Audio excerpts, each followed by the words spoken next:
Well, welcome in everybody to the Splatoon 3 North American League event number 8. We are here with week 6 of our regular season action, and the playoffs are oh so tantalizingly close. And we'll talk plenty about that throughout the evening's festivities. But first, we need to introduce who's in the booth tonight. 9-Hole Grains here, of course, as your spray-by-spray commentator as always. And joining me tonight, two friends who are no stranger to this particular booth, having commentated earlier on in this season. We have Siren and Saf. And Siren, we'll start with you. You've got some former teammates in tonight's action. We have teams that are fighting for that last playoff push. What are you most excited to see? I think you already named it, Nine. I'm excited to see those former teammates, and the pressure is on tonight. So plenty of teams giving it their 100% effort. Super pumped. And Saf, you were doing some vocal warm-ups earlier. You were pacing around the room here, getting yourself pumped. I always love your enthusiasm when we get to do this together, and I hope you're going to bring it tonight. Oh man, Nine, nothing makes a Saturday night for me like getting to commentate some Splatoon and watch a really exciting top 8, honestly. We got to kind of have a little bit of a chat about it before going live this evening, so I'm really, really looking forward to the bracket tonight. Well, before we get any further in, let's take care of some bookkeeping here, because some of you may not be familiar with the tournament format, so we'll chat about it here. Of course, schedule first that we'll be going into, because you may not be familiar with that either.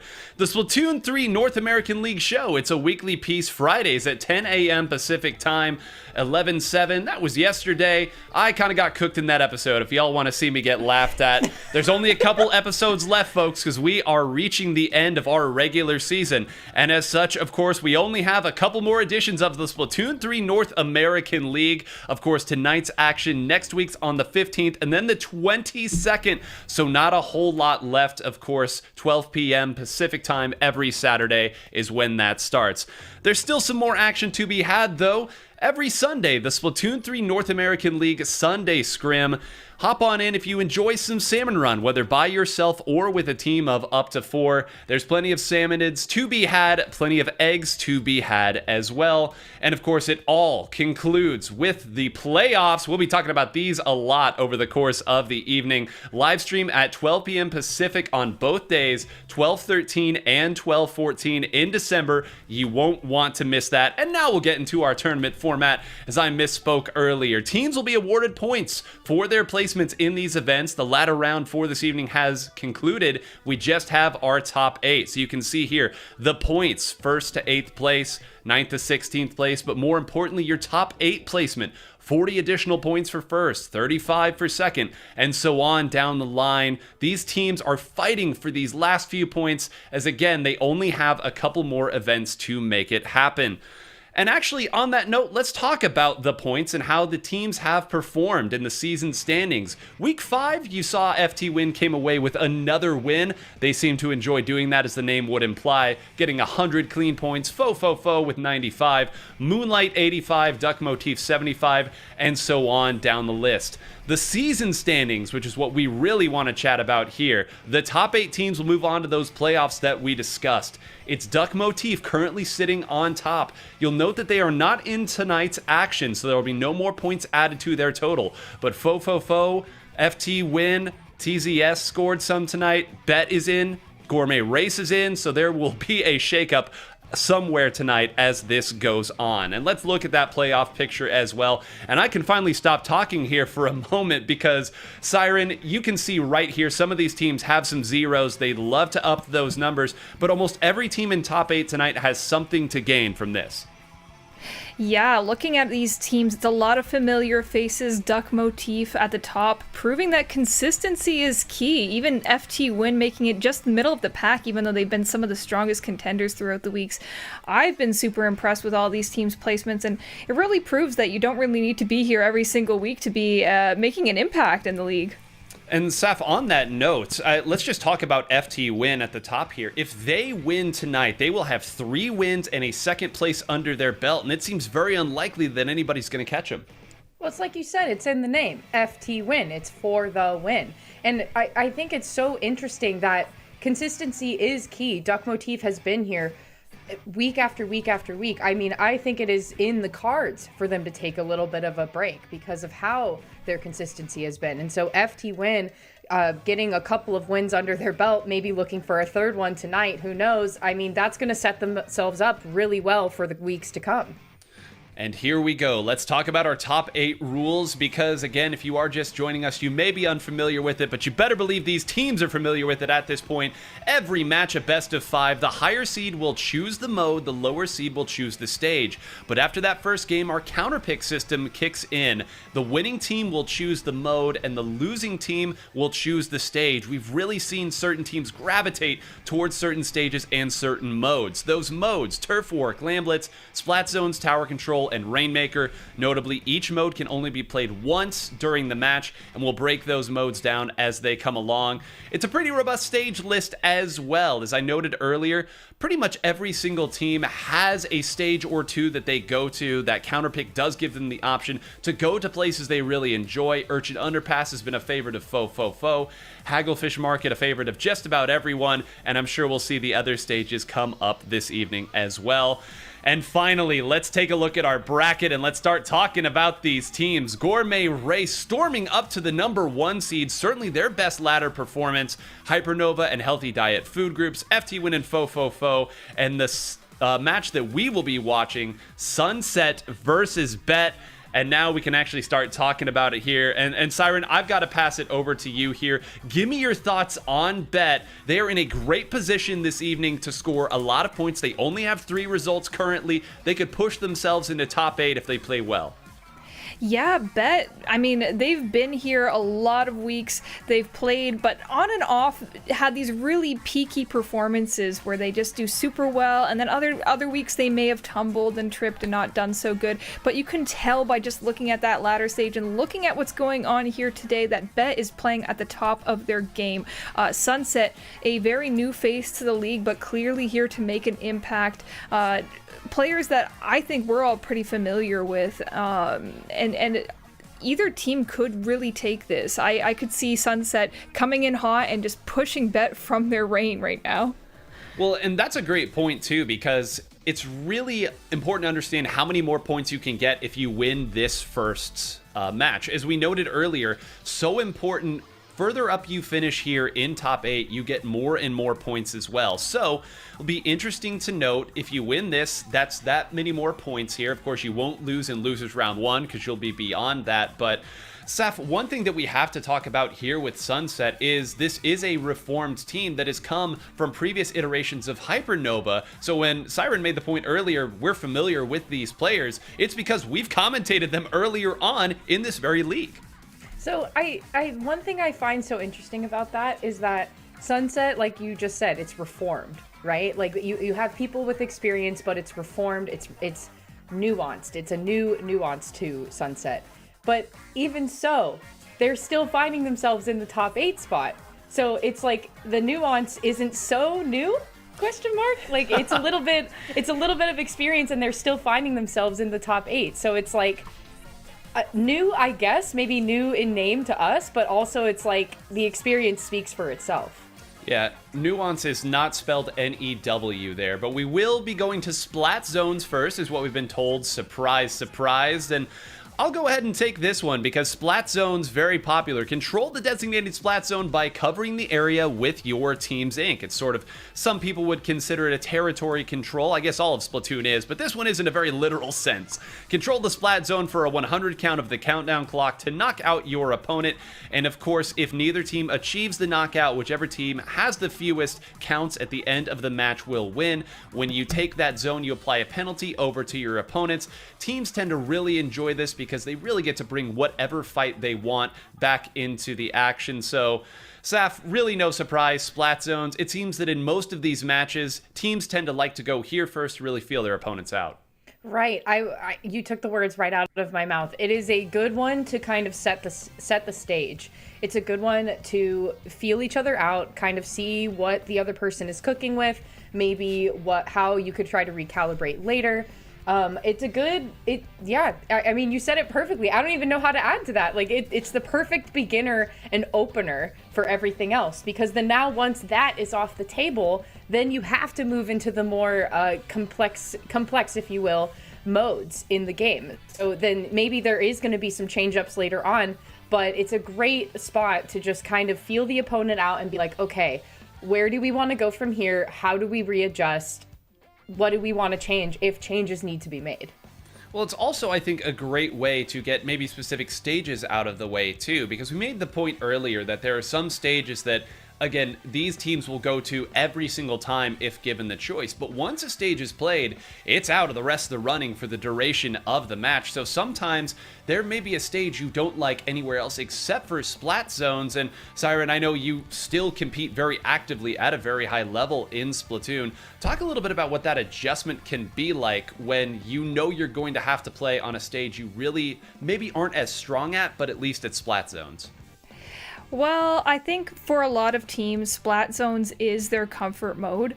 So I think if there's something you don't want to see, most likely you're going to want to get it out of the way on Splat zone. So if a team is like, okay, let's take them to Urchin Underpass where long range really struggles, you can say, all right, no problem. We can focus paint a little bit more. It's all about understanding your comfort zone and your strengths. And I'm excited to see where all of those lie for the members of Sunset and Bet moving into this first game. Want to give a shout out to Pico, the swole ballpoint splatling user there on the spec, bringing you the action here, but that is so good. I'm going to laugh at that more. Saf, take it away. What are we seeing from these teams?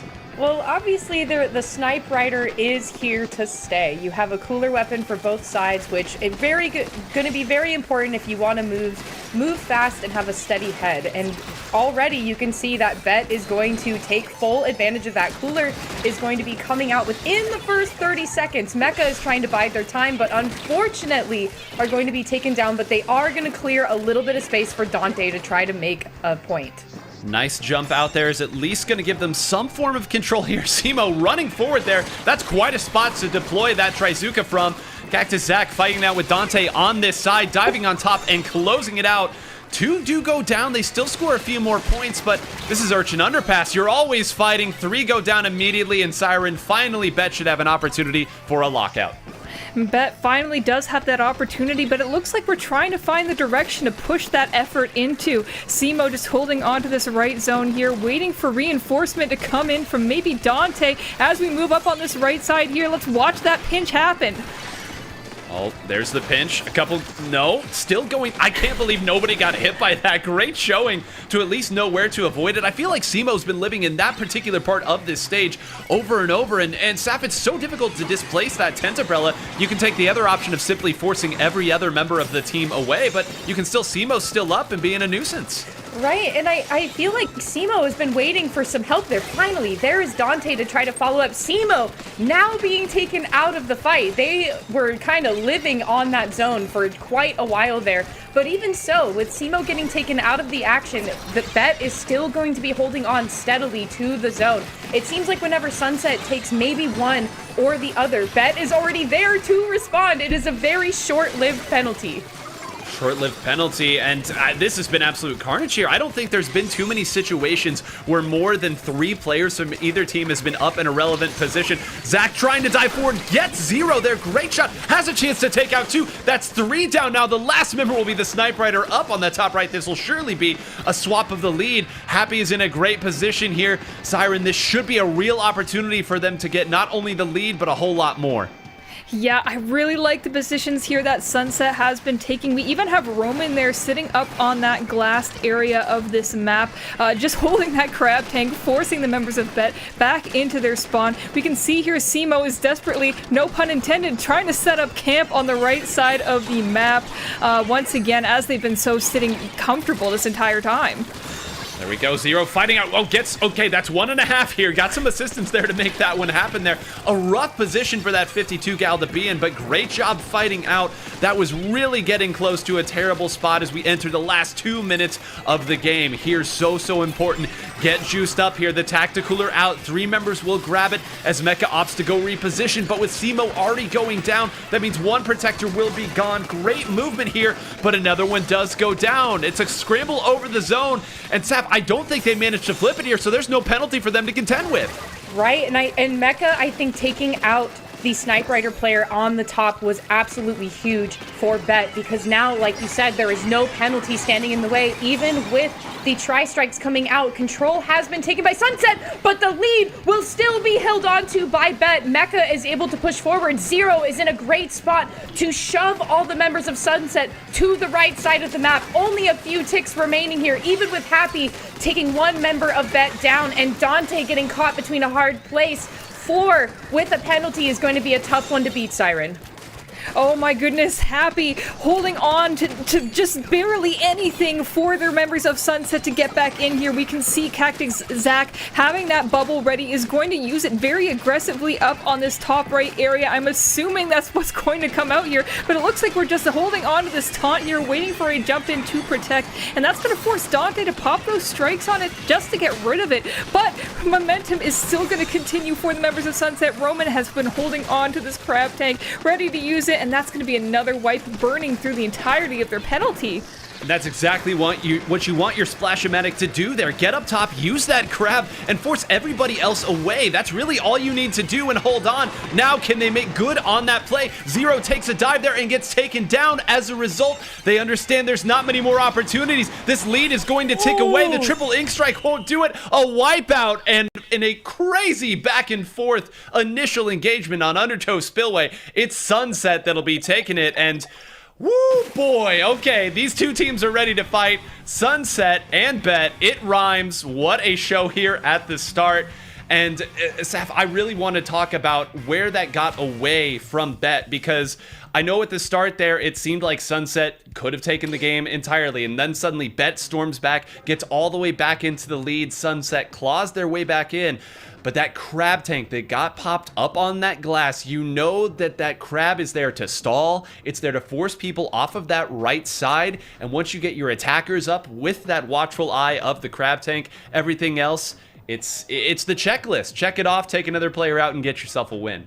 It's just as you said, the watchful eye. Ooh, it scratched my brain. The watchful eye of the crab tank being on the top portion of that glass. Roman could see everything. Literally the all-seeing eye.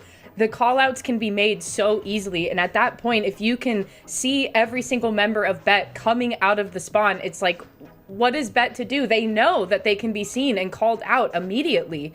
And even with a great push that they had, just completely shoving all of the members of Sunset over to the right side of the stage.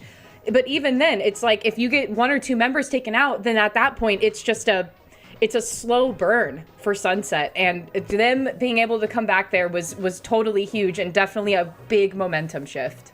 Well, and that's why it's so important, again, to hold on to some semblance of control in a game of Splat Zones. As long as you can apply a penalty on the opponent, flip the zone, as we like to call it, keep giving yourself bites of the apple, eventually you're going to have an opportunity to take that lead back to get your lockout going. But now we move to what many people would consider the second most popular mode in competitive Splatoon, and that is tower control. The first time that we're seeing it this evening.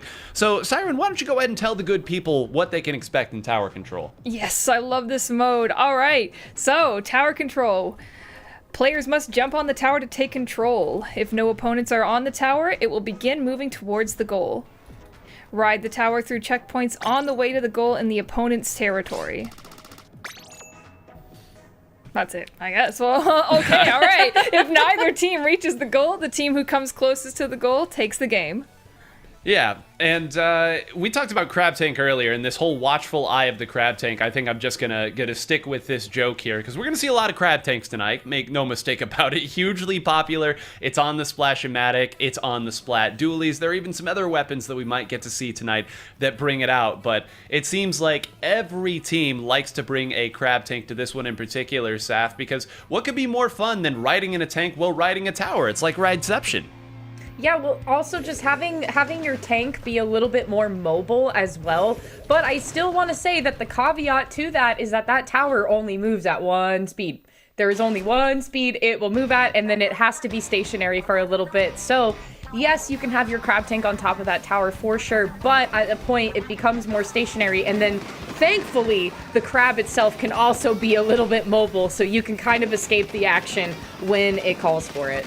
Hagglefish out. We love to play tower control here, and we love blasters here as well. Simo goes after one. The crab tank does get popped almost immediately, but had taken enough damage that they collapse on it. Now the run begins. Zero taking aim at Happy, narrowly missing both shots. Ori comes in to take out another, but they did manage to force a couple members away. Another one goes down here. What a placement here of these triple ink strikes. It does go on top, so that's another crab that's not going to find a whole lot of use here. Siren, that's two crabs that got nothing here. Another Trizuka coming out of here of Zero. It is specials, it is pandemonium, it is tower control. You could see that first time Zero tried to pop that Trizuka that people got away from it. They were able to successfully retreat, and Zero was like, that is never happening again. I am going to chase you down, and I will build another Zuka just for this situation. So you can see Bet playing very carefully around this tower. They have hopped off of it if they feel unsafe, which is probably the way to go here. Sunset has been forced to retreat back, but you can see they've built up a lot of momentum. They're moving out of their spawn once again, painting up mid, and with that tacticooler getting popped, you know they're going to go for the run.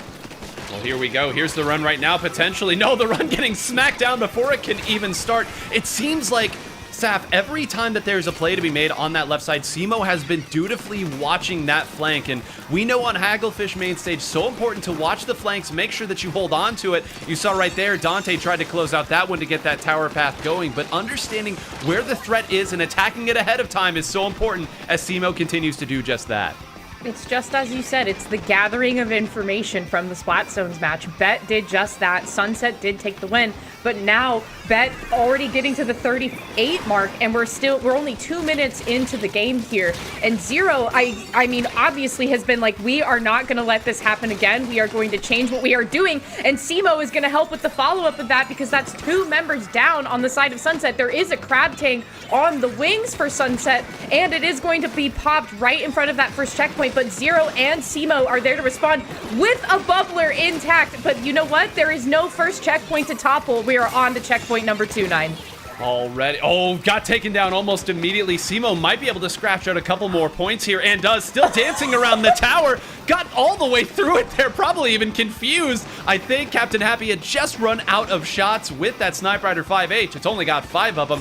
Survived just long enough. They could actually get back on the tower and take a few more if they wanted, because that all-important checkpoint has been cleared, as Saf noted. Instead, they'll re-rack, attack again. Zero should be able to close out Happy. Happy's gonna jump out, but Siren, again, they're back on the tower here. They're continuing to attack, and Bet has found momentum in this game. Happy narrowly escaping a grim fate, but what is that going to do when your team has nearly been wiped? Well, I guess the same can be said for Bet, as Sunset flips the situation on its head, and Roman moving up on this right side. You can see that crab tank meter is almost entirely full. We're going to want to have that and pop it right away. Take care of Dante, who's doing everything to stop this tower from progressing to that first checkpoint. What a crazy play coming out. It's just going to be Cactus Zach left on the tower, but what can you do? It's just a man and his bubble. I don't even know where all those players went down from. I looked behind, there were people behind the bubble that went down, there were people in front of it. All the while, it seemed like every member of Bet was on their last sliver of HP before they got taken down, but that's how Splatoon works. These fights are so difficult to track down. Instead, once again, they've identified where Zach is attacking from. Take that out. With that Mint Decapitator out, there's not really an up forward and at you threat. You really need that dive weapon to make it happen.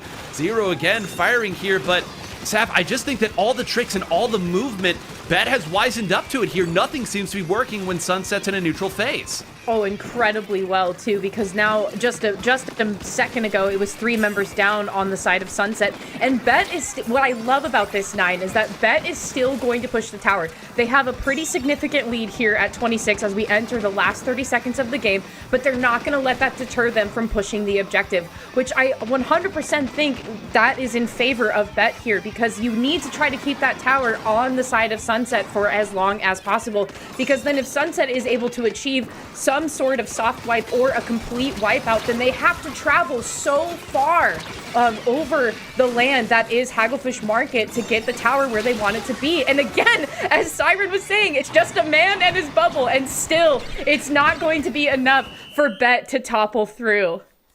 Great work there. You saw at the very end, Ori had snuck up to try to take out Dante there. The two buckets were fighting each other, those sloshers, but when you shark up there, as we like to say, it's so important that you hit those first two shots with that slosher, clear it out. Once those two went away and the forefront threat was gone, you got the sense that, all right, I'm not really sure there's enough resources left for Sunset to make this work. But hey, this means we're definitely getting at least a game for these two teams. We asked for this set just to let everybody know here behind the scenes. We always take a look and say, which of these looks the most appealing? This was the one we wanted to watch because we knew the contrasting styles of these teams would be so very interesting. And let's just chat a little bit about what I think was the big dynamic in that last game. And I'll pass to whichever of you feels like talking about blasters here because I have many thoughts on them. But yes, it's tower control, but Simo's blaster has been so good over the course of this entire league. It gives better dynamic that some of these other teams don't have. I will grab that mic from you very gladly as the chaotic rapid blaster user that I am.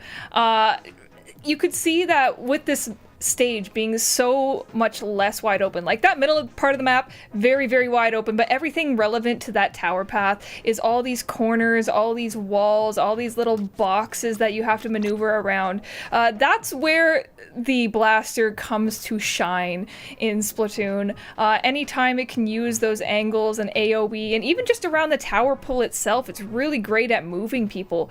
That's why you see Simo switching into the blaster. It's why it's so relevant, and it was just a great harmony of a weapon kit to have here with that bubbler, giving them some more protection from those crab tanks that the members of Sunset have just been pulling out over and over and over again. You need something to shield you on the tower that's not just the armor of the crab tank itself, and that's what got me so excited about that, seeing it in this game. And honestly, it's just a good aggressive weapon as well. It may have given them a little bit of extra fighting power push in their plays. And I honestly, I could just talk about how much I love it, but I'll pass things back to you guys so you're able to maybe give this a bit more finesse. Well, these teams are not waiting at all. We've already been told we're going into Clam Blitz. So, Saf, you're calling for a speech here. I want to hear a speech from you. What's Clam Blitz all about? Oh, grabs microphone. Collect 8 clams to form a power clam. That's the one that looks like a little football. And use it to break the opponent's clam barrier, which protects their basket. Each team has a basket near their spawn.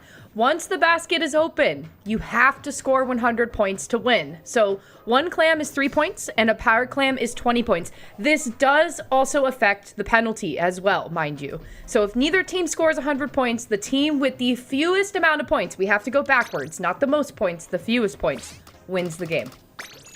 Well, there we go. And we're headed to Umami Ruins as well. Umami Ruins Clam Blitz has been one of the most picked stages to play Clam Blitz on here. Everybody loves a wide open clam basket. There is one avenue that you can take to get to it, build up your resources, get in and attack. And, something else, we talked about it at the start of that last game because it was going for highlights left and right. Zero switching back over to the splatter shot, giving them a Trizuka. That is a special that I feel like we have not gotten to see a whole lot as of late, which is bizarre given how strong it is. So we'll see in this next game if it comes out at all, if it's going to be a change back over to that 52 gal.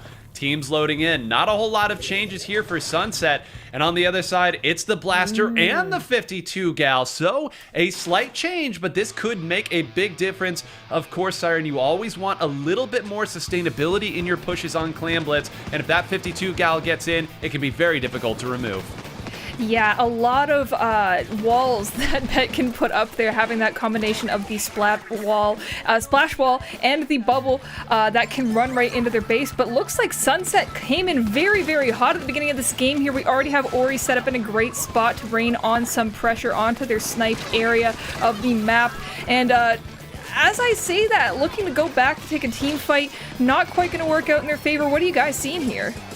I mean, I think that this is just a matter of we both have tacticalers coming in, we're attacking, and everyone's getting back into relevant positions. But, Saf, this is the other element of this particular stage we play Clam Blitz on. It's as long as you hold your own side of this central, almost island area, it seems like the opponent can't get a ton from you. But Bet, one thing I want to point out about Bet is that the amount of, chipping damage that they are bringing to the table. You have a great AoE weapon with Simo on that blaster. You have the 52 gal that has very, very strong shots, and you also have the slosher.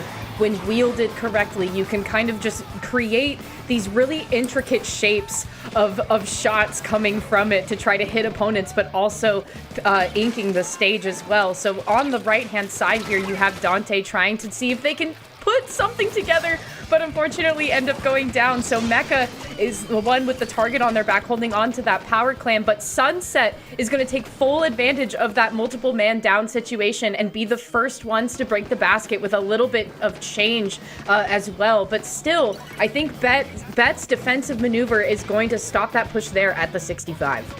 Great showing from them thus far here, at least getting to a little bit further in. I thought maybe there was a little more meat on that bone to move forward with. Instead, they're content with what they've had, and it's wild to think that 2 minutes have already passed. Typically, we say under 60 is when the leads start to get safe, but right now you can see the teams just jockeying for this position. Zero sitting over on the left side, trying to find a moment to crash in. Zach now jumping back. They're jockeying back and forth here. Nobody wanting to make an unforced error here. One finally does go down. It means that the top is down. Here we go. Cactus Zach now coming back. A nice placement here. I think Mecha hit that shot in a great shot. Siren, this should be an opening, and sure enough, it's going.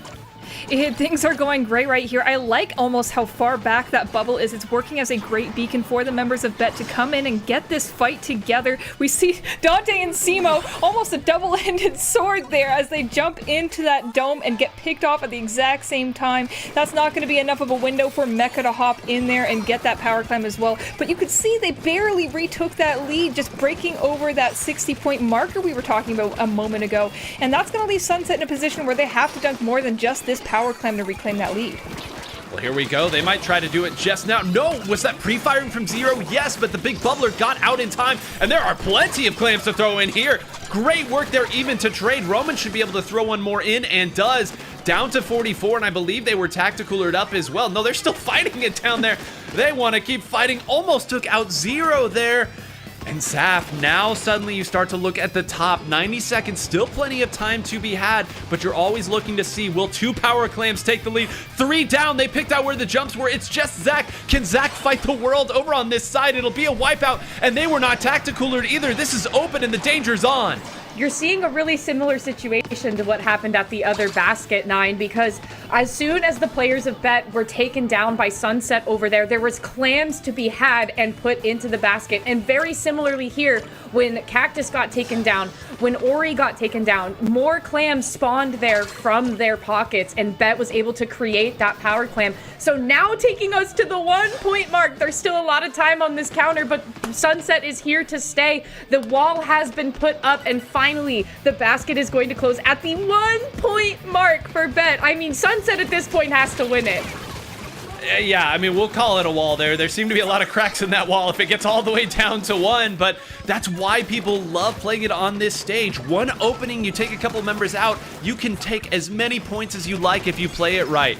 As Saf noted here, it's going to take a knockout to win it at this point, and that means a lot of power clams are going to be needed, but let's take care of business first. That's Dante cleared out. You've got the Crab in the best spot. That's Simo going down here. Zero, very weak, manages to escape. They're using all of their special Siren, and they're going to need that and a whole lot more. Just 10 seconds left. Hey, I spy a bubble coming out from Cactus Zach, and we saw this earlier. That was what got them into this 43-point position in the first place. Roman making a mad dash for that power climb, and it's just going to be Ori who to jump in there. 20. And you blink and you miss it. Somebody jumped in there and was able to seal the deal. I thought it was done for sure for Sunset. Oh my goodness. Okay, I mean, we could spend 5 minutes on that by itself. I'm amazed that they had the presence of mind to build up enough power clams to even make that possible, first of all. They needed 1 power clam to open up, and then we say, oh, they're at 40. Okay, yeah, if that power clam gets in and then they find another one somewhere, maybe they could get all of them in, but that big bubbler being placed there at the perfect position meant that even when one player went down, nobody really wanted or could intrude on where that power clam was. They jumped back in, and then at that point, it's just, can you react in time? They'd already used their triple ink strikes to try to break down that bubble. That means that they couldn't camp the super jump in with the power clam reliably, but I mean, that's how it worked, like, from a zeros and ones standpoint. In the VCs, they gotta be going crazy here. I can't even imagine. No, I mean, well, we were screaming here, Saf. How do you think they feel? I didn't even see it go from like 40 to 20. I didn't even see that happen. All I saw was 40 and then game tape. And I was like, wait. Hold on. Wait. Hold on. What happened? It all happened so fast. Like, you have to think that Sunset was probably grasping at their pockets and like pulling them out. You know what I mean? Like, they were like, everything we have, like, we have to do it right now. And the bubble is going to give us just that, like, that extra sliver of time to do it. And, like, the jumps were perfect. I mean, it was so tactful. And I wonder in VC if they're just kind of like, hey, so that worked. I love this situation here you've created where you like reach into the couch cushions and you just find another power clam that's been sitting there. You open up your wallet, a couple power clams fall out. You don't know where you found them, but you got them there. And now we have our next mode counterpicked in. We do not yet know what stage it is on, but Siren, we are heading to Turf War. So Turf War coming out here. I know, listen, you are at this point a documented fan of Turf War, or at least someone who wants it. So go ahead and talk through Turf War and let people know why you love it so much. So glad to talk about Turf War some more. Use ink to expand your team's territory. Cover more turf than your opponent to win. Pretty straightforward. Okay, well, that's all there really is to it, right? 3 minutes, one and done. No overtime like we saw there before. Nothing like that. Yeah. I like how straightforward it is, and it's a test of your fundamentals, or your fundies, as we might like to say. Oh, I like that. Fundies. Yeah, we're having fun here in Turf War. Well, it's also so important that I think maybe more so than almost any other mode, this trains your, I don't want to say resilience necessarily, but your ability to not maybe go towards the big red button when it's time to press it. When you say, let's hold back a little bit here, we actually maybe don't need to fight right now. We can either stall out this fight, retreat a little bit. It's one of those things that gets, I would argue, punished harder in Turf War than any other thing. Of course, as we'll talk about here, the last 30 seconds, the last 15 seconds, oh so important. But I think that that's a skill set that some of these other modes, I won't say that they don't train them, but they don't make use of them in the same way that Turf War does. So very, very important. And it's interesting that a Turf War pick has been made now as well. Typically we see that for Game 5, but Saf, I guess these teams didn't want to leave it to chance here. Just, we're going to have Turf War now, and we'll settle this on Rainmaker in Game 5 if we get there. I feel like we're seeing them like fake them out. Like they're like, they won't know that we're picking Turf War for the fourth game. This is where we're gonna really turn the tides here. And I'm wondering too, like, maybe what does Sunset think about that? Was Sunset also scratching their heads at that, or were they just kind of like, okay, yeah, run the clip, let's do it. That's fine. We can try it out. I mean, no, we don't even know we don't know what stage yet. We just know Turf War is the thing. We don't know what's, okay, we do know the stage. Urchin Underpass is the stage. Well, I will tell you all, yeah, we're right into it here. All right. Love it. And I also got to say, this is one of the most played stages for Turf War. So, I mean, they're playing all the hits today. And hold on, we have a mini Splatling right now. We've got a couple Refluxes here. We've got a Dapple Dualies. So, we've got the Reflux MILK on one side. On the other side, Simo's bringing in the traditional Reflux 450. But let's talk about the mini Splatling coming out of Captain Happy here, because Siren, really over the course of this league and really over the last few months, I have seen very few main weapons get more love than the mini Splatling, and I'm curious as to why you think that is. I just think it's really, really good at churning out support specials and other various tools such as that. And it's a great painter, so no wonder we're seeing it here on Turf War. It's great in short range as well. It's one of the best longer range out of the short ranger class, I guess. So Urchin Underpass is going to be real popular on, and I've seen it come out of players like Q as well, I believe. So honestly, it's just good. It's solid here. Look, the Dapple Dualies aren't just because because they paint too. It's also because they're stubby and it's fun. So. Well, also so good to have Tacticoolers and be able to come up and fight here. I also love the idea of support special, as I support my team by throwing giant ultra stamps at my opponent here. And that's how I support them. But teams jockeying around here, you know, anytime you have turf war, so important to at least make sure your own side of any given stage is very dutifully turfed up. Those zeros, those ones, those 0.2 percentages, so important, and there are very few weapons in the game that can do it better than the reflexes that have been brought out. So if you're curious as to why we see it here and not a whole lot of other places, that would be why. But we are halfway through this.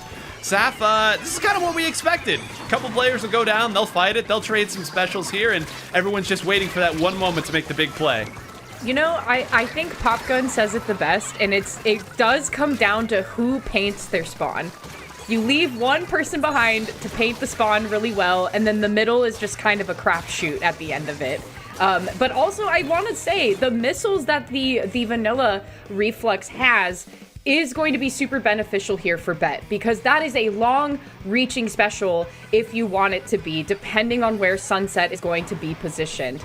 The Tri-Strikes too are going to be super useful, but obviously you can see Sunset is very keen on getting those inked up pretty quickly, and I do appreciate Zero here just trying to throw that stamp over on the left-hand side. They don't want to leave any sort of opening for anybody to try to come back into the midsection of the map here.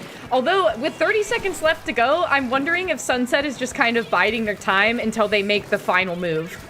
Well, here we go. Now would be the time for the final move, or at least to get set for it. Happy timing right in with that support special. The Ultra Stamp running right at it, and even got a second one here.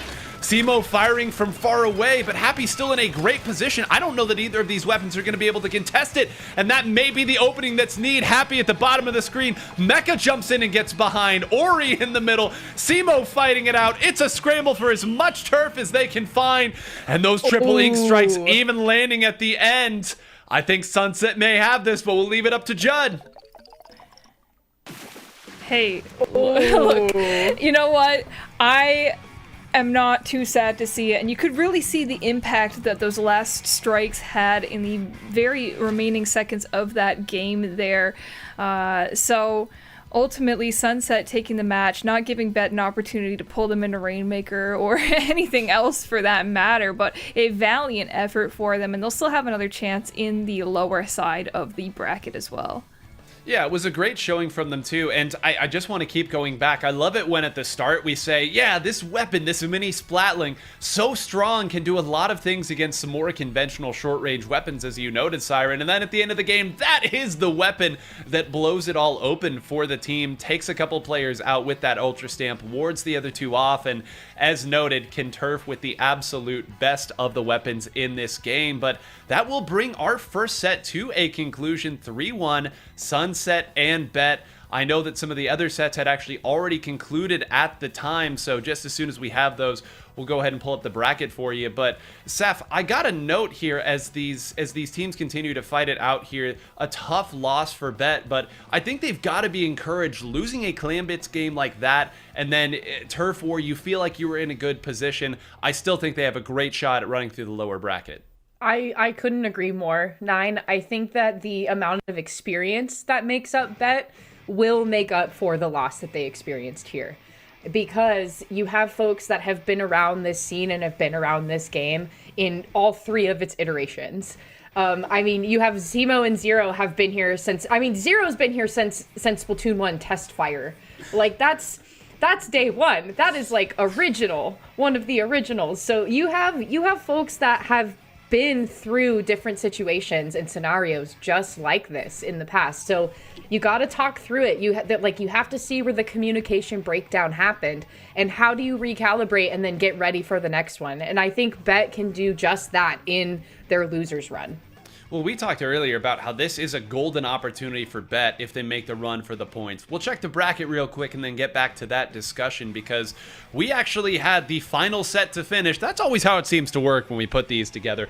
Gourmet Race 3-0. They are on a heater today. Our number one seed gets the 3-0 over DPS mostly. Hypernova with a 3-1 over Healthy Diet Food Group. FT Win a clash of titans there. FT Win and Fofofo, two of our top seeded teams, but FT Win claims it 3-0 after Fofofo had taken them to game 4s and game 5s in previous fights. And then of course Sunset gets the 3-1 over Bet. Losers top 8, Healthy Diet Food Group's already up 1 game on DPS mostly. Bet and Fofofo will fight it out. That's a real rough draw for Bet, although they did beat them earlier on in the ladder. So a couple of rematches. We will, of course, update you as those go through. But I think we've got to watch Gourmet Race next. Gourmet Race versus Hypernova will be the next set that we get to watch. And we've talked about how Gourmet Race is on a heater today, Siren, because Gourmet Race is one of those teams that doesn't have all of their results logged yet. They don't have a full 5 results yet. They are almost always either around top 8 or in top 8, maybe getting a 7th, maybe getting a 5th, but they would absolutely love a 4th place, a 3rd place, dare I say 2nd or 1st place with the way they're playing today would mean loads for them making it into this playoff. Yeah, and I know that we've been kind of in talks with some of these players from Gourmet Race, and you could see that throughout the weeks they've been really logging their progress and saying, you know, that set felt really close, that set felt winnable almost, and that's coming in full force and full effect, and we can see it now for them too. Coming in here, winning their first set in winner's bracket, and they could keep this going. I mean, maybe it's not just talk, maybe this is the reality as well. Well, I made the joke earlier that Fofofo and FT Win being on the lower side of the bracket, that's a rough first draw, but at that point, Saf, we also got to talk about now the path that either Gourmet Race or Hypernova gets here, because with no disrespect to any of these other teams, you have the top 2 teams, certainly at least on paper here, that you don't have to worry about at all before you even get to winners finals. What a golden opportunity.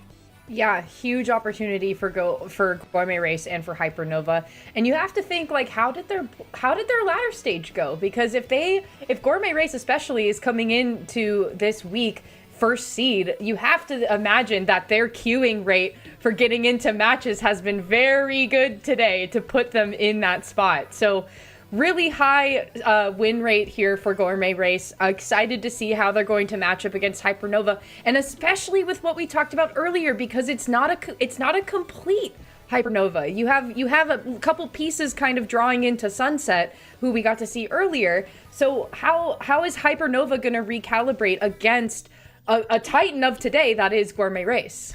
Well, a Titan of today that has also been very tight-knit over the course of this. They really have had 4 players that they run with, at least in the recent weeks. And they've really got one composition that they run with maybe some slight adjustments too. So we'll of course talk about that. We might finally see one of the real weapons in the room, the S-Blast 91. Oh, a couple Blaster players really happy about that.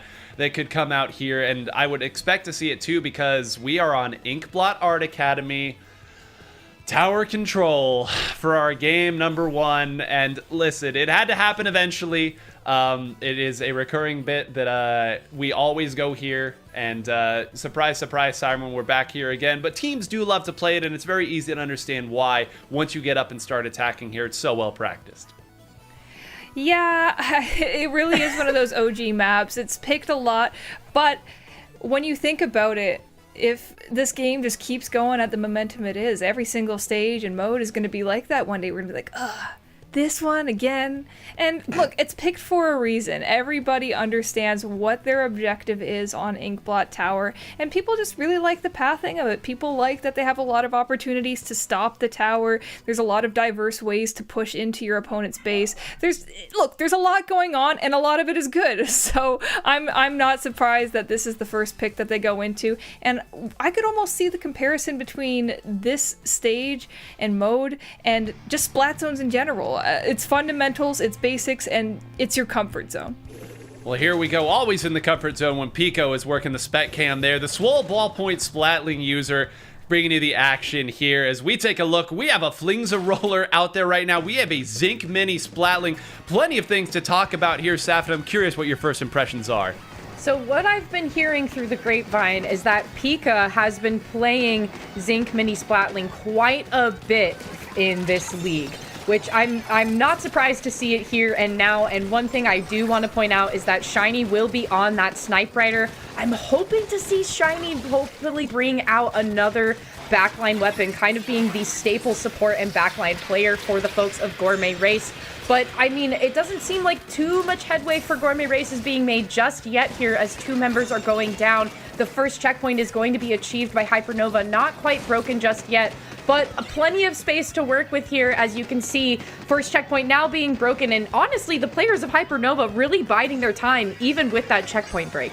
Yeah, I actually kind of love how they moved back there and then fired the missiles, because that little momentary misdirection allowed Synapse to move up here, and it's just going to be Pika. This is a delayed wipeout. Now Miner's trying to fight Synapse, who has been living in the bats area this entire time, still moving up and fighting. Is this checkpoint going to fall already? It's usually not this fast, but sure enough, that's gone. Blinking now moves up to fight here, and Siren, this is where this starts to get so frustrating in tower control. You're pushed all the way back. You feel like you can't respawn quick enough, and the team continues to score. A very scary situation for Miner there. Left alone to fend for the members of Gourmet Race up on that bats, and now with that tower already pushing into the 20 markers, this is terrifying. More jumps coming in, Henlo getting onto that tower, and finally a breath of fresh air for the members of Gourmet Race, who finally have a chance to see some footing in middle of map. They're getting some paint down on the board here. Pika doing a really good job at staying in one place, but what are we going to do here? We have so much to deal with. This is an insurmountable push from the looks of it. Well, I mean, this is the way that you start it. Your only real range special that you can control could take one out. A bomb to follow it up. Okay, this is how you want to start it. That's 2 going down, meaning your frontliner got something done. That first checkpoint is certainly going to fall at this point. Can they build another special, though? They would love some sustainability. Pika desperately trying to paint to build up this big bubbler right now. Can they get it? They do. Down it goes. Can they identify where Synapse is in time? The answer for the time being is yes. But did they lose too many resources? Prosper going to try to take it away, and it appears, again, still up in bats here. They've cycled their specials. Zap, this is a great opportunity, and they've kept it alive. Yeah, talk about sustainability, Nine. You had the cooler coming out and supporting the members of Gourmet Race. They had to kind of keep the tower in the same position that it was. Just a couple of taps to keep it there, but then also maintaining the fights at the same time. Shiny in a really tough spot there, getting collapsed in by 2 members of Hypernova. Miner is going to find themselves alone against 2 members trying to jump away, but is unfortunately taken down. The tower is going to start sailing its way back to mid, but it seems to me the members of Gourmet Race are down, but they are certainly not out, as they are trying to maintain some pressure on this left-hand side. But also the members of Hypernova are not going to overextend here. They're kind of, again, biding their time. It's only a 3-point difference here for the lead, but still, Gourmet Race is kind of stuck in this corner area at the moment. Well, apparently not. They got somebody up there. Was that Leaf that got behind them on that 52 cal FUT all the way through? It's just Synapse fighting it, and Leaf will take, we'll call that almost a full wipe just for that one player. Flinking jumps in, but where did Henlo come from now? Everyone continues to fight on this tower all the while. The lead has not flipped. Will this finally be the opportunity? No, Synapse has come in again. It's another 3-down situation, and it's a full wipeout. Synapse dancing around the tower. Prosper taking a couple members out from distance, and I do not understand, Siren, how these players maintain composure in situations like that. Well, the pattern that I've been noticing so far is that when all seems lost, Miner seems to stay there and bide some time, let the other members of Gourmet Race come in, but to wavering success. Leaf is usually the next person in to follow that and does get these trades, but what does that matter if your team wipes out in the process? And that has allowed Henlo to just chill out, hop on that tower. All right, we have the lead. Let's just keep that tower on the opponent's side of the map, keep it as far away from our spawn as possible as the last 30 seconds of this game tick down. Yeah, you talk about patterns, and last time it was Leaf on the flank that opened things up. That time you saw Leaf went to the flank and got immediately taken out, and everybody else got through. So the trick only works a couple of times, and now watch for Hypernova to, well, never mind. I was going to say they'll sit on these specials as long as possible, but if you have a free shot, go ahead and take it. Just a few more seconds. Can Gourmet Race even get to the tower? They're certainly rushing it, and Pika's on it. Hold on, okay. That is 3 down, and Sap, the danger is not yet gone. Yeah, the story has kind of changed in front of our eyes here. You have all 3 members of Gourmet Race pushing up. Pika's going to launch that bubble. The Tri-Strikes are going to come out. Huge displacement tool against Hypernova here. But 2 members down by the cooler. It's just Leaf and Shiny trying to hold it down. Henlo's going to come up and cause some havoc. Fling King is there too. There's just not enough resources in Gourmet Race's arsenal to try to hold on to the tower for long. But I really got to comment on the jumping mechanic that Gourmet Race used throughout the entirety of that game, because consistently you would see at least 2 people down, but then immediately you would see another name just spawn back in on the jump on the overhead camera. So I appreciate that so much from Gourmet Race, and it makes me wonder what is going to be kind of the next steps here going into the next game of how can we combat that and shut that down quicker than this time.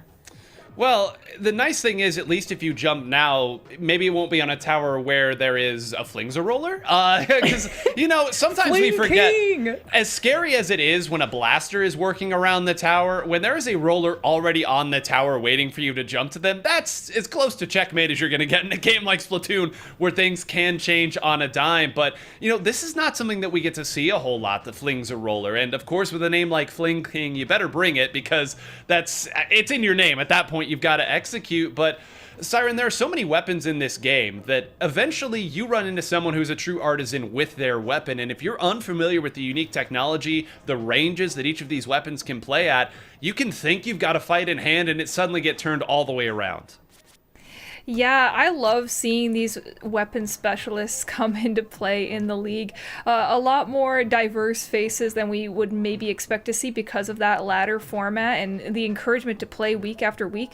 So it's really cool to see someone like Fling King, who may have gone by something else before that, but clearly had a very strong affinity for the Flings a Roller and went with that. And you know what?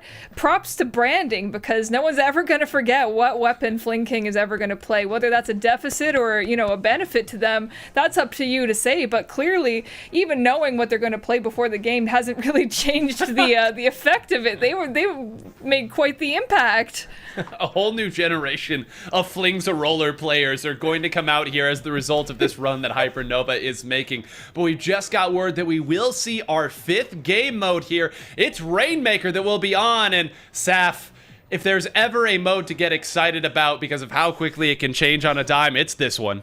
Oh man, I'm about to jump out of my skin. Pop the Rainmaker shield and take control of the Rainmaker. It is the big golden fish with a barrier in the middle.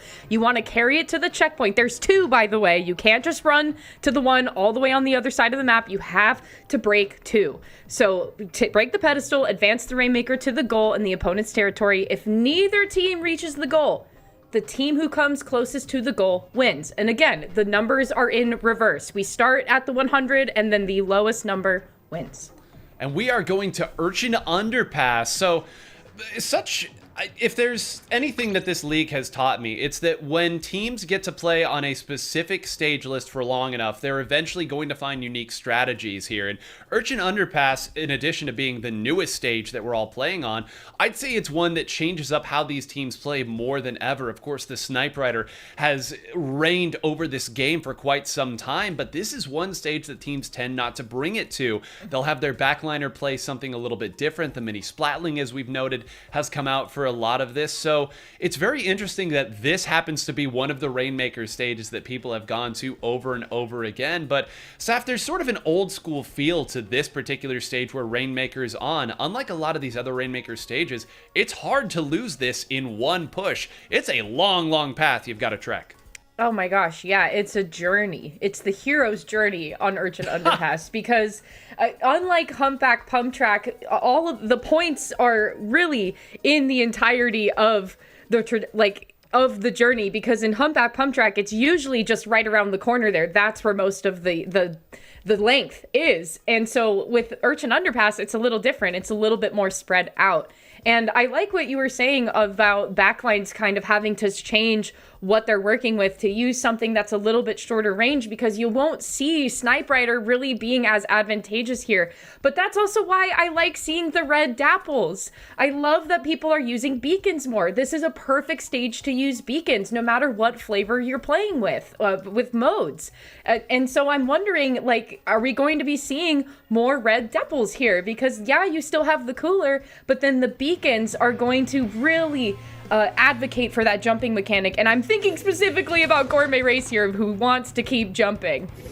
Well, none to be had there. No dapples to be had. Of course, Synapse is going to play it on the other side. We have a Jet Squelcher out on the field right now from Prosper. Okay. I mean, listen, the Ink Vac has been a huge winner of a special with all the Rainmaker that's been played over the course of the league, but this is not usually how people end up getting to their Ink Vacs. You usually see a various Charger maybe. There's a couple of the Splatlings that have it as well. Instead, gonna go with a weapon that we haven't seen a ton from Splatoon, or since Splatoon 2, but I guess I gotta talk about something else here, because if Henlo hadn't taken that one out, Siren, they might have lost that checkpoint immediately here. Gourmet Race is out for it.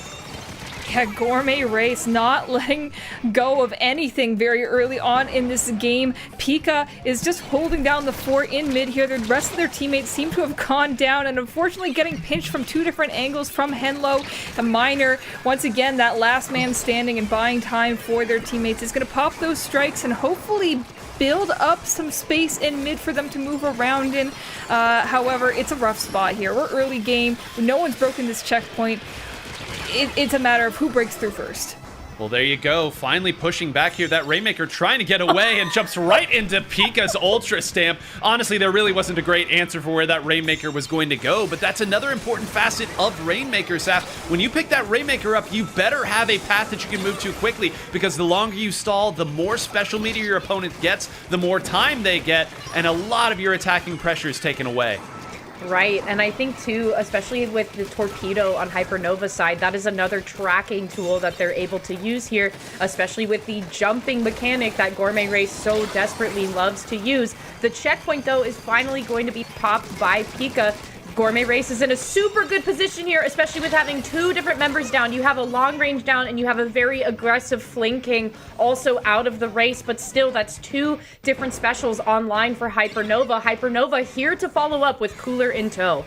Great work, and now Henlo going to try to break through. Is there any follow-up here? I would love to see it. No follow-up needed. Read the movement on Shiny. Somebody got behind and took the Rainmaker out. It's just Miner. Who else who is still up? Will this be enough on the defense? They actually did get the Rainmaker there. Goes down. Surely we see a pop and a break of this first checkpoint, and we do. Miner may have stalled that out long enough, and it's always Miner at the end, too. And talk about pattern recognition as this goes on. But now we finally do see the Ink Vac come out of Prosper. They'll take the lead. Will they get to the other side? It's a trade now. Synapse moving backwards with the Rainmaker shot. That's a wipeout. It's a double with it. Can they actually get a knockout here, Siren? I think it's very doable. They have to run in all the way from their spawn, but it looks like that splash wall is going to come in clutch for the members of Gourmet Race, is able to move people through here. They don't know Synapse is still sitting in their spawn. Is Synapse actually going to get anything profitable off of this? Not so sure. It's going, wait for me. No one was here for me to splat before, but finally getting in behind them as those 10 missiles come out is just Pika with the Rainmaker left. Has to back up into a corner here, and Synapse, having put down those beacons, can hop right back into this position.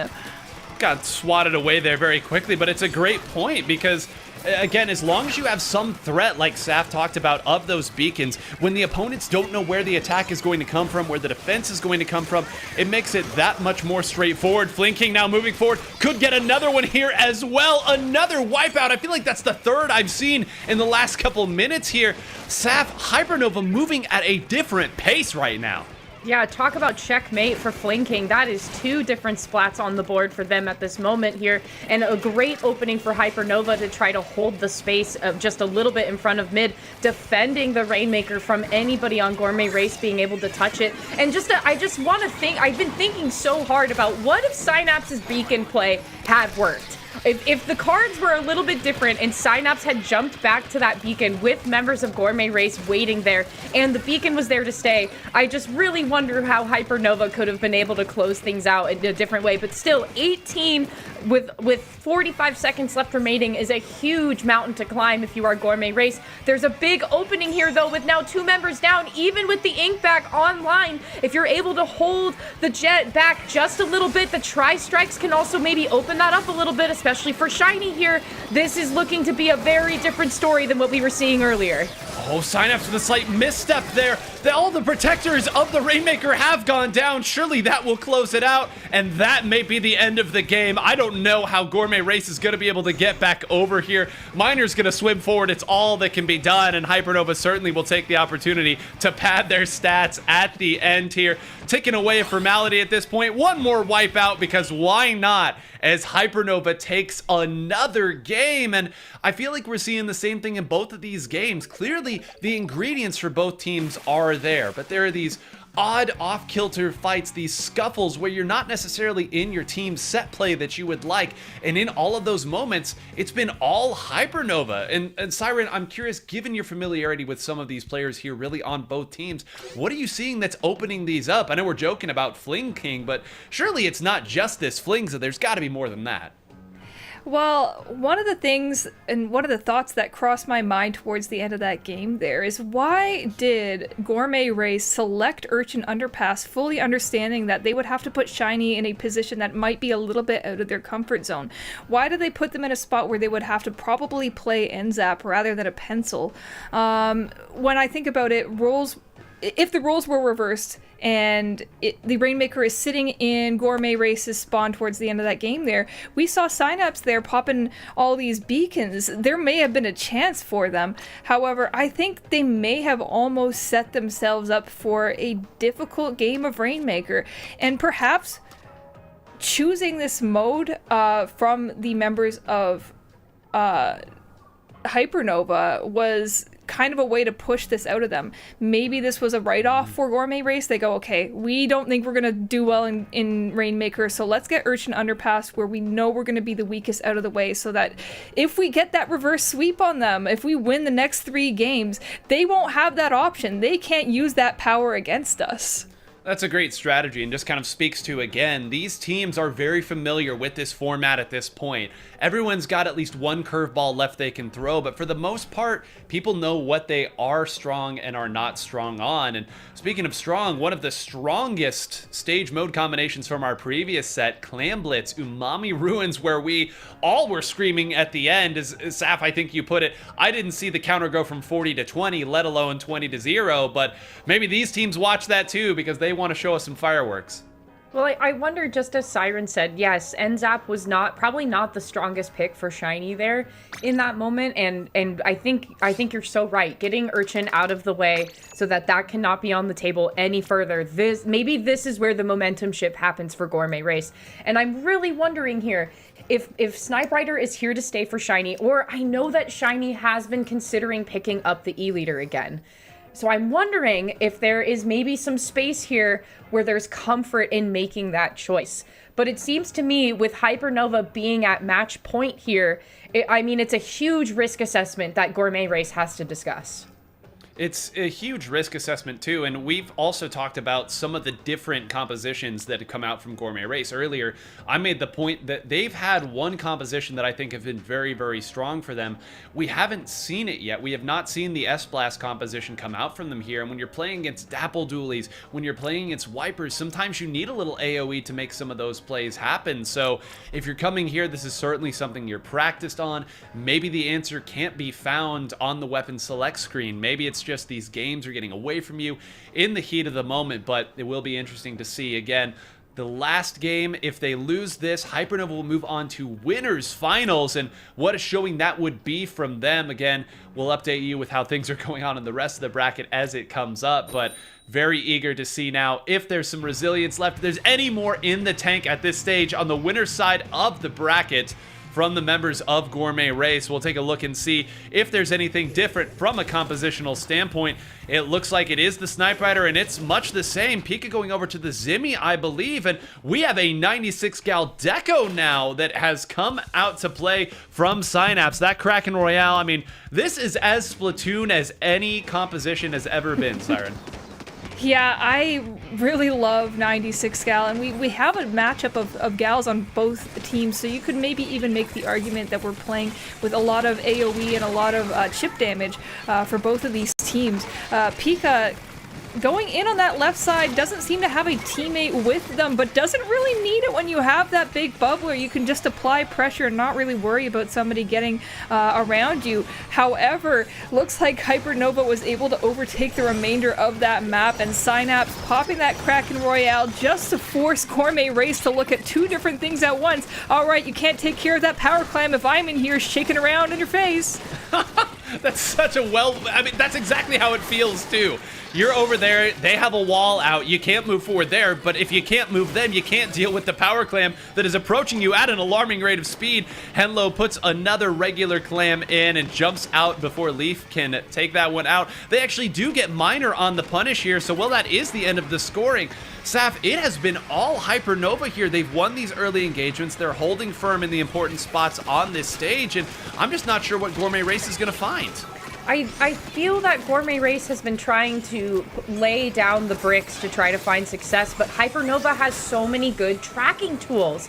You have the missiles, you have the torpedo coming out from the wiper. It's like you have so much at your disposal, and then you also have something so speedy like the Kraken that can just track people down and chase them down and force them to be displaced. And so I'm wondering if that is something that Gourmet Race has just not been as prepared for, is just not being able to really get a good setup going. But also, it seems like once they do feel confident with the wind under their wings, Hypernova is there to respond. But perhaps now, from Miner, with two members going down and having a lot of Hypernova now pushed back into the spawn area, the big bubble has now been deployed. This could be the push that they're looking for, but still, Synapse is there with Henlo to clear the way, and Leaf gets taken out with the power clam.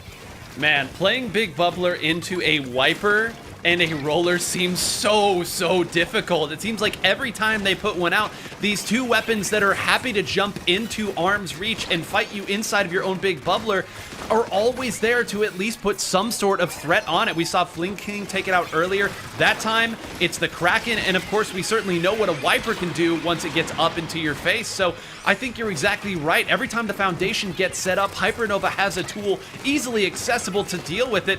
Now, once again, Pika's gonna have to retreat back there because there's enough range on this 96 gal. But now if they force the members of Hypernova too far back, hold on. Finally an opportunity. Siren, they have enough resources to take the lead here. Shiny dunks it.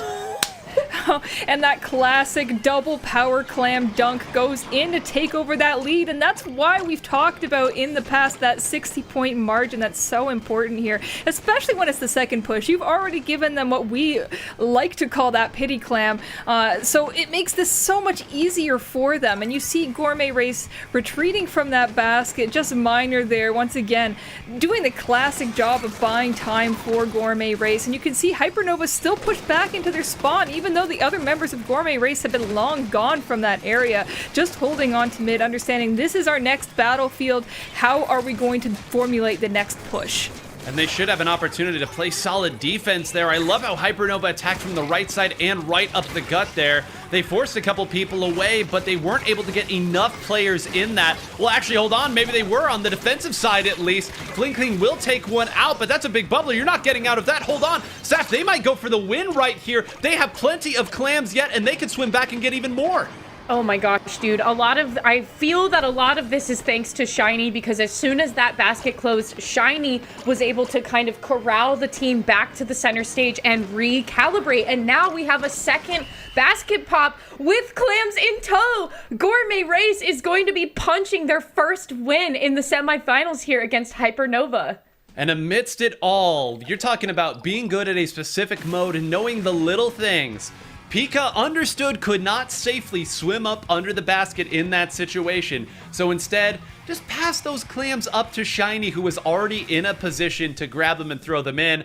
At that point, Pika then dutifully swims back, grabs a few more clams. The rest of the team had already taken out the members of Hypernova at that point, but had they not made that play, that basket closes, who knows what happens at that point. So remember, kids, the fundamentals so important at every stage. Toss some clams to your friends to make it happen, but what an explosive response from Gourmet Race, because, sorry, and I'm going to be honest there, for the good majority of that game, it felt like they had nothing going. It felt like the big bubblers were getting jumped on every time they came out. They had the Kraken they were trying to deal with here, and what did you see in that big explosive opening? Because it yanked momentum at an alarming rate of speed. Yeah, that was the biggest struggle to get over in that game. And a lot of teams do struggle with the beginning of any of these stages because they don't really know how to approach that first fight unless they're chucking something back at their opponents. And I like that you brought up the big bubbler there. And sorry to nerd out about this special because I just love it so much. And I love talking about all the little nuances of it. But when you saw that moment towards the end there where Fling King thought maybe they had like a checkmate situation, they're in the bubble, like, hey, I know you want to jump here, let me get all these picks, and then immediately got out of it, and it was a wipeout in favor of the members of Gourmet Race. I think about how elusive the bubble is to every aggressive player who's ever played Splatoon. They see that bubble and they go, oh, people like to hide inside those, let me go towards that. If you move past that line of thinking and go, I'm going to pop this bubble, run outside it, and wait for you to do something silly, people can take advantage of that, and that's exactly what we saw there. They thought the job was done, and it clearly wasn't, and that flipped a whole lot of momentum in favor of Gourmet Race that brought them towards the end of that game. And sorry to continue the ramble, but we were just saying earlier that they kind of disabled Shiny from their number one task in the last game there to get Urchin Underpass out of the way, and look at that. They were like the key player for Gourmet Race in this one. They got important picks and they stayed in the best position possible to support their team. Well, and now they're rewarded because Splat Zones is our next mode, and if there was ever a time where if you feel like you have the Snipe Rider 5H player in the room, whenever you want him, it's certainly on Splat Zones, okay? This weapon has defined Splat Zones play for the better part of a couple years, I would argue, so I think maybe that strategy of getting Urchin Underpass out of the way really early on is paying dividends for the time being. Of course, if they lose this is all for naught, but the big M, momentum, so important where if you feel like you've lost one game in particular, that Rainmaker game, in not great fashion, you need to have a resounding victory, not one where you just barely won or scraped by, one where you punched it all the way through. And here we go at Barnacle in Dime. Saf, this is one of the most played stages, certainly over the course of this league. Of course, both of the pencils are going to be coming back out here to play, and interestingly enough, so is the 96 Gal Deco. Yeah, I appreciate the 96 Gal Deco pick. I do think that the lack of painting specials on the side of Hypernova is not going to be a huge issue just because they play so quickly and especially very well off of one another, and the cooler is going to help with just that and also give so much space for Synapse to work with that Kraken, because already Henlo is taking in names, so many names, because that's 3 members down and a wipeout on Gourmet Race. This is a very, very quick lockout that Hypernova is looking to capitalize on. You know, I gotta give Gourmet Race credit. When they go down, all of them go down. There is no half measure here about the way that they fight and the way that they attack. But now, how do you push in here? There's a Kraken that'll be able to jump onto any of these shorter range specials. At a certain point, you have to assume the missiles are coming here. These are the long range specials, but now you have to follow up, and that's where Synapse is going to try to dive. That's one that's gone down. Synapse sees the other one here. Pika gets away, gets the big bubbler off, has an opportunity to go big, gets one, assists with another, and this may be enough. Working back behind, takes out Prosper, and maybe, just maybe, this Zinc Mini Splatling has done it. A hero play, Siren. A delayed wipeout for the members of Gourmet Race, and we don't have really any penalty to work with here. Looking to turn the tides for them, and Shiny getting into a great spot here. You can see that Miner and I believe Pika have kind of corralled a couple members, Henlo and Fling King, into a tough spot, and we're playing patient. We're holding on to these strikes. We understand that they have to drop to get that zone back, and the bubble placement, that is chef's kiss on top of everything else. Shiny gonna have to back out, has that cooler ready for the other members of Gourmet Gourmet Race when they hop back in here, and looks like that's exactly what's happening. But beware, because Hypernova is not playing around. That Kraken is going to die right after that very obvious cooler. Yeah, I mean, Saf, you made earlier the mention of Gourmet Race's affinity for jumping back in everybody at one spot. Kind of difficult to do that when a Kraken has a good idea of where you're jumping to and can take you out as you jump.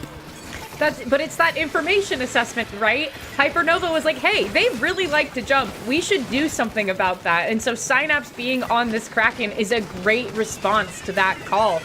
Now that with the penalty being gone for Hypernova, still, they are losing control from the Tri-Strikes. They have to be super careful about that when it shows its head again. But still, a very strong hold for Hypernova, and Cooler coming out right at the center stage where all three members of Hypernova are standing, and Synapse is going to have just enough time to crack the Kraken and take one member down, looking for a second, but still, the painting power that Hypernova is lacking from their specials is a huge leg up for Gourmet Race, but not if you can't really get back into the center stage here, but maybe this will open it up here, taking two aggressive players down from Hypernova. Yeah, great work there. Their turfing ability, as you noted there, kind of saved them because they did not have a great foothold when they got that flip. It was just more turfing capability up for them at that stage, and now they have another chance on the defensive side. Last time, we didn't even really get to see who it was, but two people went down from Gourmet Race. That was how Hypernova went back in. Maybe it looked exactly like that. You had the 96 gal up and hitting on a graded area where you can't swim away. That's what it looks like. Synapse going for a third. We'll go ahead and call it 3.5 even, and continuing the pressure. If that's all it takes to take it back, Siren, I'm not sure how Gourmet Race can formulate a lead if they can even get the zone back. Yeah, a very concerning spot for them to be in here when you're holding on to the game that could end the match right then and there. Synapse, once again, I'm having deja vu, has that Kraken just as the members of Gourmet Race are popping back in here. And with that 13-second penalty left to go, those strikes are going to be all that we have left to toss at the zone. And with Shiny going in, this is very much realistically a lockout. Oh, and we've used the word checkmate over and over and over here, so let's talk about it there.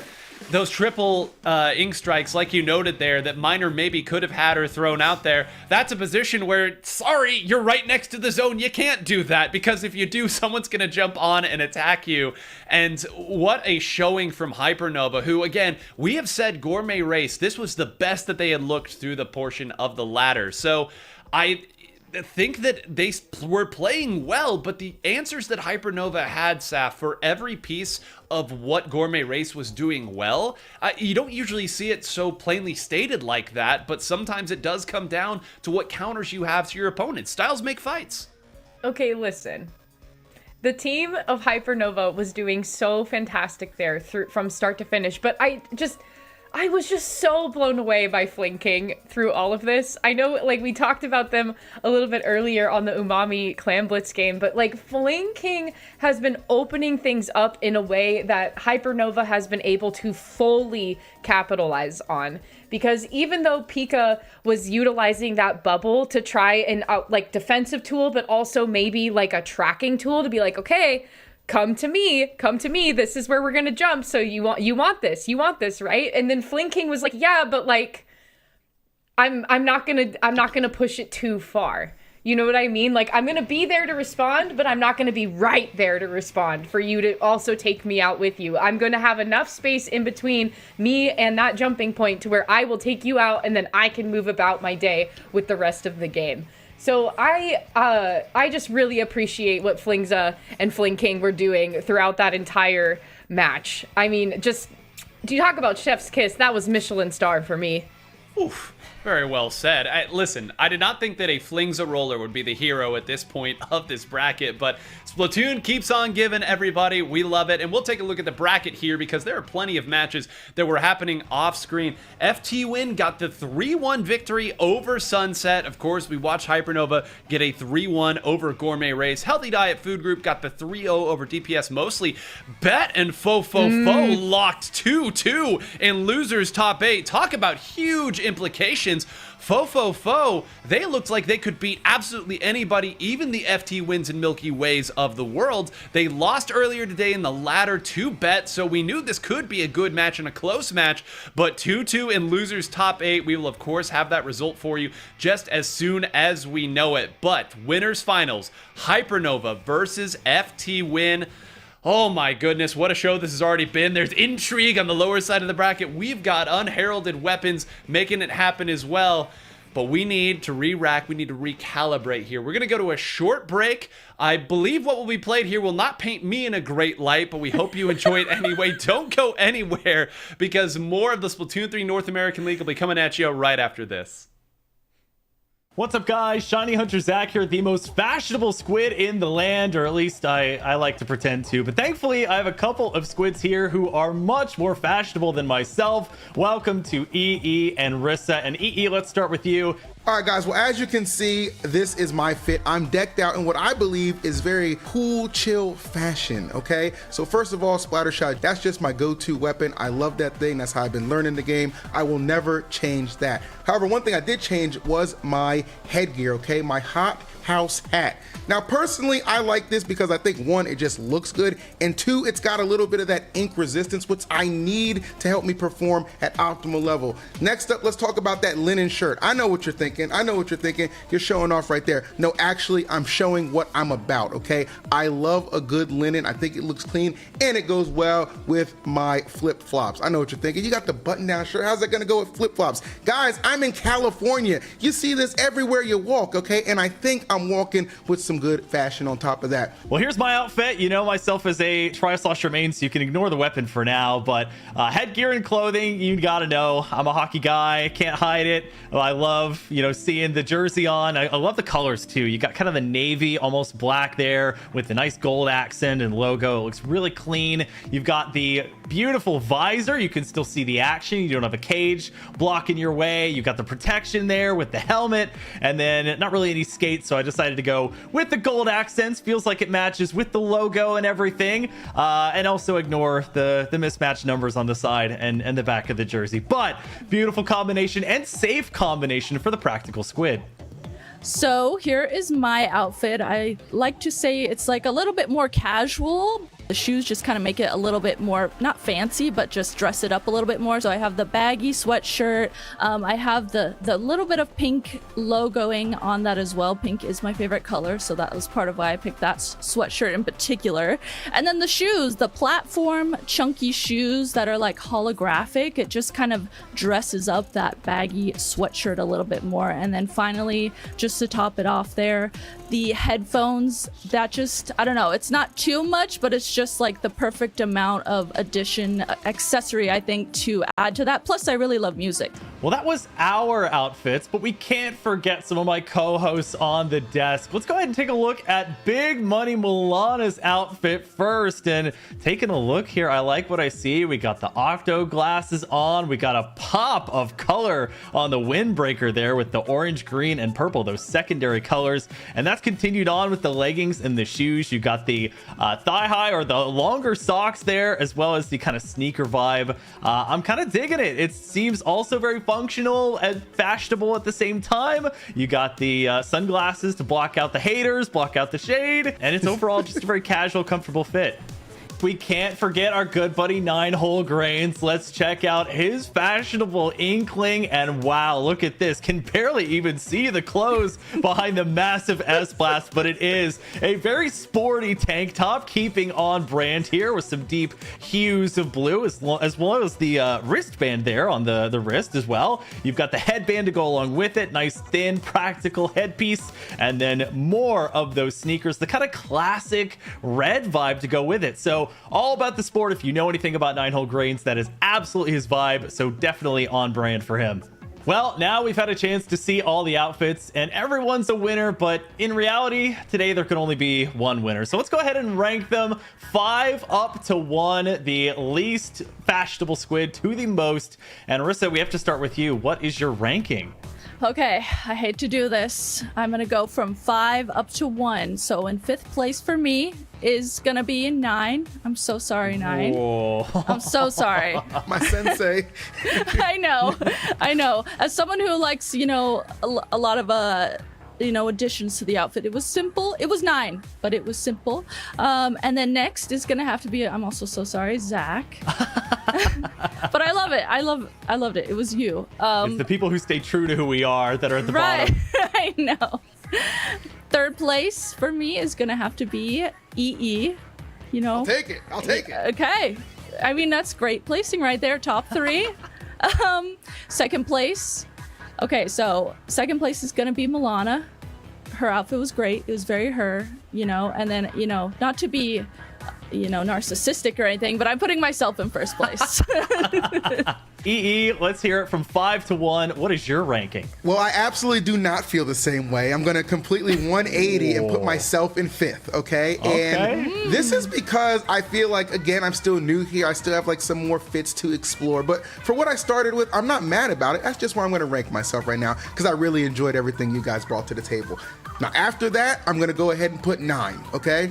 Again, it's a very nice fit, but it's very simple. You know what I mean? It's just 9 in a nutshell, and there's nothing wrong with that. We love 9 around here. So how about number 3? Who could it be? Well, fellas, we're going to keep the trend going. We're not making top 2. Zach, that third spot is going to belong to you, my friend. Hey, I told you I love the fact that you're blending fashion and sports, and I still do. Just not more than number 2, who is going to belong to Milana, okay? Had to think about it for a minute, and then I realized something. Yes, the price tag is there, but does that mean I prefer it over my number 1 pick, being Rissa? I do not. It's the oversized sweatshirt, it's the platformers, it's the headphones, it's just perfect. Spoiler alert, things are going to be a little bit similar in mine. Being a little bit self-denigrating, I did put myself in 5th, kind of basic looking, just like, okay, he's the hockey guy, so what? Doesn't really count for fashion. So happily put myself at the bottom of the bunch here. And then I hate to do it to the guy because I love him, but 9, I'm sorry, he's in 4th place once again. Like the others have said, it's similarly sporty and it is on brand, but this is a fashion competition, not a powerlifting or a rock climbing match. Number 3, EE, same vibe here. We're going to keep the fellas down on the lower end of the spectrum. We're going to put you 3rd. Very valiant and great job. The effort from a new squid on the block is fantastic. Totally. And then it comes down to Milana or Rissa for that top spot. And big money, like we said, can't buy her a victory this time. It's Milana in the 2 and Rissa in the 1. Rissa, it's just so on brand for you. It's too perfect. You know your way around some fashion, girl. Thank you so much. I needed an award or something. I feel great right now.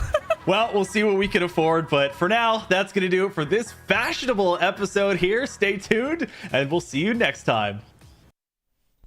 And welcome back, everybody, to the Splatoon 3 North American League event number 8, regular season week number 6. My name is Nine Whole Grains. My ego is totally shattered. It's going to take me a moment to pick up the pieces of what was once my dignity. As my inkling just got trashed for the better part of that 7-minute break. But it's all right. We're not here to talk about me or my own fragileness because we are at Winners Finals, and we have 2 teams that we have just talked a whole lot about over the course of the night and also over the course of the league. You've got Hypernova, who we just witnessed take down a red-hot Gourmet race versus... this is the final boss of North American Splatoon here, Sap. It's FT Win, and they do a lot of just that. I feel like is final boss, I don't feel like really tells the whole story because this has been final boss for multiple iterations. This has been final boss for many games, more than just 3 at this point. Like this has been long-term final boss, final fight to have in a game. So FT Win with Hypernova in tow, it's going to be a good one no matter what. Watching FT Win play is always such a treat. It's always such a treat, and I do want to take one little side turn here. Fofofo did get the win over Bet on the lower side of the bracket here. I promised you I'd give you that update just as soon as I had it. Pop back over, saw that, so Bet will go down. Fofofo continues their tournament run. But Siren, we talked at the top about what a win tonight would mean for FT Win. If they do get first place in those 100 points, they could get that oh so important number 1 seed, because you'd love to have what would be seeding wise, an easier opponent on day one of playoffs if you make it.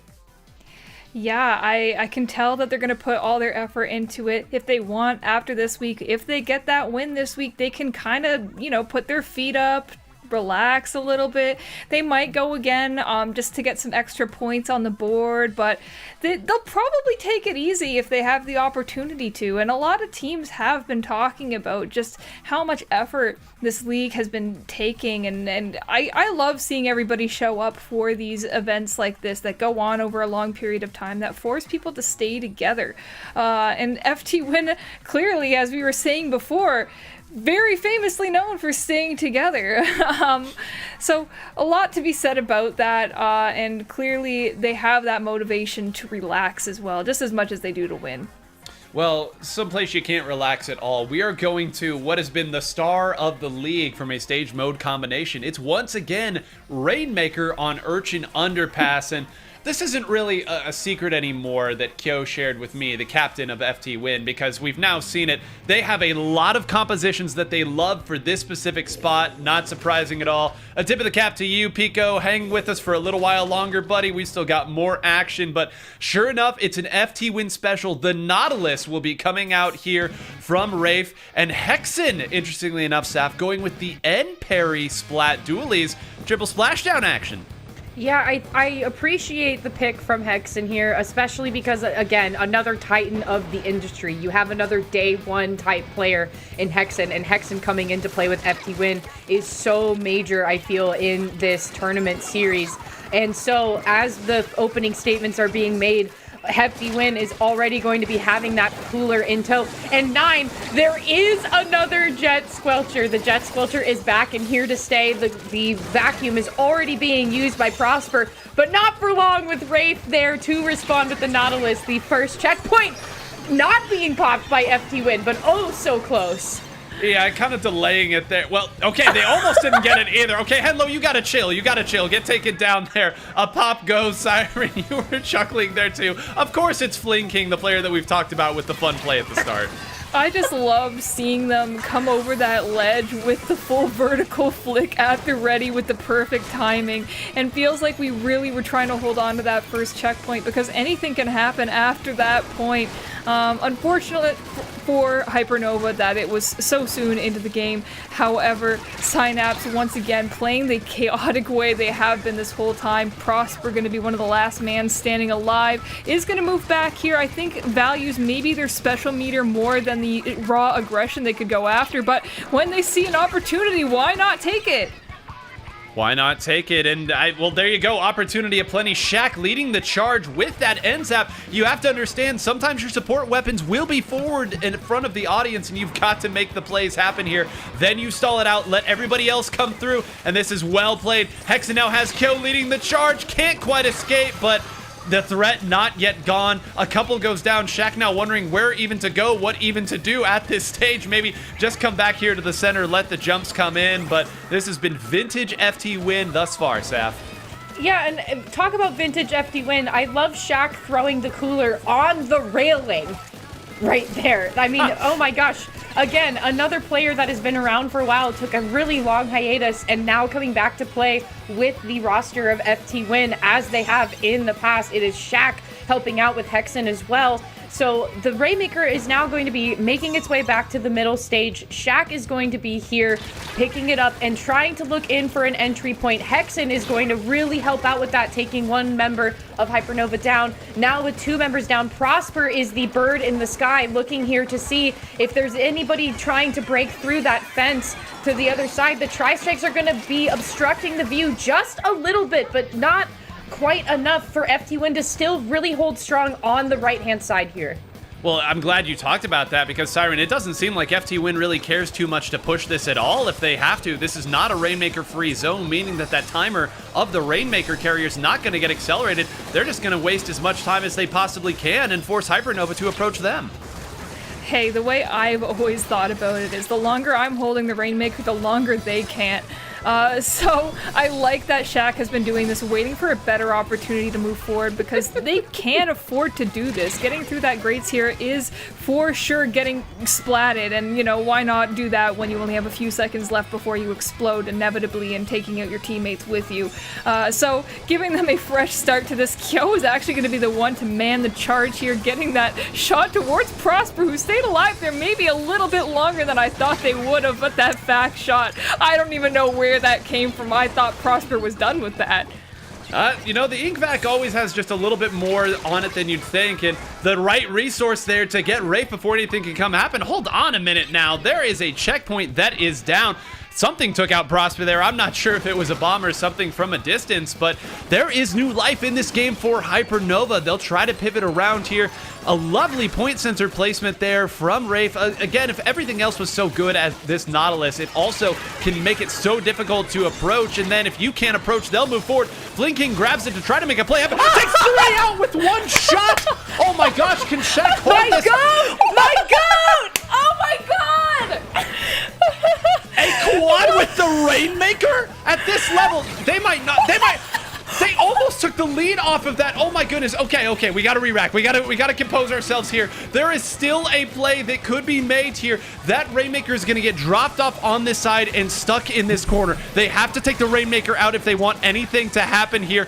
Prosper working around, but Jet Squelcher not the one that you want chasing down a Rainmaker.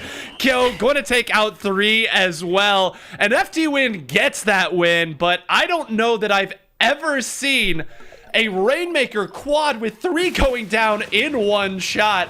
I mean, that's going to be a highlight for certain. FT Win holds on, saying no funny business right here. They almost lost that game, make no mistake, but oh my goodness, what do you take it? Because I got nothing left. If Flinking has no fans, it means I'm dead. I'm just saying, like, that was crazy. I might add the triple splashdown immediately coming out in a panic from the members of FT Win after they all wiped there, only for it to not really matter because the Rainmaker had already crossed the gap, and so the damage didn't hit enough to take them out. That could have been really, really bad.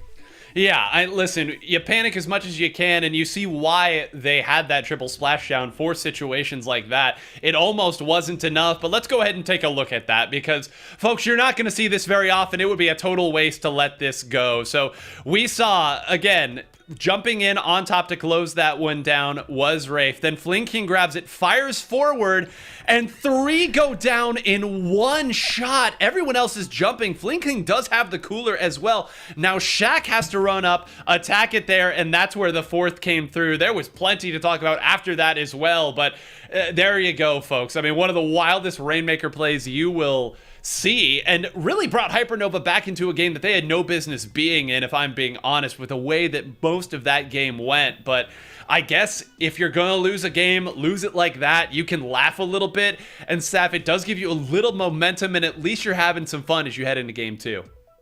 I think the important thing is to be looking out for a wild card situation like that, because I mean, holy smokes, that was a wild card. Like, FT Win had the win condition throughout the entirety of that game, and then with 3 members going down and then Shaq being the last one to close it out, it's like, that could have been so dicey for FT Win. And so I think moving into game number 2, you have to kind of consider to yourself, okay, what kind of cheeky play could come out from that or could result from that as we move forward. And maybe with Rainmaker being out of the way, perhaps we can just kind of shut down that narrative right away. Who's to say?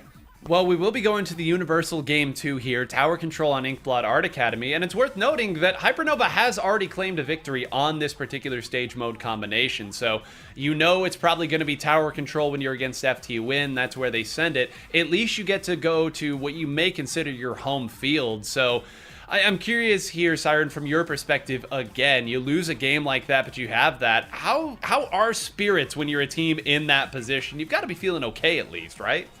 Yeah, I think if your team has the right mindset, you're gonna go into the next game saying, all right, well, we could have probably taken that first game, so what's stopping us from taking the next one? And honestly, I've been listening to Hypernova before we hopped on here. It seems like their mentality has been high throughout this whole experience. And you know, when you stay in losers, you haven't quite experienced heartbreak yet. So perhaps they'll continue that into here. Well, here we go. Take a look at this. Now it's Shaq switching over to the mini Splatling as well. So everybody's bringing a mini Splatling to the fight these days. And that means that Hexen's going to switch back over to the Splat Dualies. The Crab Tank will be out here, but another new look iteration of FT Win. On the other side, it is going to be the Splatana Wiper Rusty that is coming out. So we'll see exactly this, trying to go after the backline player here with that shot. Actually, he's able to hit a couple of people. Okay, Shaq goes down there in the midst of it all. What a wild scramble, but surprisingly enough, maybe at the start here, Sap, it's Hypernova who's going to get the first points. Yeah, I appreciate Shaq kind of going in for the defensive maneuver there, just pulling out the hammer, being like, okay, let's just stop this right now. Let's just put an end to this. That's not what's gonna happen here. You're gonna come with me. Oh yeah, you're coming with me. Like taking a really cool rock from the river. FT Win is going to be the first to get to checkpoint number 1. The tri-strikes are going to come out from Kyo to try to open up something here, and Henlo is still here to stay. Even the missiles are not keeping FT Win away from the tower though, and even with a stamp throw, Hypernova is also still going to be here to stay, and Prosper is in a great position to try to follow up here. They're going to collapse in on Shaq and take them down. The Killer Whale is also going to come out and open it up too. First checkpoint is on the way for Hypernova. And you start to see the recipe here already. You use your range specials to get Henlo in. At that point, that's what you do. Now flanking is Kyo to try to put this one to bed, and is not able to close out on Synapse. They lose the lead in the midst of the scramble, but if they don't close out on Synapse, that makes it even more. Positioned over here at a nice spot with the Killer Whale, very timely as well, will give them access to bats and continue to push them forward. If they get any more support up here, this threat can be very real. Down goes Kyo, and Siren, this is where it starts to snowball. Yeah, snowball it will, with Synapse still forcing all the attention of this stamp. They can't really look at the tower and that stamp at the same time. However, Synapse gonna be circling around, is able to stay alive long enough to push Hypernova into the 55-point marker here. And we can see here FT Win responding very quickly, going back into mid, has a little bit of the sense that maybe somebody is hanging out. And wow, Wraith getting the pick onto Henlo. That's actually a huge obstacle for them taken out right there, and it's gonna allow Hexen to pop that Crab Tank without anyone getting in that flank spot. Yeah, that's such a great point there. You take the forefront member out there, that means you only have to look one way. The problem is that everyone else was over there, and everyone was looking at the one way that you had to go. Swallowed up. Great work there. Hexen got all the way behind. Kyo jumped in as well.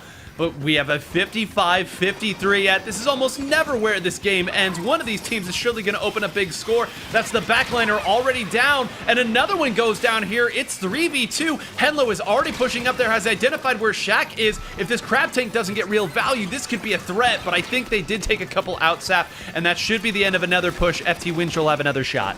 Yeah, but I think with Prosper standing here in a safe position, all the members of Hypernova are going to have a great point to jump in. And with Cooler on the wings for them as well, Flinking is going to be taken down by Kyo, but Kyo is going down in the trade in the fight with Henlo. Shaq is still very firmly placed on the tower here, and now Cooler for FT Win has finally been popped, and so the members need to jump back in to find any value from that. It is only a 2-point lead with not much time left to go. However, Hypernova having 2 specials online and ready to go here. It's just going to come down to a really good stack and also a really good territory advantage from Hypernova.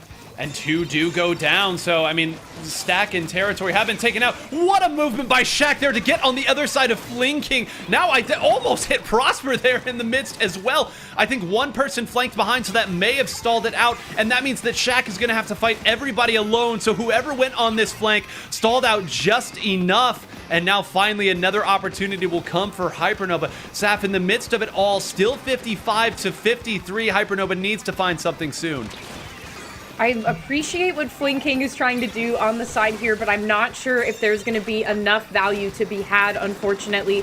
However, I say that though, and then a mine and Cooler is placed on the tower with Flinking. This is recipe for disaster for FT Win against Hypernova here. But all of the resources for FT Win are now at the forefront in this court area here by this what we so lovingly like to call this little parasol as mushroom. However, Prosper being on the tower, the mine is going to paint their feet just a little bit here and allow space for Flink King to come in and take the double, but it's not going to be quite enough. Just inches away. Hypernova trying to take the win off of FT Win, but FT Win is going to be here to stay, and they're going to close it out for game 2.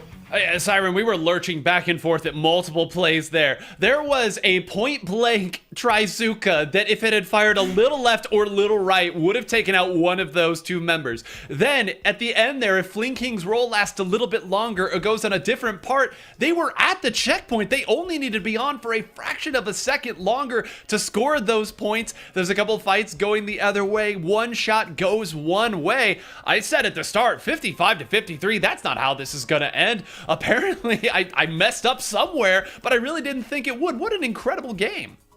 Yeah, Hypernova once again proving that maybe they really could take a game off of FT Win. I know earlier in the day, I believe they played them in the latter round and actually lost that set as well. And I think they were yearning for this replay and assessing everything that they could have done better. And you can see that coming into effect. I just barely not making it through these is going to be really, really rough for them. And just not enough pieces seem to have been falling into place. Like there's one good thing, but then that's going to be followed up with the downside. So just like that Rainmaker game, you might get a full wipeout with that Rainmaker, but the caveat to that is the spawn is so huge that they can come back in time and take you out. Or with this game, you might barely almost get that lead back in tower control. However, nothing is going to go right. Every single thing that could possibly go wrong, you'll just step on a crack in the cement or something like that and everything will explode, I guess. That's exactly how that old idiom went, for sure. Don't step on a crack or everything will explode around you. And that's how Splatoon can feel at times here with how quickly the Inklings get taken out, with how much damage so many of these weapons do. And on tower control, everyone's looking in one direction typically, so absolute pandemonium there. Interestingly, though, FT Win has opted to send this to Turf War next. Again, if you're unfamiliar with the format, the winning team selects the mode of a counterpick, and the losing team gets to pick that all-important stage. But we've seen this strategy earlier in this evening, even, Saf. Whenever you have the opportunity to use Turf War earlier, it means that you can maybe get a stage out of the way that you're not quite as comfortable on, and if you do lose Turf War, you still got two more cracks at it and probably on a better stage for your team. Right, but I also think that I think that was true for when we were seeing in the matches earlier, but I think when it comes to FT Win, this is the closeout. This is the cashing out. This is them putting in the cards. This is them folding in the way that gets them the victory. We're going to close it out with Turf War. This is where we want to try to end the match as quickly as possible. And I mean, we already know Reflux is going to be here. We know that. We know that it's here to stay, especially in Turf War. But I think too, people like on the FT Win know how to play Turf War. They've done it so many times and over again, and especially on a big tournament stage such as this, it's a very strategic move. The chess pieces are in place. Well, you talk about chess and the mind games and what of it all. Another aspect to consider with getting Turf War out early is that when you do go to Splat zones, if you do lose Turf War, it means that the next time counterpicks come up, you'll be the one picking the stage. So all the better then, you'll be playing on probably Splat zones. If not Splat zones, it'll be Clamblets. But you'll get to play on your two strongest stages after the fact as well. So use Turf War here. Either you win the match outright, or you get to go to your two favorite stages after the fact. So teams still deciding where it is, what they're going to choose here. But Siren, I want to talk just a little bit more about the role that Henlo is playing, because in that last game we really saw a sort of pattern form where they would use the missiles and then the triple ink strike, and then Henlo would use that as the opportunity to move forward. And whenever you have a wiper who's willing to do that and you've got it coordinated, you can attack from so many awkward angles. Well, there's always a sense of chaos in Splatoon. I think a lot of people named that as the one word they would use to describe Splatoon, actually. And one thing that those specials create is chaos. And in that, you need somebody to sort of conduct that and turn that into something profitable, something usable for your team. So you'll often see Henlo getting those things set up for themselves and then just running through that, using that as space for movement, taking advantage of the fact that all your opponents are really focused on dealing with whatever else is going on, and that's how they build these openings. And it's like a matter of like a salesperson opening your door and not letting you close it. They've got their foot in there, they're gonna rip it wide open and not leave you alone till you buy a fridge from them or something. I don't know, I didn't live in the 1970s, but What?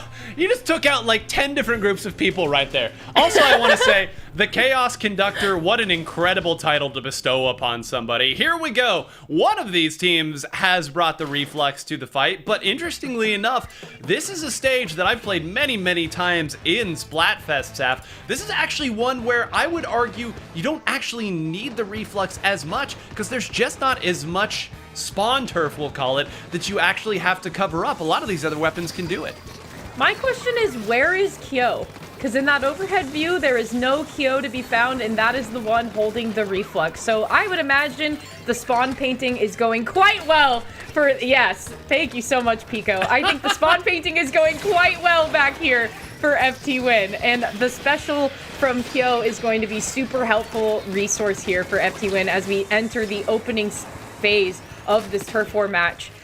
With Hypernova trying to, I guess, do a very similar thing, you have Hexen all the way in the backfield there, distracting the members of Hypernova from getting a lot of turf.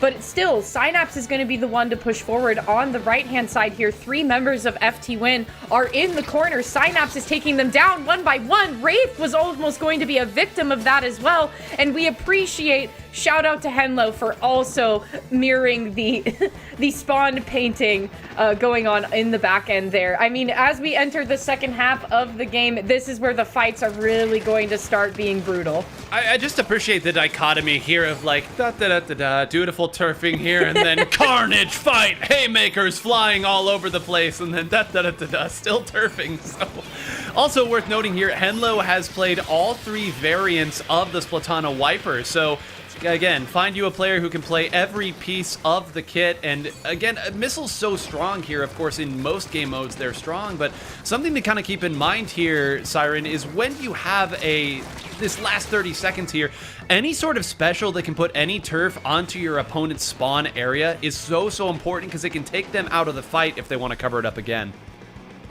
Yeah, not to mention as well, the Tenna missiles themselves, when you're communicating with your teammates, they can identify where everybody is dispersed across the map from a quick glance. Just shake your controller left and right and you immediately know where all your opponents are hanging out. And a lot of these teams really do go for a full-on fight in the last 30 seconds, because hey, if your opponents aren't around to paint, you have all of this opportunity to do so yourself. So with that 30 seconds starting, I'm looking to see who is holding onto their specials. We do see FT Win holding onto one thing, I believe it's that mini there, and able to take out that fight without even really lifting much of a finger. Fling King, a key player here, going down, and Kyo has that Booyah Bomb ready just to overhang over Hexen's crab. Oh my goodness, Kyo can play just about every weapon here. Diving with the Reflux, not usually what you'd see, and that may be enough here. Fling King going left and right, duking it out with Shaq here in the center. Hypernova will try to claw their way back, but it looks awfully tinted for FT Win. I think Kyo's highlight plays there at the end may have secured what was going away from them, and Judd has the answer. It will be a 3-0 for FT Win, 52-ish to 45-ish. But I just want to again note, like, when I am thinking and watching a game of Turf War at the end, my big thought is, all right, Reflux player, just hang back. Just do not go down whatever you do, because if you go down, that's all of our turf out of the way. Kyo's like, nah, buddy, let me hit a 90-degree flick right here. Let's throw some parabolas up. I love this guy when he's feeling great. After a 3-0 victory, that's about as good as you can feel. And Siren, it's in the name. Feed to win. Feed to win, that's right. A lot of people forget what the F stands for, because I think we've kind of transformed that into a word of its own. FT Win. Just quickly, off the bat, right? But you could see they're obviously able to take that last 30 seconds for themselves, and that's where most of the impact is going to be shown. Not much more to say about it, right? I mean, I think we were talking about missiles for a really long time there. However, Kyo actually opting into picking that Booyah Bomb kit of the Reflux, which is a little less common, I think, but it's gaining a lot more popularity, I find, just across the league alone, because it's forcing people to play Turf War when they might not normally, and they're discovering that there is better ways to do what they're doing. And what I've heard for the most part is that people enjoy it because of how independent it makes the weapon feel. It can win these fights on its own. It has its own way to protect itself when it's, you know, kind of in a not so great situation. You have that panic booyah, as some might like to say it. Just throw it up there when somebody is running at you and you don't think you can take them out by yourself. Buy yourself some time. I love saying that. I have a problem, clearly. Well, hey, there's no problem for FT Win over the course of this as well. Another 3-0 victory, and what a showing for them here to make it this far. There's more action that's going on. We have an entire lower bracket of results that we can bring to you as well. Take a look at it. Sunset 3-0 victory over Healthy Diet Food Groups, and that's almost, maybe upsets a little bit strong, but Healthy Diet Food Group, another team that really needed a great result today in order to put themselves in a more comfortable position to perhaps make it into our top 8 and make the playoffs. And on the other side, Gourmet Race, after having the ladder of their lives, goes down to Fofofo 3-1. So a tough showing from them here. This is still a pretty good result. Another 5th place finish for them. Will certainly score well, but that now leaves us in the loser semifinals with Sunset, a team that we've gotten to spectate today, versus Fofofo, a team that we have spectated a lot over the course of this league. And Saf, it was about a couple weeks ago where I had the thought creeping into my head, Fofofo might be closer to FT Win and Milky Way than anybody else is to Fofofo. That's how it started to feel, because it was always the top 2 teams or the top 3 teams and then Fofofo. It didn't seem like any other teams were able to get wins on them. Moonlight did take a set early on, but Fofofo has hit another gear here. And I mean, there's of course plenty of players to talk about, but that Menace has made people believers in the Octobrush, in the Zipcaster as well. This team is the talk of the tournament from my perspective. See, that's so funny that you say that, because I would think that, like, when I think of Octobrush, I think of Red Shell from Duck Motif. I'm like, oh yeah, that's Red Shell, that's Red Shell. But now, lately, you are so right. Dat Menace is the one to be looking at for the brush gameplay. I mean, they had a really phenomenal run at Riptide and did really great, and then coming into here and still flexing that brush gameplay has been such a treat to watch.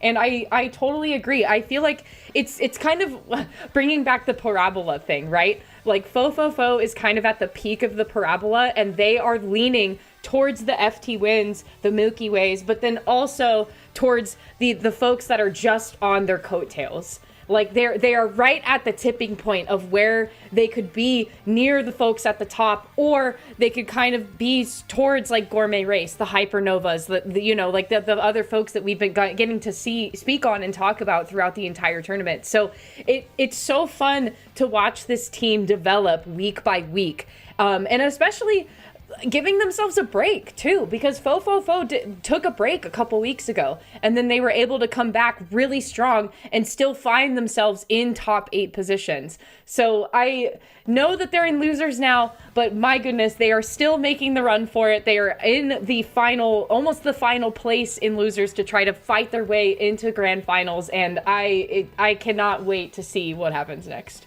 And let's be clear, they're only in the losers bracket because they lost to FT Win. So, I mean, it's not like they've dropped a whole lot of sets to other folks, but we've got a minute here. The teams are still getting into the lobby, so let's talk a little more about our playoff picture here. If you missed the top of the show, we do have updated standings here that are even showing you the weekly event scores as well, so you can kind of get a better picture.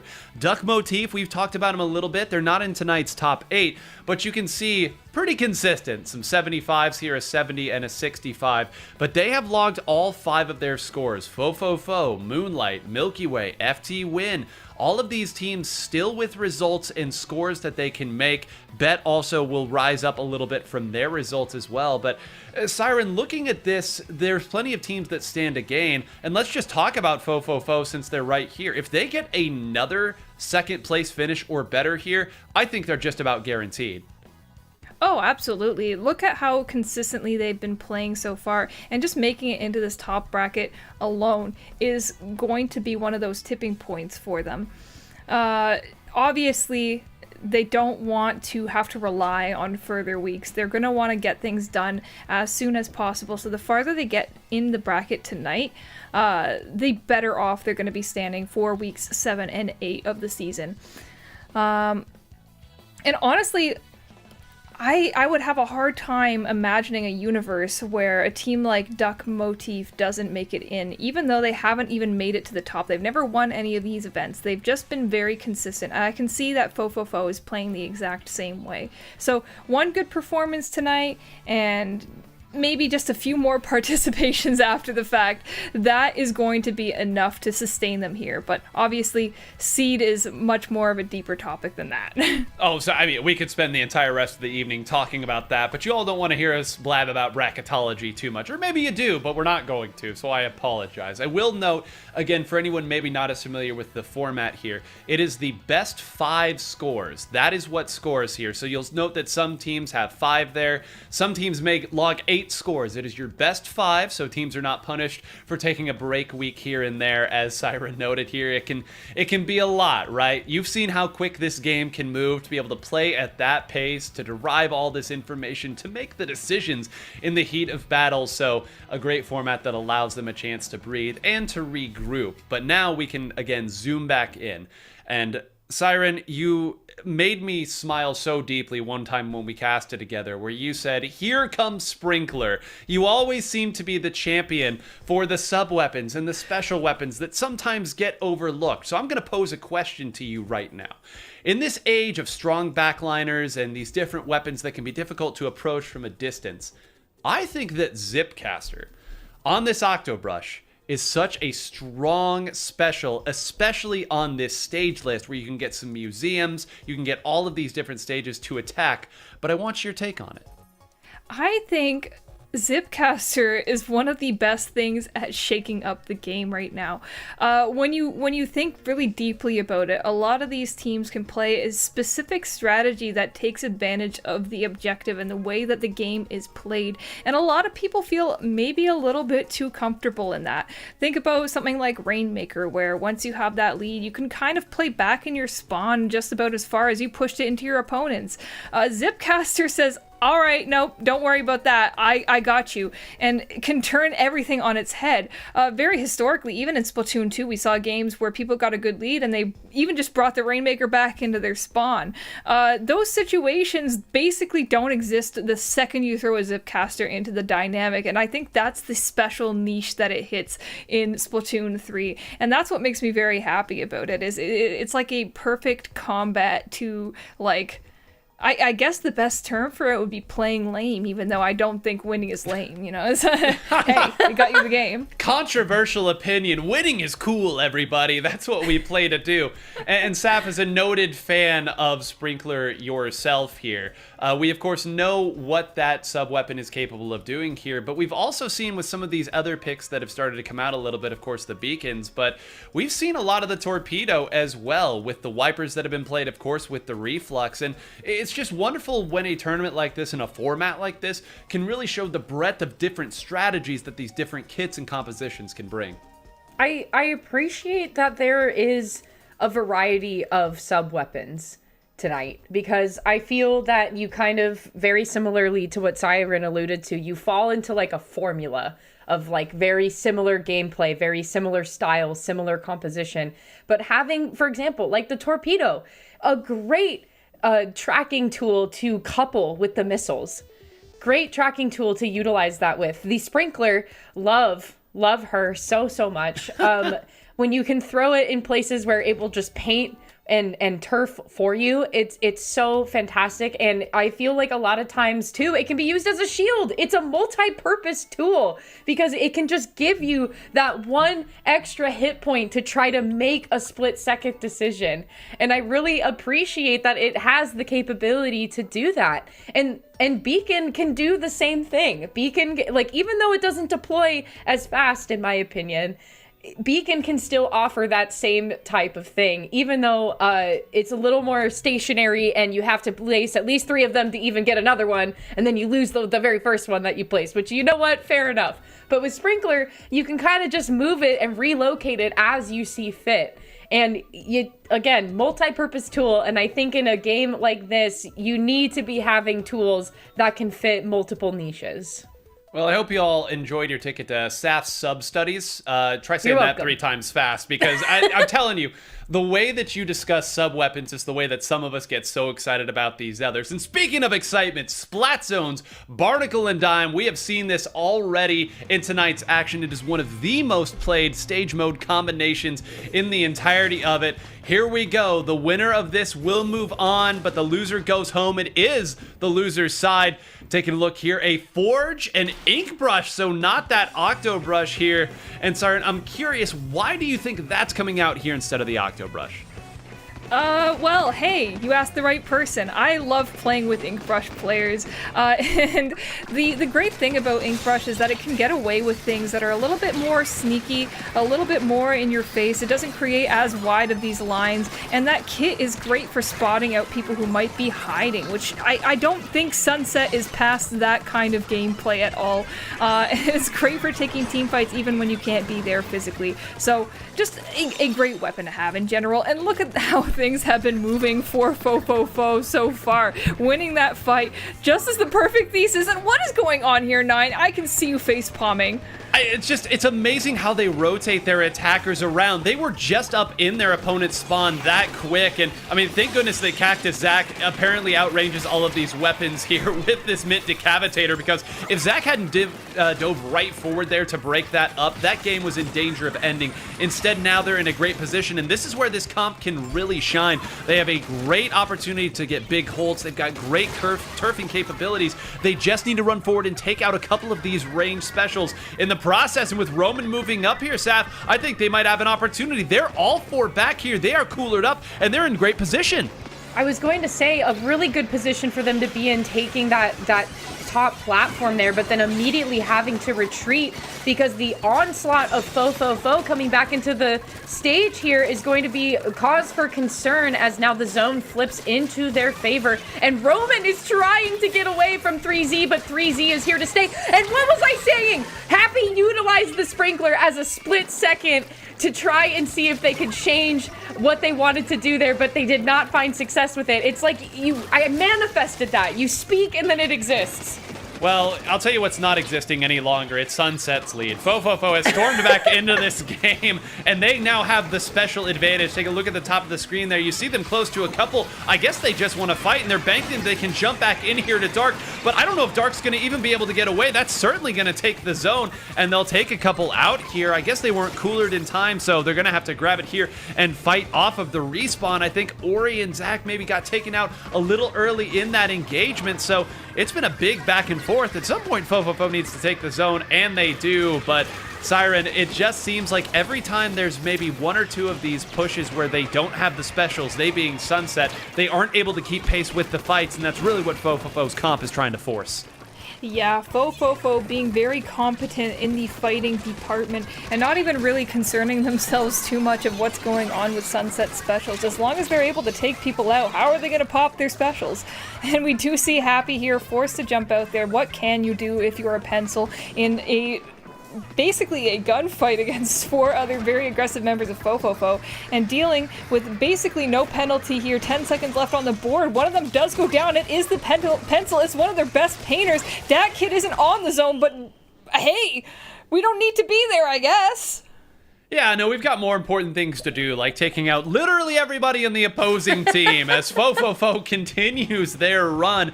They want their rematch with FT Win, the only team that they haven't been able to beat as of late, seemingly. A great showing there, and we talk about, some stages not being great fits for certain teams. That stage is an incredible fit for the way that Fofofo likes to play. We've talked so much, Saf, on this particular stage, how when you drop down, you're kind of at the opponent's mercy. Unless you can get up onto a raised area, you usually have to use your specials just to break back in. When you have 3Z and Dat Menace on those short-range weapons, the very mobile short-range weapons, waiting for you to drop down, it seems like there's no right answer. You either use your special to get back in and take them out, but then you don't have them for the zone, and there's not really a great way to replicate that over and over.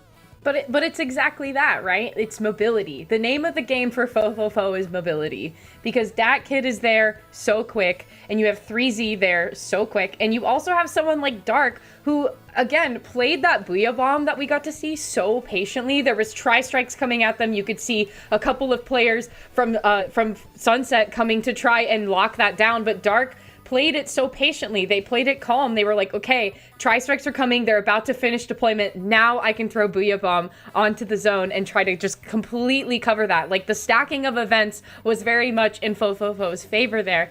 And you gotta stop what Dat Kid's doing, man. I mean, they are gonna be everywhere, all at once. And you gotta shut that down as quick as possible. So again, it's the gathering of information, right? It's now reassessing, okay, we see what Fofofo can do. How do we try to shut down these things that have kind of been the Achilles heel for us? And I'm so glad that you mentioned Dark there, because Dark, in that particular stage in mode combination, earlier in this very league, had played Splattershot Jr. That was the pick of choice for the Splat zones. Sit around here. I've gotten to spectate so many of their games here. They're at support with the big bubbler and making sure that everybody's back in. If you've got a Forge Splattershot Pro that you can bring, certainly the main weapon's going to give you a little more oomph, especially at the range. But that Booyah Bomb, especially if you're against a team that you know loves to turret up in specific spots, it's just such a nice other tool that Dark has.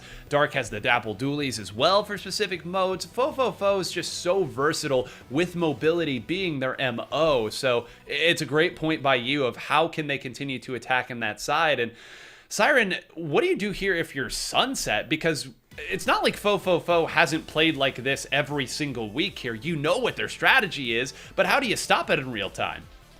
It's surely going to be an intimidating feat for them, but on the same side of that coin, with Sunset being in such with Fofofo being in such a spotlight like they are, they've probably had a lot of opportunities to observe their comp and see what can work for them. It's hard when the only control that they're going to have right now is what stage they're playing on next, rather, because Fofofo gets the opportunity to pick that first mode in counter picks. It's rough. You have to really think about all the angles here, understanding what mode works best for you, and how to pick the stage that's going to work. That's really all the control that you have. Honestly, I don't think I could do it for myself, so it's hard for me to give you a proper answer on that one. Maybe we can learn something here. They've clearly picked into Mako Mart tower control, right? So surely they think that something is going to go good for them here. Well, there you go. Find an answer that is impossible to find in real time. Good luck to you, Sunset. But I do love this choice, okay? If you gotta go to tower control, at least go somewhere where you have good vantage points of where the opponent is going to drop down. Now, of course, it's difficult, as 3Z has just shown, to pin down some of these weapons, but at the very least, you know they've got to climb. If they are climbing to get on boxes, you know they're not swimming on the ground very quickly. But Dark, once again, holding on to this position, takes out Ori there, maybe a little bit of an overextension. Now Dark moves forward, almost gets happy as well. Instead, it's a big scuffle. Dat Kid coming out all the wiser from it. And Saf, here we go. It's Fofofo moving forward, and that Zipcaster will be online soon. I am mouth agape right now, 9, because right at the start, Dat Kid and 3Z were immediately called out and taken out, and I was just thinking to myself, I was like, oh man, like this is a really rough opening for Fofofo. But Dark able to follow it up. Not only did they get one on the stack, they put down the Booyah Bomb and acted as a smokescreen and then took out another. They completely opened it up for Dat Kid to come in and finish the job for them. They stayed alive long enough for Dat Kid to come in and continue the story. Fofofo now toppling the first checkpoint, on their way to the second. A brief delay here as the folks of Sunset are now trying to jump down from their spawning area and trying to look and see if they can utilize this cooler to the best of their ability. But here comes Dark again with the displacing Booyah Bomb. Ori is trying to look and see what they can do behind the glass area here and just kind of camp out in this corner, but they're not going to find really any value here. I mean, incredible momentum shift for Fofofo. I was watching the top of that screen that whole time saying, all right, when's the Zipcaster getting popped? And oh look, there's a wipeout as that kid continues to shake the brush. So timely, and it's so important. Again, Dark using these Booyah Bombs at the exact right time, understanding where the little gaps in the attack are coming from Fofofo. If you can throw a Booyah Bomb over there, that keeps the pressure going, that keeps the push going all the way down to 27. The last couple jumps will come in here to Hershey on the back line, but Siren, a push to 27. Absolutely no reason for Fofofo to change up anything they're doing. Yeah, I think Fofofo is very comfortable right now. They're sitting pretty is basically what I'm trying to say. And when you look at that, they had a lot of patience. They waited for the members of Sunset to feel safe enough to crawl back into mid just to shut that down immediately with the Octo Brush. And as I say that, look at the opportunities that has bought them. We still have 3Z running into their spawn with this wiper. When one way doesn't work, try the other. Climb up on the pillow here. Here comes the zip cast. Here comes the hammer. What's next? Just a raw pick right on a Roman as we go to knock out this game. Mercy, please. Just Wait, no, stop, I'm doing something. Just there is no better way to look at that game in particular and see how it was going, as there was nobody on the tower for a moment there. 3Z swims towards the tower, doesn't even slow down to get on it, doesn't even hop on it knowing someone else will get on it, instead runs around and continuing the pressure. One of the mantras that I heard very early on in my Splatoon commentary career and study was, Splatoon is a game where you need to continue generating game-winning pressure over and over and over. You have to find a way to keep attacking, keep the waves going, keep the pressure on. That is, of course, maybe the starkest example of what that looks like. When you could probably get onto the tower, instead you continue to attack and assume that somebody else will help. But you have the game already in hand. But if your job is to continue attacking and move forward and force people that way, keep doing it. And Dark has done a fantastic job of playing objective, holding things up. You know Dat Menace is going to have a time, and as long as Hershey continues to pump out the tacticoolers, things will go. But I mean, we're laughing in here. We're having a good time. Sometimes excellence is, you just run out of words, Saf, to describe it here. Fofofo showing why they believe they're the strongest team left in this event. Well, I think another important piece that comes down to is the big T word, and that's trust. Because you're absolutely right. 3Z ran past the tower and was like, okay, this is where I need to be. And Dat Menace was right there waiting for them to help out. And you were right. They had to trust that somebody behind them was going to jump on the tower and continue the game-winning strategy. And that's exactly what happened. And I feel that is something that takes so much time to really establish and build up, is the trust that somebody is going to be there to back you up. And 3Z had no second thoughts about it. They just knew. Well, it's trust, and it's also knowing your role, knowing your job. Splatoon is a game of improvisation, sure, but generally speaking, when you get to this level, you have an idea of what your weapon needs to be doing at a given point. And when all four players know that, when all four players can recognize the game state, it is beautiful. But now, Siren, your Sunset, not probably a lot of happy words being exchanged in the VC right now. I mean, you haven't given up entirely, but that's a rough game too. And I'll remind you, that was your counter pick. You chose Mako Mart there. I know tower control wasn't your choice, but at this point, is it all caution to the wind? What do you do in a situation like this? Okay, I mean, you gotta, I kind of think you have to take the Gourmet race approach to it and just throw everything out on the window and just go, all right, something needs to work here. Let's just throw whatever strategy we can out there. You know, if we keep doing what we're doing, it's not going to work because it hasn't been working. So let's just throw caution to the wind. Let's do the thing that we thought of doing, but maybe thought it was too risky. This is the biggest opportunity for them to learn, and very selfishly, I would really like for that to work in their favor, because I am yearning for the Hypernova Sunset game, but I guess that's just not going to happen. Well, here's your counter pick. We can't count them out just yet. Rainmaker on Crab Leg Capital. So if you thought there was a way to maybe change up what the opponent's doing, you certainly got your choice here. Dat Kid has swapped over to the S-Blast 91, and I'll have to check my stat sheet, staff, to be sure here, but I don't think I've seen this particular weapon out of this particular player. I think you're really right on the money with that, but you know what? I think that it's going to be just fine, because checkpoint number 1 is going to go in favor of Fo with this incredible weapon change-up. You have NZAP, you have the Splatter Scope, you have S-Blast 91. On the Sunset side of things, you have that rapid blaster, you have the red dapples. Like, I mean, an incredible change-up on both sides here.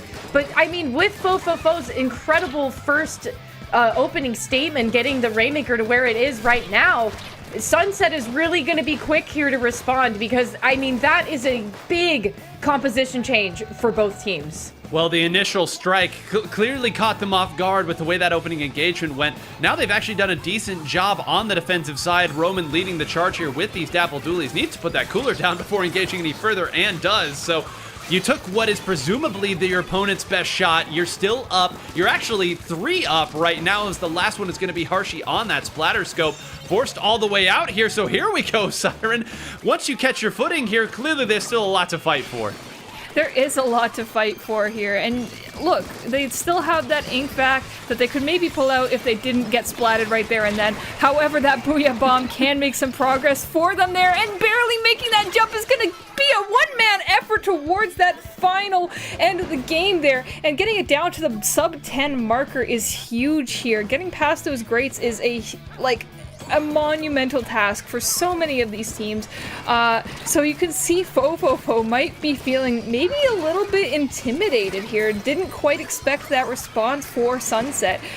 So it is going to be quite the uphill battle for them here. And speaking of uphill, Harshy not quite able to make it back into their spawn, unfortunately. Fo kind of in a spot where they have to throw everything down. Speaking of throwing down, that stamp sure will go down there.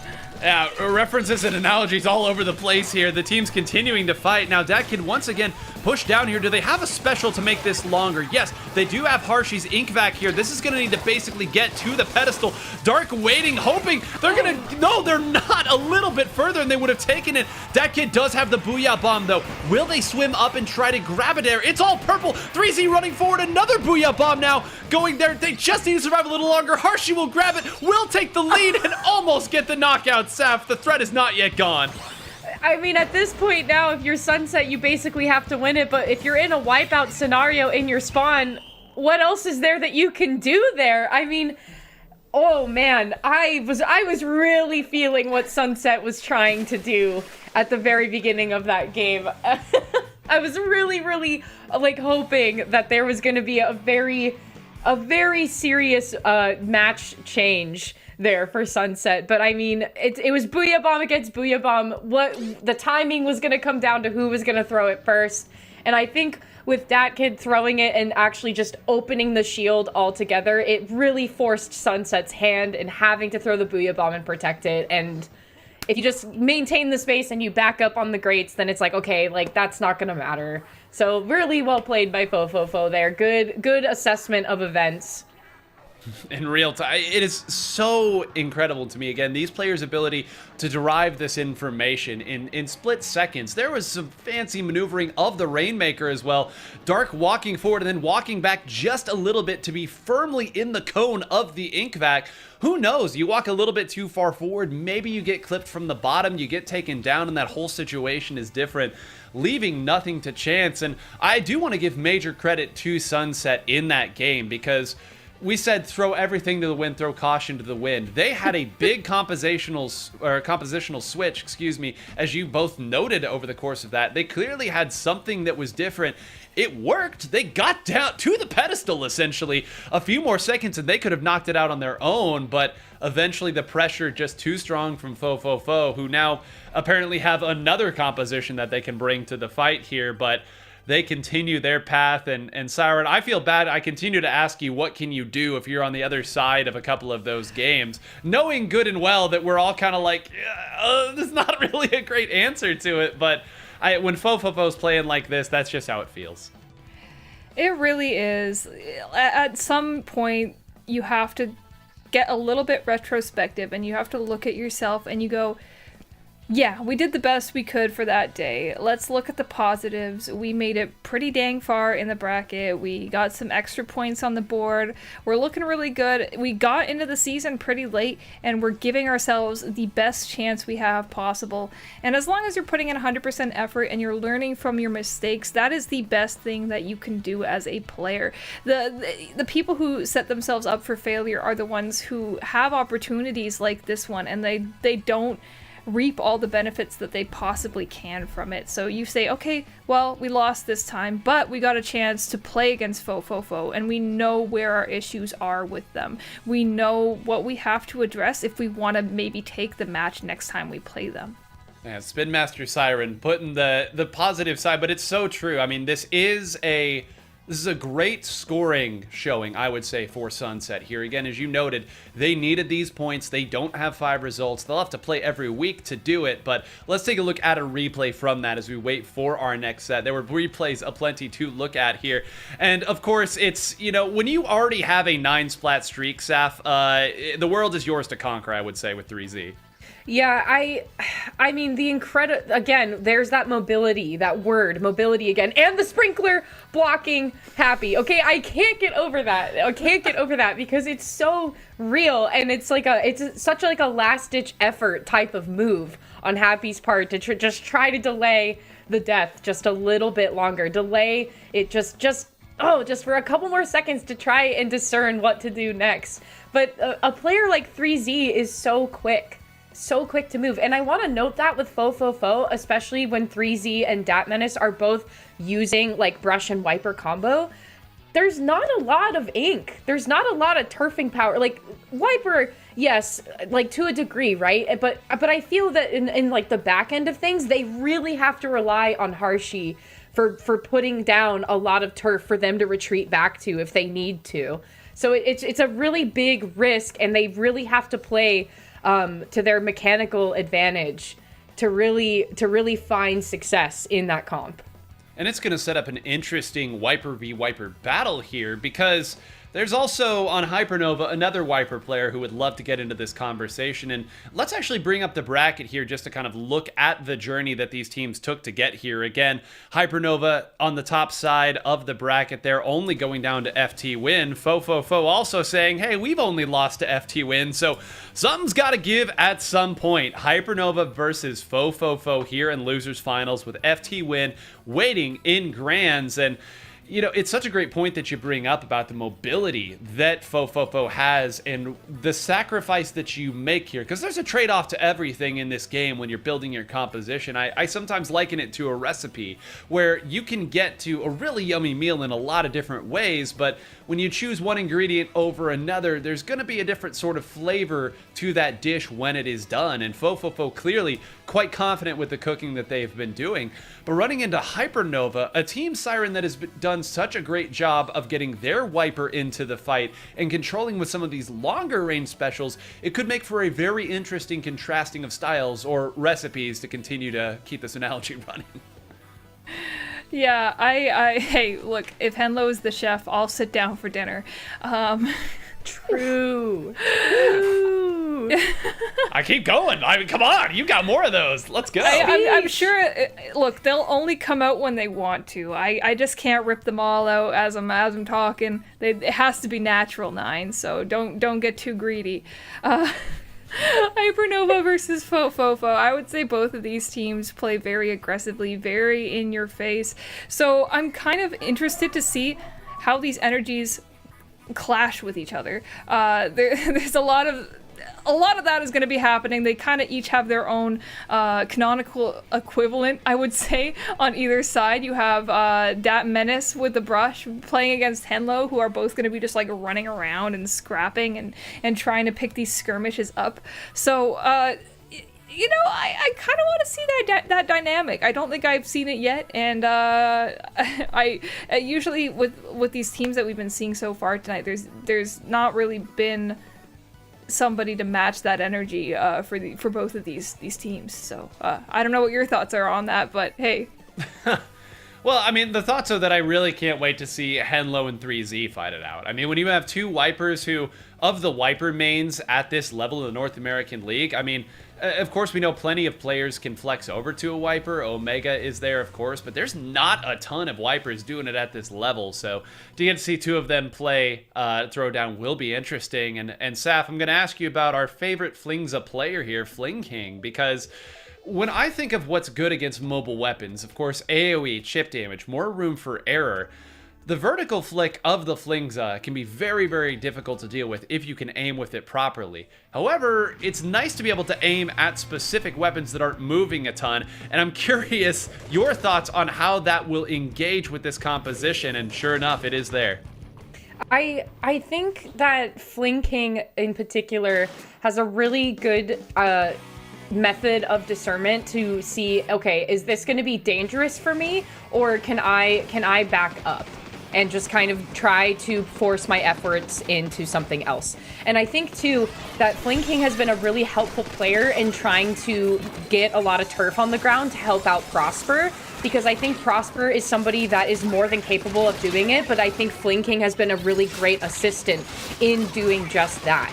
And already we can see that Hypernova is going to be the ones to take the zone first here. And Synapse is was almost moving into the spawn of Fo. They were almost going to take residence there and just force themselves into somebody else's room to try and to cause some havoc here. And Henlo is going to try and do the same, but Dat Kid is already there to respond. But see, as I'm saying, Fling King is going to be assessing the risk here. They're going to be holding themselves back. They don't want to go too far. The missiles is going to be a great opening tool for Hypernova to try to repeat what they were just doing. Entry tools so important. Sometimes you got to give up the zone to maintain a favorable board as it goes. I love the way that these range specials have kind of kept Fo back ever so slightly and allowed Hypernova to move forward and engage on their terms. Dark, the rock at the very end of it, fighting forward there, almost got taken out by Henlo. Instead, will survive. These two continuing to scrap. Never saw a fight they didn't like. But what a response here. We have seen, Siren, what Fo can do on this particular stage and mode. This is entirely different from what we saw in the previous set. Yeah, I feel like both of these teams have transformed so much already. Wait, that kid getting that suction bomb pick onto Synapse. Classic move of Synapse to use those splash walls as their advantage, but turning the tides on them as well. That hammer gonna get tossed at a 180 at Fling King in the zone. It's just gonna be two members left up on the side of Hypernova. They're able to hold onto the zone despite the fact that Booyah Bomb is coming down, and Fo finally regains the control they need to apply that penalty onto Hypernova here. Their first opening in the entire game. Oh, well, round 1 and 2 appear have gone to Henlo at this point. The fight is not yet over, Saf, but again, already in control is Hypernova again. And we brought up the great point earlier. Fofo's comp not the best at actually just outright turfing zones in these scrambles. You can see, even though they've been in a good position, that was what, a good 5 or 6 seconds that they weren't scoring points that maybe they could have. Yeah, I think that at some point when you don't have a lot of resources in your favor, you really need to just take a step back, take a breath, and try to recalibrate in how you want to try and proceed. So now with Fo having 0 penalty in their way, the jumps though are not going to find success as you have the sword fight happening in the corner there. That's 3Z and Henlo both trading each other out of the game, and Dat Kid is still going to be taking so much space on the left hand side here. And I appreciate that Dat Kid is just trying to be like, hey, look at me. The name of the game is to look at me and not think about the objective. And especially too with Dark being able to follow up with that Booyah Bomb, Hypernova has to get out of there. They are caught between a rock and a hard place, being stuck in their spawning area, and Dat Kid, oh, just a moment too soon, having that Zipcaster meet its end because Prosper was in a really tough spot there. And now Dat Kid still going behind. The rough spot might not be gone yet. Prosper has no idea. No, did get away, and it might have been the sprinkler that did it. But more important things, the lead very close to switching right now. 2 members down, 3 members down from Hypernova. The lead will be taken. 3Z diving in right now, almost a victory lap at this stage. Nobody anywhere close to the zone, and that Booyah Bomb will put a stamp on it. Fo, despite Hypernova's best shot coming out early in that, hang on just long enough, force the fights, and continue to cycle around. And, you know, Siren, something that was interesting to note over the course of that game is in previous iterations, we saw the ink brush come out from Dat Kid on that particular stage and mode combination. This time it's the Octo Brush, and I'm curious if maybe the ink brush just isn't feeling good right now. I mean, results-wise, clearly it's been working, but maybe they feel like against a team like Hypernova, they need that Zipcaster as a way to get behind because Hypernova's so good at setting up those big team pushes. Yeah, I think you hit the nail right on the head there, Nine. This team is so strong at moving up and locking out, and sometimes you just need something to break out of there. So perhaps earlier that ink brush pick was a sign of saying we are so confident right now. We don't think we need any special pieces to break out of the grip of our opponents. But this time, I think having that safety net there is really good for them. Force the attention away from your opponents just running into your base and make them maybe look back at the zone, maybe have to go back and protect your pencil player, something along those lines, anything to disrupt the peace and cause your opponents to feel uncomfortable. So hey, I like that pick, even though you're losing that Splat Bomb. It's a good trade-off, I would say.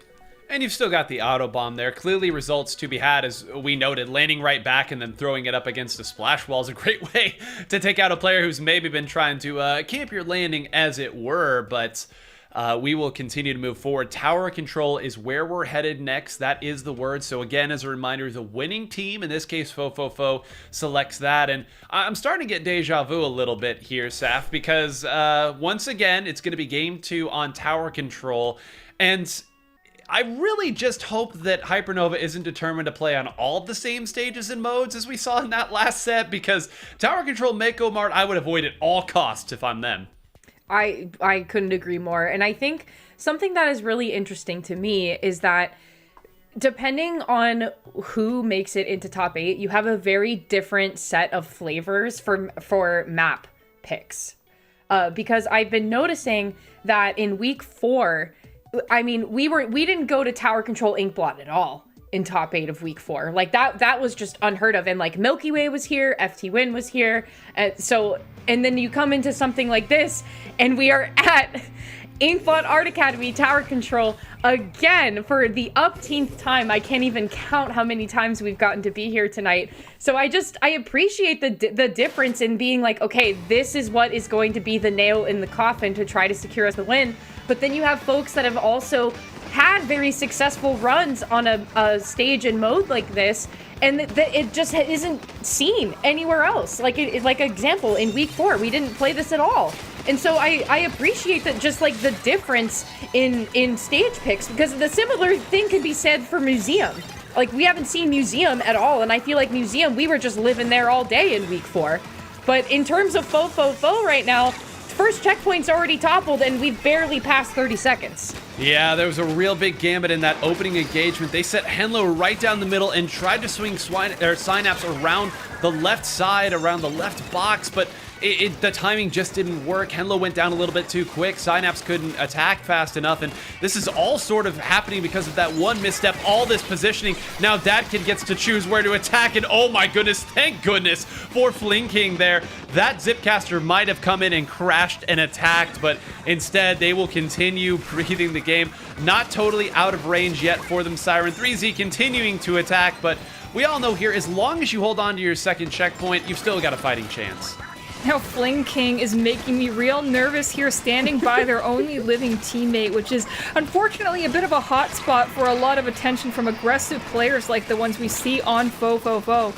Henlo and Synapse going to be dropping down here on that right side. Truly a tag team of all ages as they move in on the left side, taking the opposite direction of the tower path to move into the base of Fofofo. And I love that super... The stamp just coming out and taking out these suction bombs, protecting your teammates, and now you get to relax, chill out on that tower, burn through that checkpoint, and you are well on your way to a great lead. Well, here you go. Count it up right now. 3, 2, 1. The lead will flip at checkpoint 2. And now the game can really begin. They actually snuck back onto the tower there and kept it running even on the other side of that bomb. And now, Seth, for maybe the first time in a hot minute, Fofofo has to prove that they can defend. I cannot believe 3Z is still up and fighting, and neither can Henlo, who will take a trip back to the spawn. Fling King will get taken down as well as this push falls to a halt, but 37, still half of the game remaining. You should have a chance to set up your defense how you would like it. Hypernova not done yet. At this moment, I am convinced that Henlo is just made of steel. Like, man of steel, because earlier they jumped out of the harm of a Booyah Bomb and they had maybe 1 HP left. I mean, there was not much left in the tank there, and they were able to escape out of harm's way. And then that most recent skirmish that we just got to see, they were against 2 different people, and I mean, they could probably barely see what was in front of them with all of the ink that was on the screen. But oh my gosh, Hypernova, that is 3 X's on the court area there. Fling King is going to be holding down the tower as Prosper is trying to put a little bit more turf down and waiting for that cooler to finally come out. This could be a really big turning tide here for the folks of Hypernova. But I mean, as I say that, that's 2 members going down. You see DatKid trying to flank around from the backside, but not finding success in doing so. Hypernova, I think it just, once we get to just past that second checkpoint, that is where we are finding the biggest challenge. Apparently the only thing that can stop a Flingza roller is their own tacticooler when they're trying to swim up the wall. Insanity there, being a hero both on the defense and the attacking side, but they've got to be careful here. This has become a very fight-heavy mid right now, and that certainly will favor Fofofo. You can see the members of Hypernova all stacked up in their bats area. Nobody's really even on plat. Now Henlo's going to drop down, but Fofofo's going to opt to use this Booyah Bomb and some of these longer range options, waiting as long as possible. They might have just separated a couple members there, and they should have a chance to collapse on top. Sure enough, this is all the resources being thrown at this. Another one goes down. It's just Prosper who can affect the tower at this point. That kid comes back around, and that's a lost lead, Siren.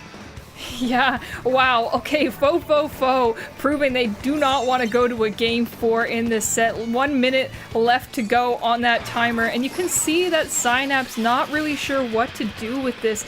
Is gonna hang out and shark a little bit, has visual of the fact that that person just jumped out thanks to those killer whales.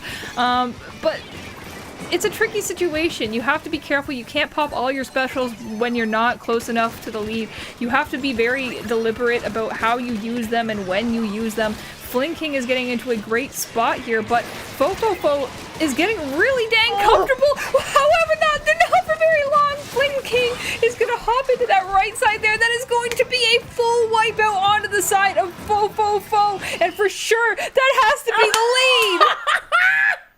lead. Flingza roller mains, your time has come. The biggest defensive play made by Fling King, then the biggest attacking play at the very end made by Fling King. Saw where that kid was, swung all the way around before that Zipcaster got up into the air, and then got a second player on top of that, swung back around to the other side of bats to ensure that the plate was clean, left no crumbs. What a showing there from Hypernova, but I mean, again, the Flingza roller, the roller class just as a whole, let's be clear, not something that sees a ton of play at any point in Splatoon 3's history, but certainly not lately. We talked earlier about the unique ways that that weapon can play when a true veteran of their weapon is able to craft their way through the game. And listen, we talk it up. We hope we get moments like that. We very rarely get 1, much less 2 in a game for a given weapon. And again, Saf, I'll pass it to you as a champion for the unheralded weapons, sub-weapons, and special weapons. You've got to be beaming right now with this Flingza play. I mean, they're a king. They're a king at what they've been doing because that was such a key position for them to be in at that time. The tower was climbing up to the platform and Flinking took full advantage. They saw that Dat Kid initiated the Zipcaster and they were like, I need to shut this down right now. Because imagine the difference if Dat Kid was able to actually deploy that. They would immediately be on the tower. They would take off anybody that was riding it, and then it would just have been foe all the way down. But Flinking, ate extra. They had extra servings on this one because they took down Dat Kid and then they took down one more that was just waiting on the wings on the plat. So just another key play from Flinking. And again, I need to know what's happening in that voice chat. Like, what is being communicated for these plays from Flinking to be happening at the time that they are happening? Okay, Carbon Roller, regular roller, it's out. It's all Flingza down from here, dude. It's all Flingza down the way. Well, you talk about, what are you communicating to make that play happen? And one of the reasons why Splatoon is so fluid and so fast-paced is there comes points where a weapon that might not be your first wave of pressure, where you have Synapse on the 52, you have Henlo who starts almost every engagement.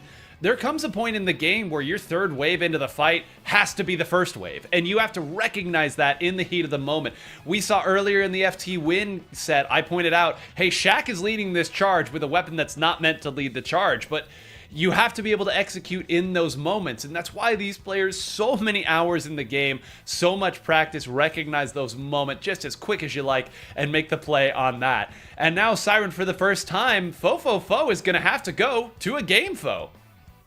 Okay, all right. I know you were sitting on that for ages. Boy, Congrats I was. to you, Nine, for remembering to use it at the right part. Goodness, Like how a do I moth to even the follow flame. up with that one? I was just thinking this entire time. Flinking has been overlooked so much. I think a lot of these teams have been going, ugh, Flingza? All right, no need to worry about that. And yet again, I almost think maybe because of that, he's been able to get away with these ridiculous plays. Towards the end of that game there, I thought we were going to be there for a lot longer. I thought that tower was going to get fought back against. I was not expecting the near team wipe single-handedly from Flinking, and just shoving people around and saying, all right, hey, you like where you're sitting, you have all your specials, no worries. I know that you're feeling comfortable, so let me just change that for you. And to go further in depth about the comfort zone, I peered over while you guys were talking and saw that we are going on to Clam Blitz on Urchin Underpass, and I thought no one is going to be like, yeah, that's my stage and mode. I'm so ready for this. There is not a single person. Oh, No, never mind. I take it back. There is maybe a single person who is like, this is my space. I'm going to excel here. This is like Rainmaker times 10 as far as the difficulty in getting in there and making an impact on the game. So I think we're in for it here, Nine. Maybe so. Hold on a minute. I've got to break through. I was about to say one player who tends to love this is Dark, because this allows Fo to switch into their Dapple Doolies composition, and I think Dark has the sharpest Dapple Doolies in the entirety of the North American League. But throw all that out. There's a heavy edit Splatling, one of my beloveds, out on the field right now. From Harshy, it's going to give him a little bit more firepower, and this was something, Saf, that some of the backline players started to toy with once people started playing a little bit less pencil here. All the while, everybody else on the team doing a great job. That kid throws it down to then go dash in here with this so powerful Zipcaster. Poor Flinking gets hit twice over the course of that push by that kid, and that's going to be already 2 power clams. We're already down to 60. And here we go, Fo, a little bit mad, I would say. So remember earlier when we were talking about why is that kid not playing the paintbrush? Well, I think that was a really good answer to that, because with the Zipcaster, there are so many nooks and crannies here to immediately call people out and force them into a corner. And additionally, you have a very strong swing with that Octobrush, because that, I believe, is 3 members going down single-handedly by DatKid once again, and the basket being opened here. 3Z is forced to quickly retreat. They are going to pop the stamp, though, to try and defend for just a moment. DatKid, unfortunately, jumping in at in a very inconvenient time. And 3Z is still living in the midsection here. They're not giving up the fight. They're waiting for the members of Fofofo to come back in. And a huge cancel on the Kraken there before anything could really get started with Hypernova. Hypernova is forced back to square one. And Siren, it's not just me, right? Why do I feel like there is always a one-on-one fight going on, and always it's Fofofo that's winning it? They're doing such a good job of forcing these members off in little corners. Well, I think that maybe might be a sign that it's not a true 1v1. I think if you're not on even ground, if you're not playing the same field, it might not be a true 1v1. And I think that speaks to the way that Fofofo has been pushing Hypernova around. They're taking them where they want to take these fights and where they think they will have the advantage to win them. And I spoke at the beginning of this about how difficult it is to get to this clam basket. Fofofo is making me eat my words. They have made this look so easy. It's like a fine art to them, how easily they've been getting into the base of Hypernova and just living there. They don't have a 10 umbrella, but they're camping. Well, thank goodness Hershey got taken out there by Henlo, because if we saw another power clam go in this soon into the game, I was going to kind of flip, because it is true everything that a Siren is saying. It's not supposed to be this easy to get multiple power clams in, to get multiple openings of the basket.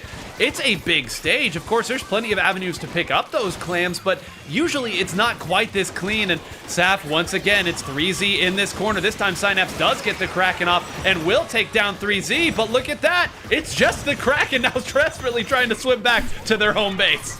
Yeah, they really had to quickly retreat there, because they had really good wind in the sails, but then as soon as they were the only one left, they were like, all right, I gotta redo. Let's rewind. Let's restart. Go back to the main menu and then press play the movie again.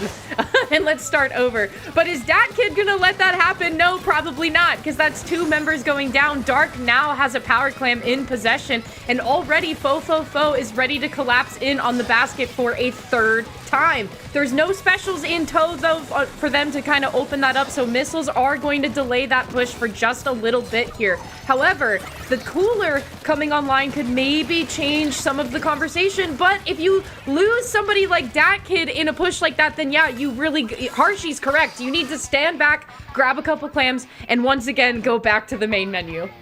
Well, okay, Henlo gets taken down. Harshy is up and forward and attacking here. Are we going to see a flanking? Okay, it takes out flanking, so certainly that's been called out. They have just traded. This is a flanking heavy edit Splatling, okay? This is not what this weapon is designed to do, but on this stage, you got to make the best of a bad situation. All eyes on me, turn around, and meanwhile, my team is going to respawn back on the defensive side, so love that for Fofofo. For Hypernova, I think 3 people are fighting Henlo right now, and that's not going to go in Henlo's favor. Surprise, but Prosper's going to sit on this power clam. The problem now, this is such a big lead that they're going to need probably multiple attempts at the basket. Siren, they're certainly not going to get that. Their only option is going to be to build as many clams as possible, but even that's not a great look. It's difficult for these hyperdive teams to get a push like that one, because they rely so much on their respawns and getting back in there and coming in hot. But when you're tasked with staying alive as long as possible and getting out of the basket, that can be difficult, let alone making a power clamp to activate overtime. Yeah, as soon as that last power clam went away, you got the sense that the next 15 seconds or so of gameplay were kind of already a foregone conclusion at that point. Just no room for them to move around to even think about building that power clam, as you noted, Siren. But there you go. I mean, I think we found the other person that isn't in the commentary booth that will always be happy to see Urchin Underpass show up. And that is apparently every single member of Fofofo, because they continue to take teams there. The proof is in the pudding, as it were.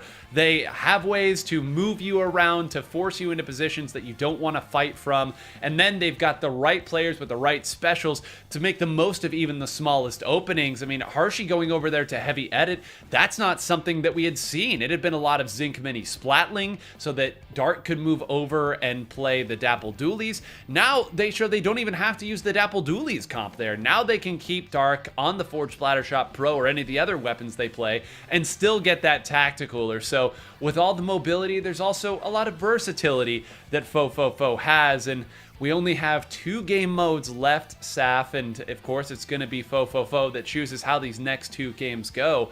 That one stings a little bit, though, if you're Hypernova. Yeah, I definitely think Hypernova is feeling the loss of that one. And I feel you could especially tell in the final seconds because Fling King just kind of like threw in the towel and was like, no one's here. What am I to do with no one else? It's just me against the world. And I wonder, too, how Hypernova wants to try to respond, especially kind of being down in this scenario with Fo. If they take the next one, then they are moving on. And Hypernova is done for the day. And so, and you have to imagine, these folks are probably so tired. I mean, going from the ladder stage to getting further and further in the bracket, I'm sure that there could be some steam that's being lost just purely because of how much time that they've been playing since the start of ladder stage today. So I'm kind of, you know what? Throw Turf War on there. Why not?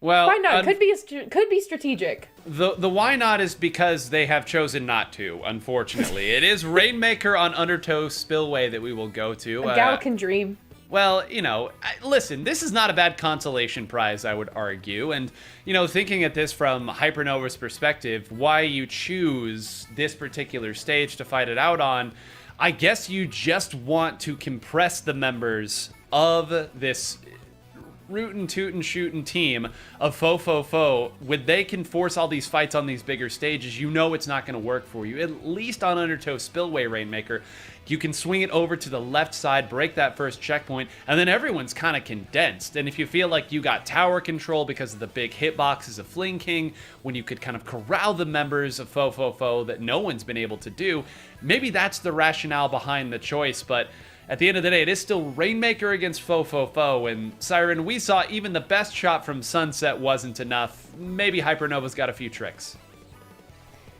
Yeah, look, they could still pull things out of the box now, but as you guys kind of covered, it might be a little bit demotivating to be in this position.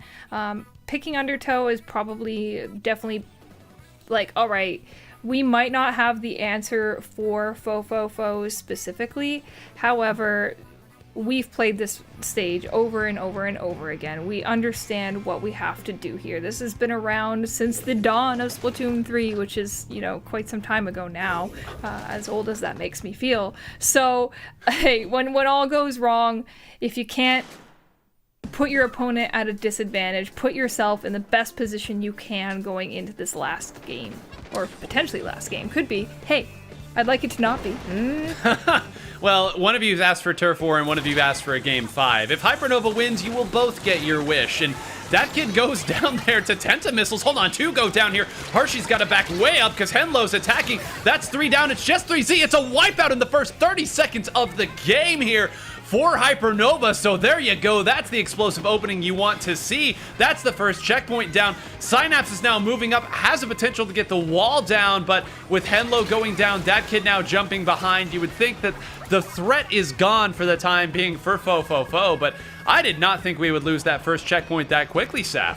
Yeah, I appreciated the exchange there. Prosper jumped out while Henlo jumped in, and Fling King came around to flank, and they're still gonna be there to grab the Rainmaker before it resets. Okay, so huge play by Fling King, ? I'm not quite sure, because most of Hypernova, especially with the this way, are still in the center stage here. They didn't want to try to push that, but Fling King wanted to keep it there for just a little bit longer. But this forces Fo to have to come to the center and fight their way from spawn to go and fight with Hypernova. So this is once again forcing Fofo's hand to try and come in and take the fight and reset the Rainmaker. But now they find themselves on the left-hand side here. The Killer Whale is only going to do so much, and the Cooler is kind of acting as a shield for Harshy. But I mean, looking over at this right side, it's looking pretty promising, I would say, if you're Fo. Gotta find a way to pivot in real time. Great showing there, taking that down, and actually, I mean, kind of important that Harshy went down there. If Harshy had gotten away, they might have gotten a pop and maybe stolen the lead. Instead, now they've started to lose track of where Fofofo is attacking from, and that kid more than happy to jump on top with this. Can they find another? Could they grab the Rainmaker even on this landing? It appears not, ticking away, and it will be a Rainmaker reset with the board in favor of Fofofo. 2 more will go down here, and oh my gosh, 3Z's behind them. Now Henlo not even sure which way to look, which way to fight. Do you go for the Rainmaker? Do you go back to fight 3Z? Choosing to fight 3Z was correct, and here we go. It's back, an honest chance at a defense. 2 down, and Siren, despite how scary it looked for a moment, Hypernova has their footing. Yeah, Hypernova really doing a great job at holding down the fort. They've gotten great special movement here and not quite getting the pick onto 3Z there, which was just ridiculous movement from the both of them. I guess the stars did not align with that 52 gals RNG in the shots there. However, I just love seeing that kid zip cast happen just barely off of camera there. Once again, Fofofo in a great spot to move up past this checkpoint, perhaps get that lead there, is able to, sitting on that corner, and Hypernova puts a quick stop to it, which is what you want to see if you're Hypernova, not quite knowing that Dat Kid is there. I don't know how he's fitting himself in that tiny little sliver of ink, but is he going to make something of it? Well, okay, cover's blown, but it doesn't matter. Oh, well, no, did grab it. I was going to say, don't run past it here, or it's all for naught. Oh, man, what it amounts to, well, okay, never mind. A bomb comes in and takes another one out, adding insult to injury. But what it does amount to, Saf, is more and more time ticking away. And now you start to look just a little bit longer every time you think you've taken everybody out. This time, there's no stealth at all as that kid's approach. But it's all shenanigans and Fofofo bringing everything to the table. I'd imagine if I had a device that could tell me my heart rate right now, it would not be nearly as high as Dat Kid's was in that moment, sitting in the tiniest sliver of ink with Flinking completely jumping over them.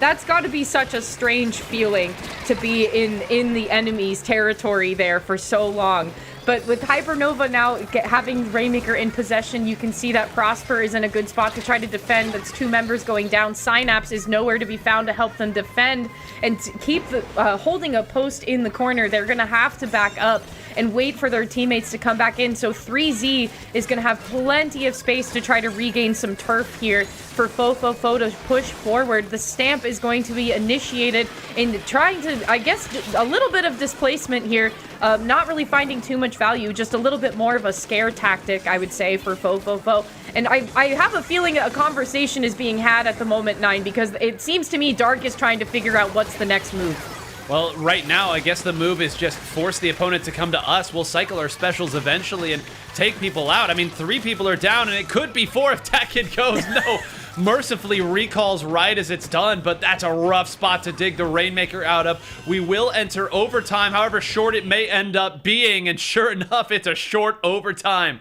as Fofofo continues their path all the way to their rematch with FT Win, knocking Hypernova out here 3-2. There will not be a turf war, deciding game number 5, and we saw everything from Fofofo there. It's the new composition that they brought out with Harshy on that heavy edit, Dark staying steady on that forge. We get to see the lovely, stealthy, cheeky plays of Dat Kid in addition to the up-in-your-face, I'm a brush gameplay too. So all the stops, everything you want if you're Fofofo, you're getting right there. And more importantly, they get their rematch with FT Win. A great showing from them. But Siren, if you're Hypernova, 3rd place, pretty good, especially for your points. Oh yeah, I mean, Hypernova has been one of the more consistent teams over the league, so you can't really get too mad at a 3rd place placing for them, and I think it's one of their more standout performances across the league itself. You haven't seen a lot of teams surpass that top 3 or even really get past like going 0-2 in top 8. Statistically, that's just how things roll out. So anytime you move past that and you get a good run like this one, you gotta be feeling pretty dang good about it. As samey as things have been in the top 3, I am very excited to see Fofofo versus FT Win, because I've seen a lot of Milky Way versus FT Win, seen a whole lot of that, but this is going to be like one of those matches that you want to be looking out for if you want to start placing your guesses on how things are going to go in the final 2 events of the season. As you were saying earlier, Fofofo has some really weird rock paper scissors dynamics going on with some of these top seeds in the league. So I want to hear your thoughts on that going into this. Well, I've got a lot of them, and I'm going to take a minute to gather them as well because we're going to hit a short break to get our teams ready. We've got another wonderful content piece for you here. Don't go anywhere. Grand Finals, once again, it's a rerun. FT Win versus Fofofo. A lot to play for. Don't go anywhere. Time now for a friendly little competition with some of our community members. We've got Magic, Nox, and Cater. And they're going to do their best to try and guess who was responsible for the splat in the upcoming clip. Something I'm certainly not jealous of because I know this will be rather difficult. Now, the rules are simple. They're going to see a clip. They'll try and guess who was responsible for splatting in that clip. And if they guess wrong, they have to wait for everybody else to guess until they can guess again. Whoever has the most correct guesses at the end of the competition will have bragging rights throughout eternity. All right, let's get to our very first clip here.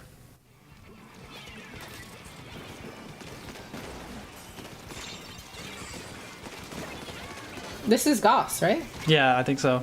Correct! With Goss out the gate. We thought we were going to make this hard for you, but Nox, first guess. Why not? Crank it out of the park. Now, let's see if you guys can guess this one as quickly. Oh, JJ. Is it JJ? Correct! Oh my gosh!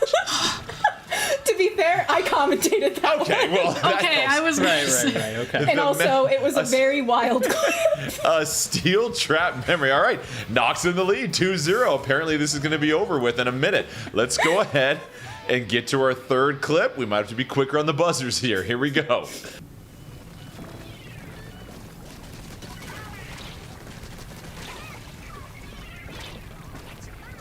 A lot of action going on right here. Little clam blitz action. Power clam drops. Zipcaster coming out. I think I have a guess. Anything giving it away? Any guesses? Is that kid? Say it one I more think it's time. Mox. That menace. That is correct. Another quick guess. Dat Menace, Dat Kid, whatever. That's the right answer. So good job with that. All right, let's go ahead and get set for our next clip here.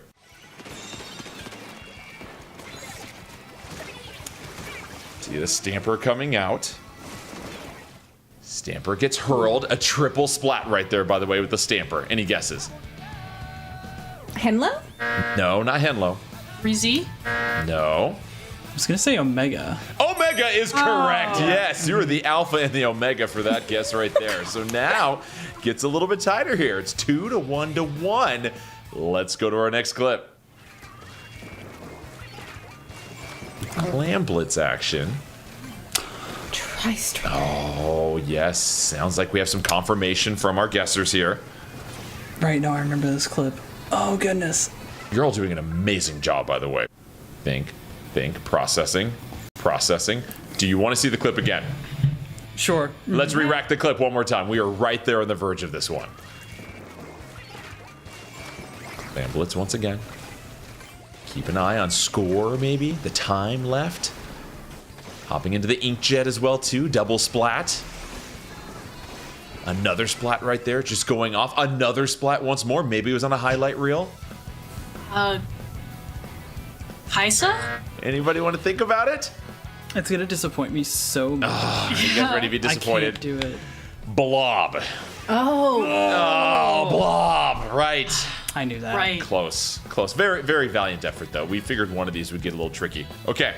Are we ready for our final clip here? Sure. Final clip. All right. Let's see here. Seeing some good work going in right now. Picking up a splat, hopping off the wall. Towers coming closer. Splat up above.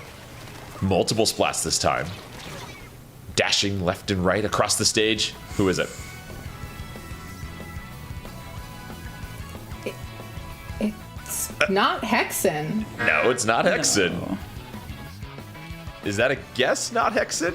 It can be a guess. It's more of a statement. have a but player If called you Not get a Hexen. point for saying not Hexen, I will not be happy. Not Hexen. Because I could just go, oh, it's not Yeah, Basil. And funnel that down into one name, possibly.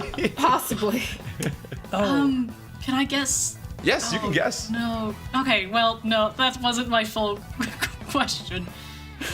No, I think that counts. Count it. Okay. No. Any Okay, fine. thoughts? I'll put it. Is it Synapse? No, not Synapse. I'm gonna go ahead and just give you a hint here. The name is synonymous with weather. Oh, is it Thunder? It's Thunder. There That you makes go. sense. Of course it's Thunder. Of course, Of yeah, course, Thunder. yeah. Of course. There I it knew is. that, right? No, I had the it had- answers in front of me. Very impressive, I've got to say. Listen, we took away everything. We didn't let you see their teammates, the opponents, the specials, the weapon comps, and you still nailed the majority of these. But Nox is our winner, so congratulations on 3 correct guesses. Clap it up for Nox here. Thank you all for playing. Great job. Welcome back from our game show to the Splatoon 3 North American League event number 8. It is regular season week number 6. There is plenty to play for. Both of these teams would love the 100 points that they will get if they are victorious here at the end. We have a rematch, not only of last week, but also of earlier in this tournament. FT Win versus Fo. Let's take a look at the bracket to see how we got to this point. I mean, it's pretty clear right here. They played in winner's quarters because of the way the seeding worked after the latter round. FT Win, the only team that's been able to beat Fo as of late. And Fo made everybody else pay on the run back up to it. FT Win happily waiting in the winner's side of grand finals to get to this point. And I've made reference to it a couple times here, Saf. FT Win and Fo continue to play in grand finals of these events. It seems like really the Milky Ways and FT Wins are the only teams that can beat them. We're going to be starting here very shortly, so we won't have to guess too much, but what do you think we can expect?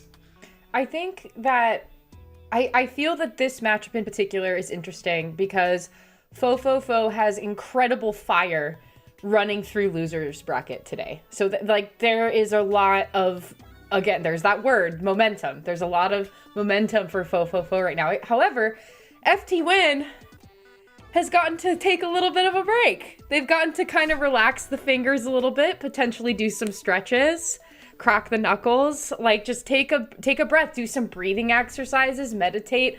Whatever it is that they're doing before this grand final set, they've gotten to take a little bit of a break. Now, is that a detriment or is that going to be to their benefit? Because they've been playing Splatoon all day. So who's to say? But also, it seems to me whenever these two seem to come to the stage and fight each other, most of the time, FT Win seems to be the ones that are victorious. So I'm excited for Fo to not only have this incredible run behind them and pushing them into the grand final set, but they finally have another chance to fight a titan that is FT Win. And that's really the only thing left for Fo in this entirety is, can they take that final step? Can they firmly enter themselves into the conversation that most teams never sniff?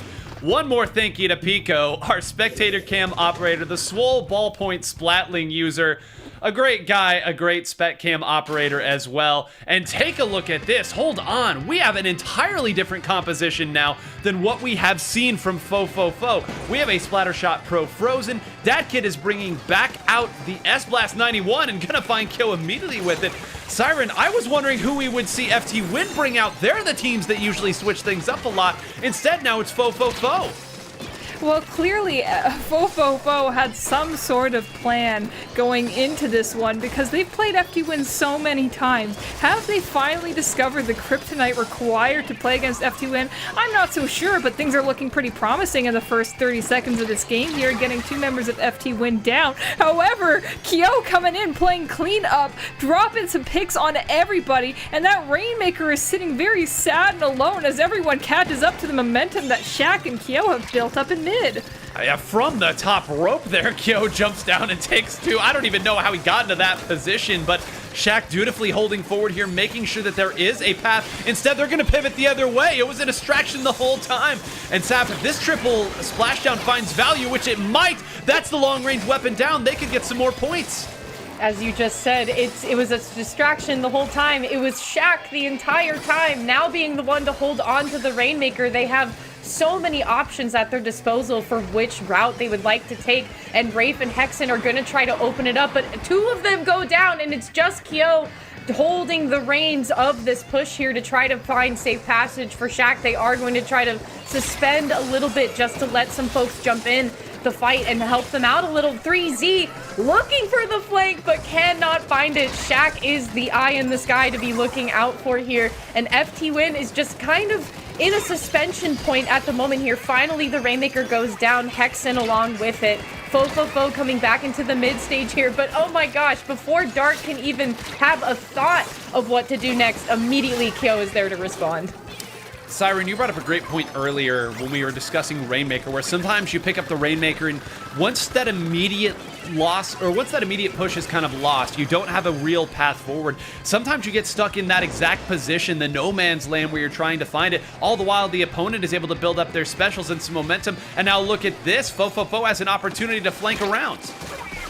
Yeah, I like that, and maybe going into this, if they were the ones who picked this stage, that could be a big motivator for them. This is not a typical selection that a lot of teams would go for here, and you could almost see the confusion that FT Win had when holding on to the Rainmaker. They had that first checkpoint out of the way, but going left or going right posed a unique set of issues for each option. So not really quite getting as many points they could have on the board if maybe they made that decision faster. But clearly it's something that Fofofo has thought about, otherwise they wouldn't have selected this. And we're kind of sitting at a long stalemate between both of these teams in mid here. Neither of these leads are really that significant, I would say, at least, but I've been proven wrong. If you look at Inkblot Art Academy, like, things can just end in the 50s nowadays, I suppose. So do with that what you will, Nine. Well, I mean, yeah, it's the way that we play Splatoon now. Oh my gosh, that hammer could have gotten like 6 people. There's only 4, and that hammer still could have found 6. All the while, though, Shaq actually is just once again, or I guess it's Hexen this time, going to put the Rainmaker in that position. I guess they just totally lost track of where 3Z is because Rafe walked right into it. And another weird push ending here, Saf. It feels like FT Win's clearly controlling the flow of the game. When both teams are at full strength, they're maneuvering a little bit better. Their jumps seem a little bit crisper right now. And these point sensors continuing to put in work to make sure that there's no funny business or sneaking around. But they just haven't truly sunk their teeth in on the push. And if they're not careful, Fofofo might only need one chance.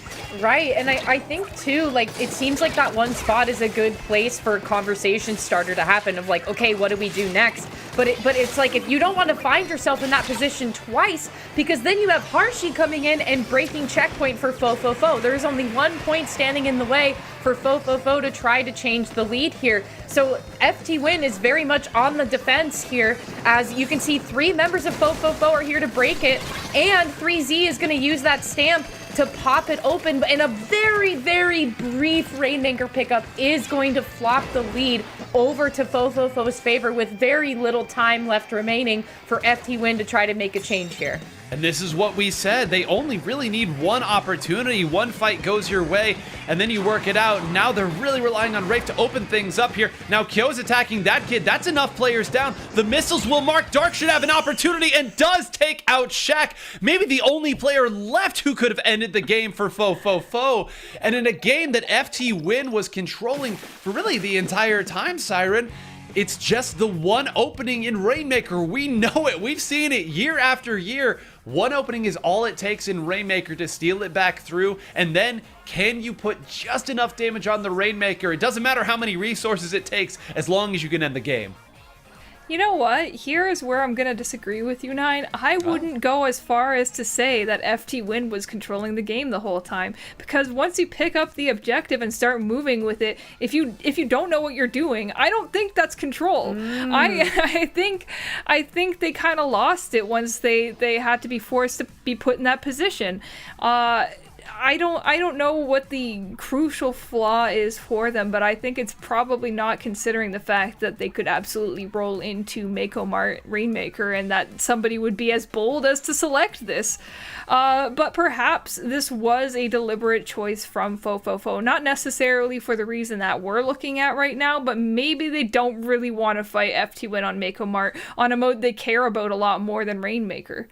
That's a really good point too, because FT Win, multiple times throughout this event has shown, especially on splat zones, I would argue for Makomar, that you just can't beat them, especially when Rafe is playing that Sniper Raider at a good level. And maybe another note here is, I think that Nautilus Splatling has become a very, very good counter to the general strategy that Fofofo has picked. Of course, when you have short-range weapons, we know that Nautilus is so strong against it. So you then swap to maybe a stage where that's not as big of a deal and a comp where that's not as big of a deal, because you have a lot of range here. I mean, the S-Blast can certainly play at range. You know what the Pro is capable of, but now here we go. We've got ourselves a set, Saf, and we're going to tower control for game number 2. No real surprise there, but now I'm wondering, is Fofofo going to stick with this, or are they going to go back to old reliable? I'm wondering too if missiles are here to stay for Fofofo, because I think that is a very important tool for them to try and track the movements of FT-Win. Because especially folks like Shaq and Kill, who work so well together, have this very specific synergy that you don't really see a lot of players have, like the two of them. You really need to know where they are going to be at all times. And so I think the missiles especially are going to be super key here. And with Tower, with a moving objective that somebody has to be on, that is at least one player that you can almost guarantee that you're going to try to disrupt and or take down with missiles. But additionally, I really liked that game-ending play in that last game, because when Pico zoomed out and went to the overhead cam, you could see that Shaq wanted to go towards that right stack, but all of the players of FT-Win had to move because of the missiles. So Shaq had a route completely cut off to him because all of the missiles landed on top of that stack. So really, there was only one direction that they could have taken, which was the same spot that they kept getting stuck in throughout that game. So I'm with Siren on this one too. I don't think FT-Win had too much control of that game at all. So I do think that the missiles, again, a key player here for Fofofo, is going to keep it moving forward in this tower control game. Well, it's tower control and Urchin Underpass, too. So, again, interesting. Maybe the only team that would willingly take Fofofo here has been FT-Win. Clearly very strong on it. They love the strategies and what this opens up for their team. But, hey, you know, sometimes the bigger the stage, the better missiles can feel. Of course, it does have global range, so you can jump back as far as you would like, fire them from that angle, and I would argue that the Pro is a very strong main weapon. What makes this an interesting discussion, though, is that the Forge Splattershot Pro is built for tower control, so it's clearly very strong there, too. We might see, I mean, Dat Menace, of course, the Octobrush has been so strong here, but it's also S-Blast on tower control. That's not exactly something that's no fun either, so plenty of questions to be answered from both of these teams who have shown a willingness to swap around to these different weapons, these different compositions as need be. Doesn't look like there's any big changes on one side, and on the other side, the missiles are gone, so it's the Forge once again, and DadKid, interestingly enough, Siren, is staying with that S-Blast. Something that's not, well, you know what? It is surprising to me. I'm not even gonna pretend that I was like, oh yeah, DadKid. Totally not just gonna pull out a brush here, but I'm happy to see it. Nevertheless, it's a very refreshing change, I would find, and I think something maybe to make note of is the fact that FT-Win isn't playing with Sam this week, who has been an absolute menace with that S-Blast so far. So maybe this is them saying, all right, well, now we can use your own main weapon against you guys now that you don't have Sam playing around with you this week. However, hasn't really slowed down FT-Win so far from the looks of it.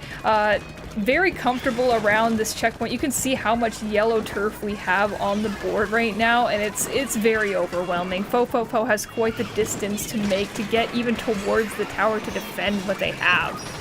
And such an interesting piece, too, on this particular tower path is Kyo is probably going to give us the front row seat to it now, is once you get up to that second levels, that's just sickness, Kyo. Great shot there to close that out. Once that tower gets up to that second level past this checkpoint, it is very, very difficult to defend it because you can jump right onto the opponent's side, attack from that way, and if you drop back down to the tower, you don't have an easy way back up. So absolute carnage all over. 3Z fighting against everybody everybody here because Kyo was flanking behind and taking everyone else out. We're just going to see the old dance of the respawns for the time being, and at the end of it all, Saf, this push is not yet done for FT Win.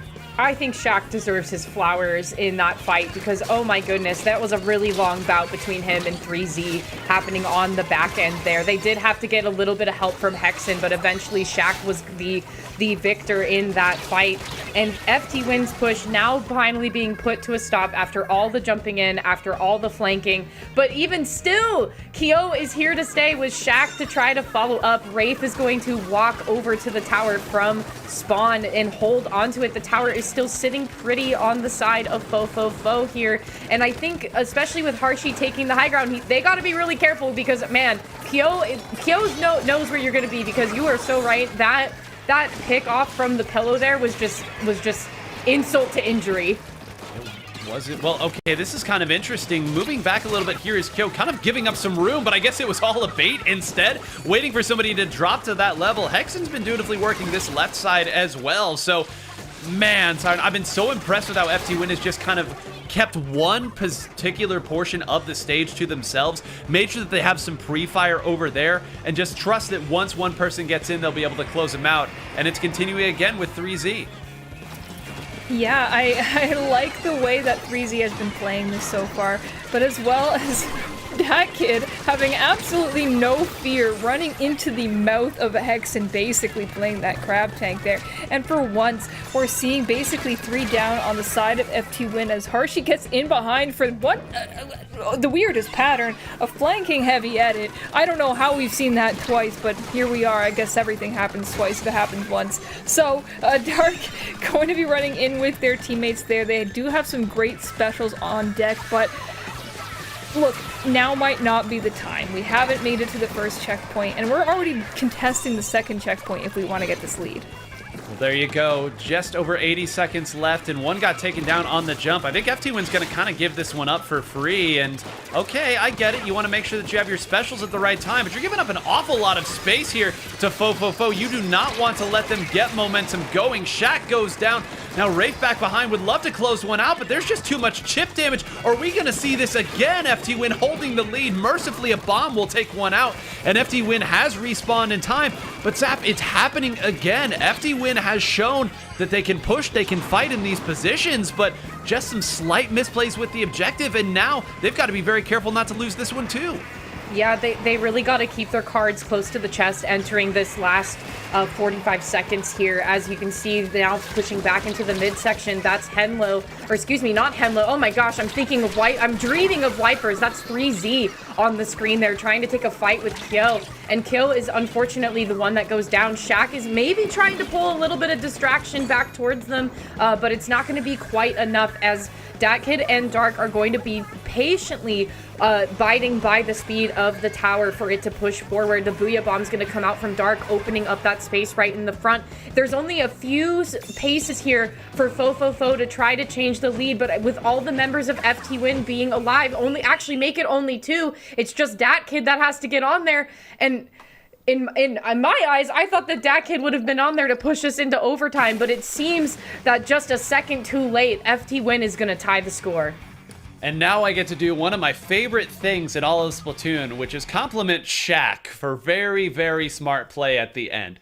Shaq surviving there at the end and getting just far enough back to build up that tacticooler meant that everybody who was on that side could play a little bit more aggressively and fight out with that tacticooler. If I'm playing NZAP there, I don't get away, I go down. My team now doesn't have a tacticooler entering the last 30 seconds and the whole fight changes entirely.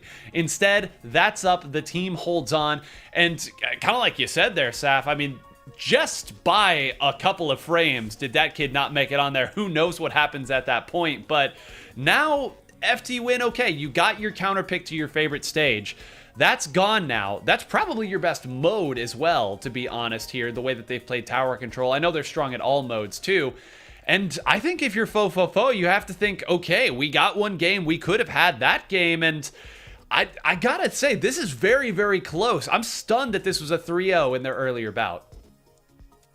Yeah, I think circling back to Shaq's play and the smartness of staying alive there with that tacticooler, one of those things that I think very strongly differentiates the playstyle between playing Splatoon on your own and playing with a team is having that level of trust and knowing I'm going to jump out here and I'm not going to be the one person fighting this tower right now, but it's okay because this is for my teammates and I know they have my back just like how I have theirs. That is the thing that defines competitive Splatoon to its core. And you can tell Shaq has a lot of trust for these people and a lot of respect for his teammates as well, doing that kind of thing. So props to him. I'm joining the 9 boat of giving compliments to Shaq where it's due.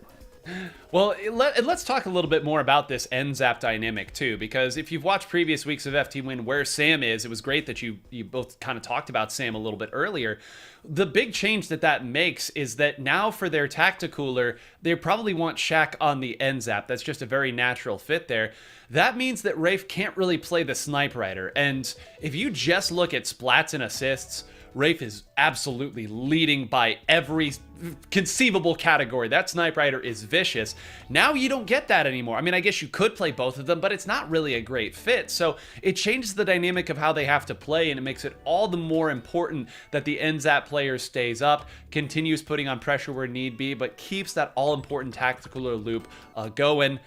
Saf, Splat Zones, Barnacle and Dime, once again, and the teams are racking it up right now.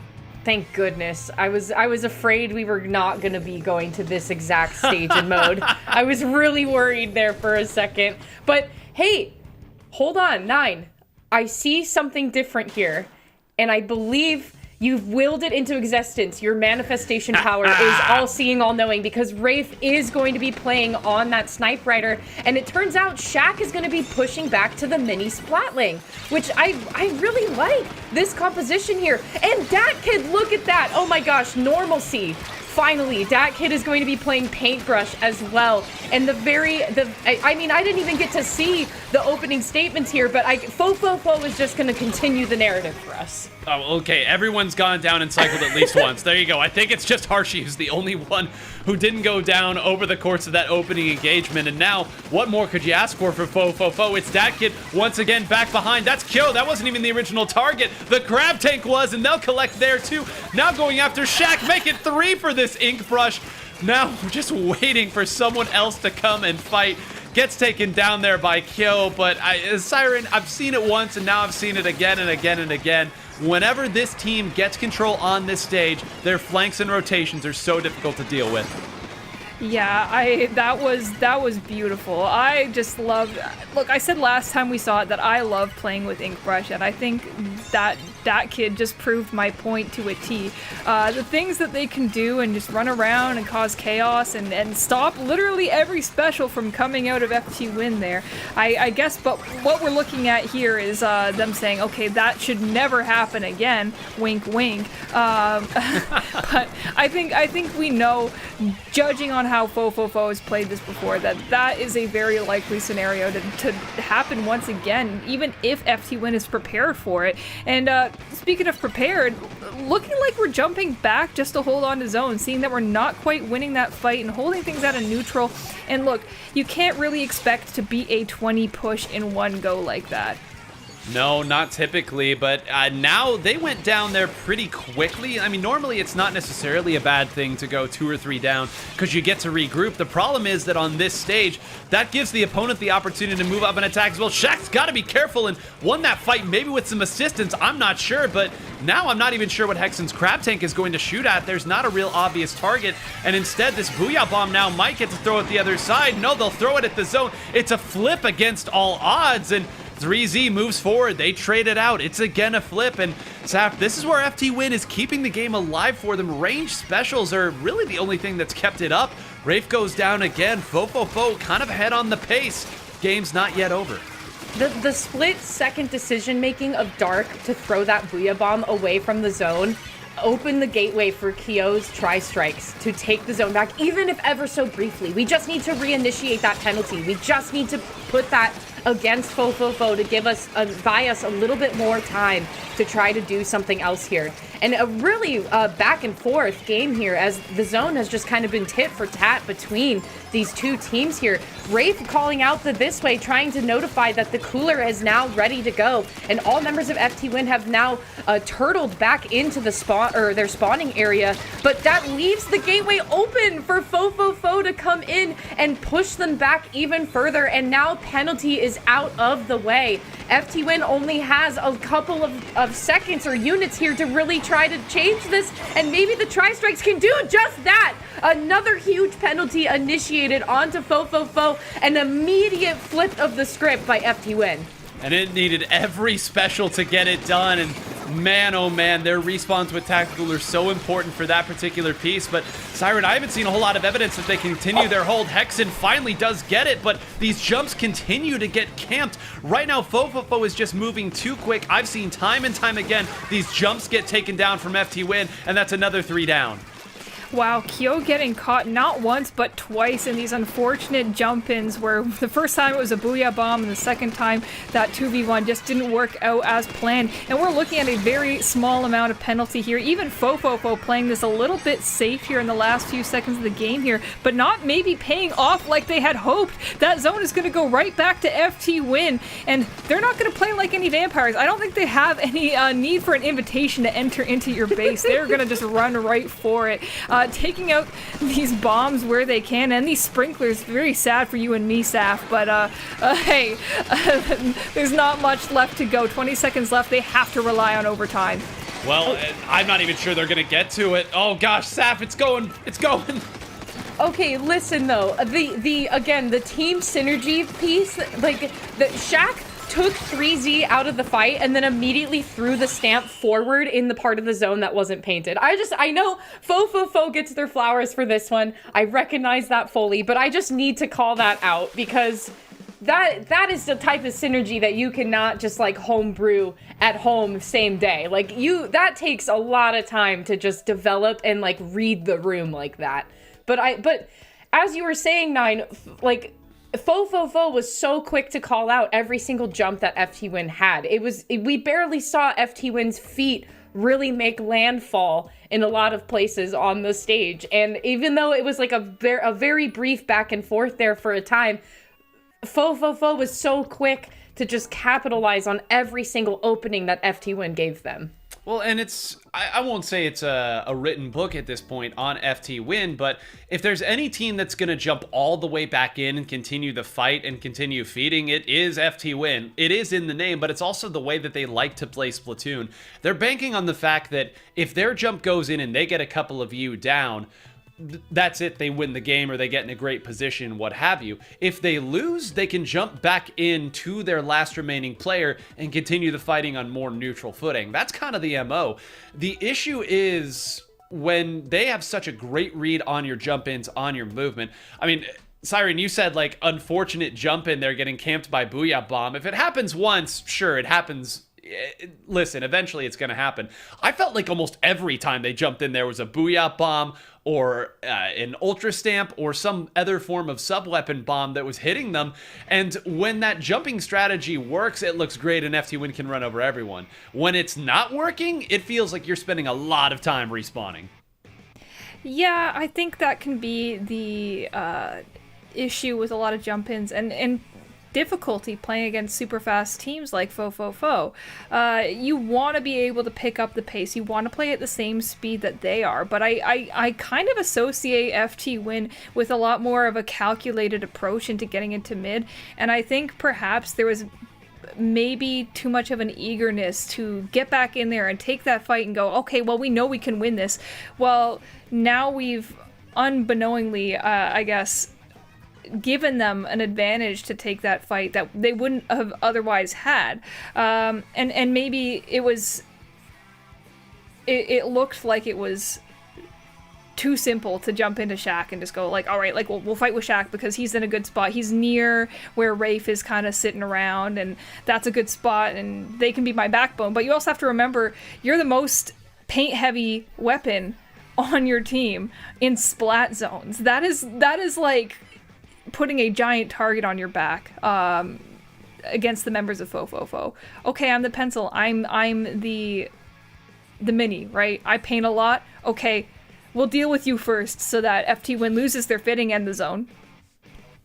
I mean, it's a recipe when you write it out like that makes sense. And again, I want to keep going back to how good Fofofo has been at tracking these movements and tracking his decisions, and then just winning the fights too. I mean, that's not easy to do against players of this caliber, but you are kind of right. The identity of what this particular iteration of FT Win is doing is a little more calculated. You know that Hexen is trying to stabilize with crab tanks at a certain time.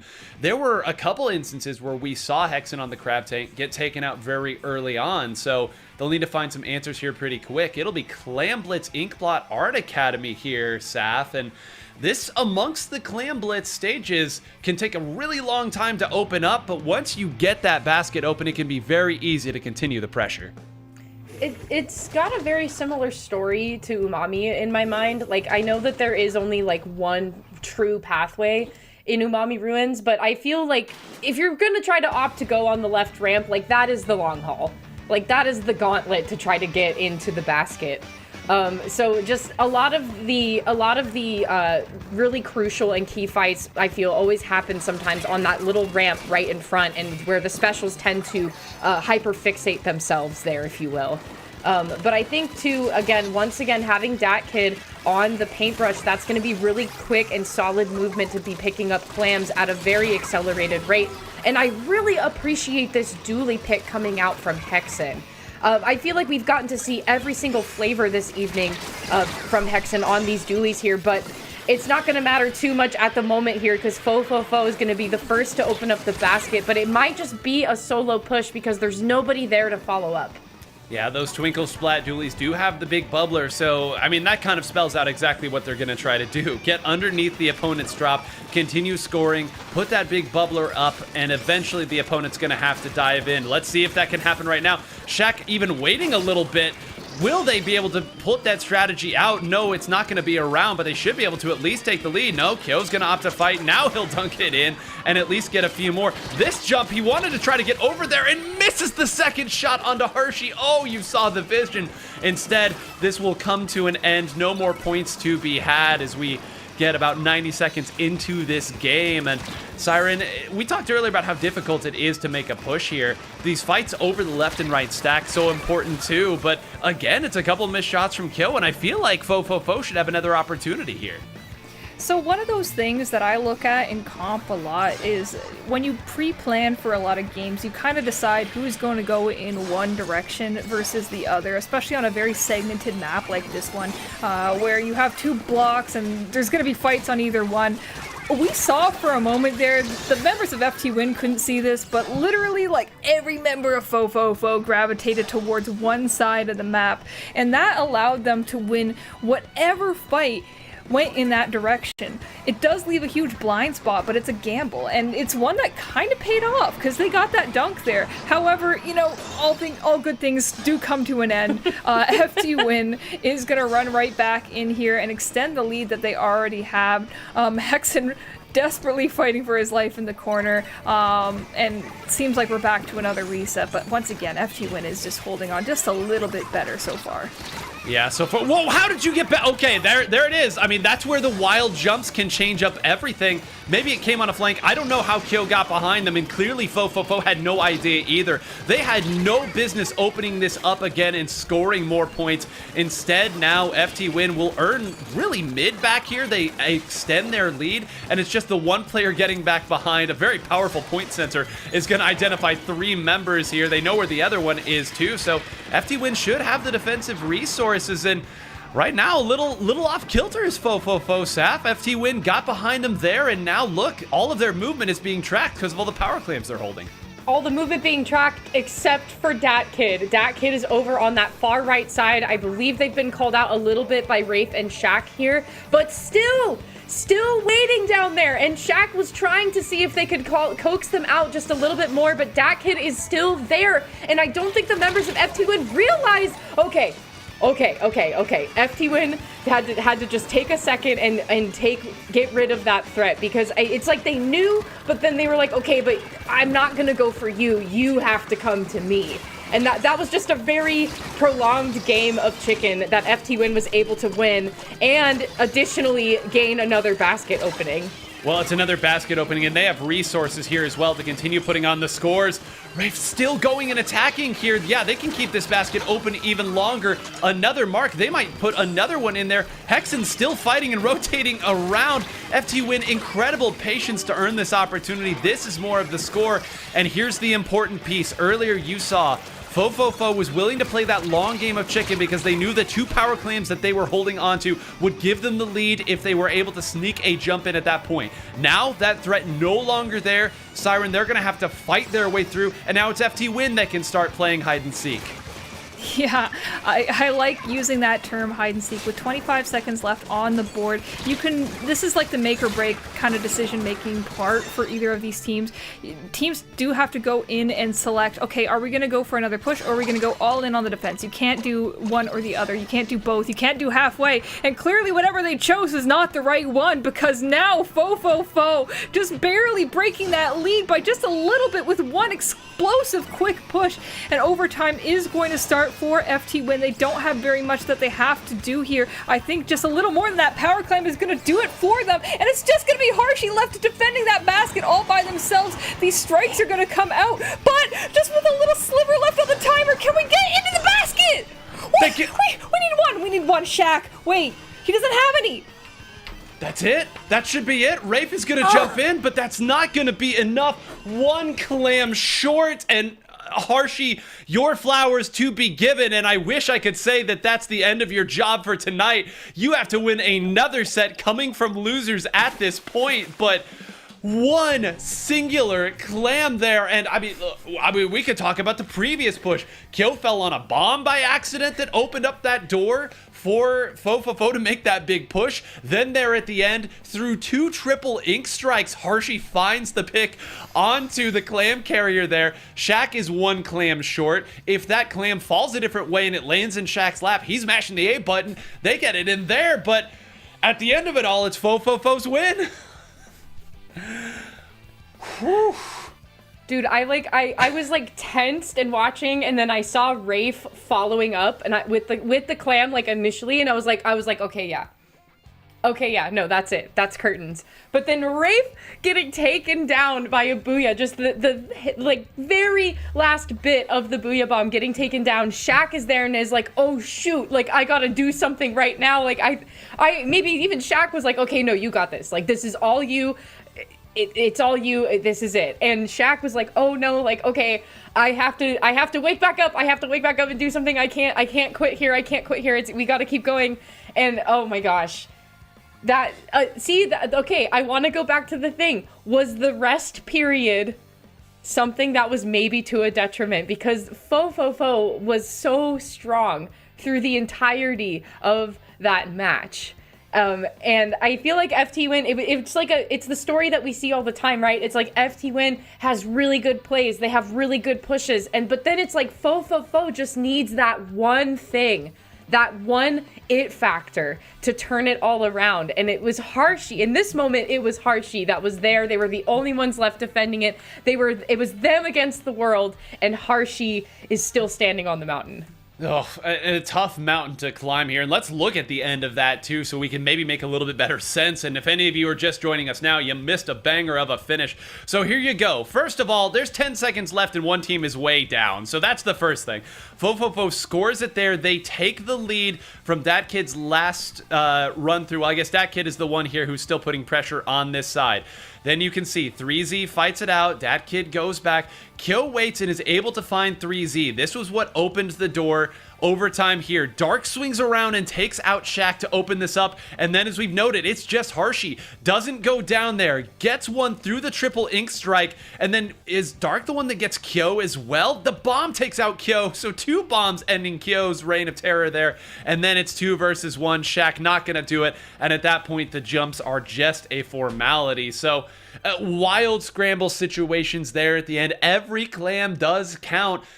Literally the only thing separating us from a game 5, but now these two teams have to wait. Saf, you bring up an excellent point on is the just waiting too much of a detriment. I will say that in previous weeks, FT Win has had no trouble waiting in grands and then taking out Fo, but I'm not sure that Fo has ever had this sort of comp change that they could bring out. So again, one team zigs, the other zags. And speaking of off kilter, Siren, game 1 turf war? I'm not sure I've seen this in grand finals before.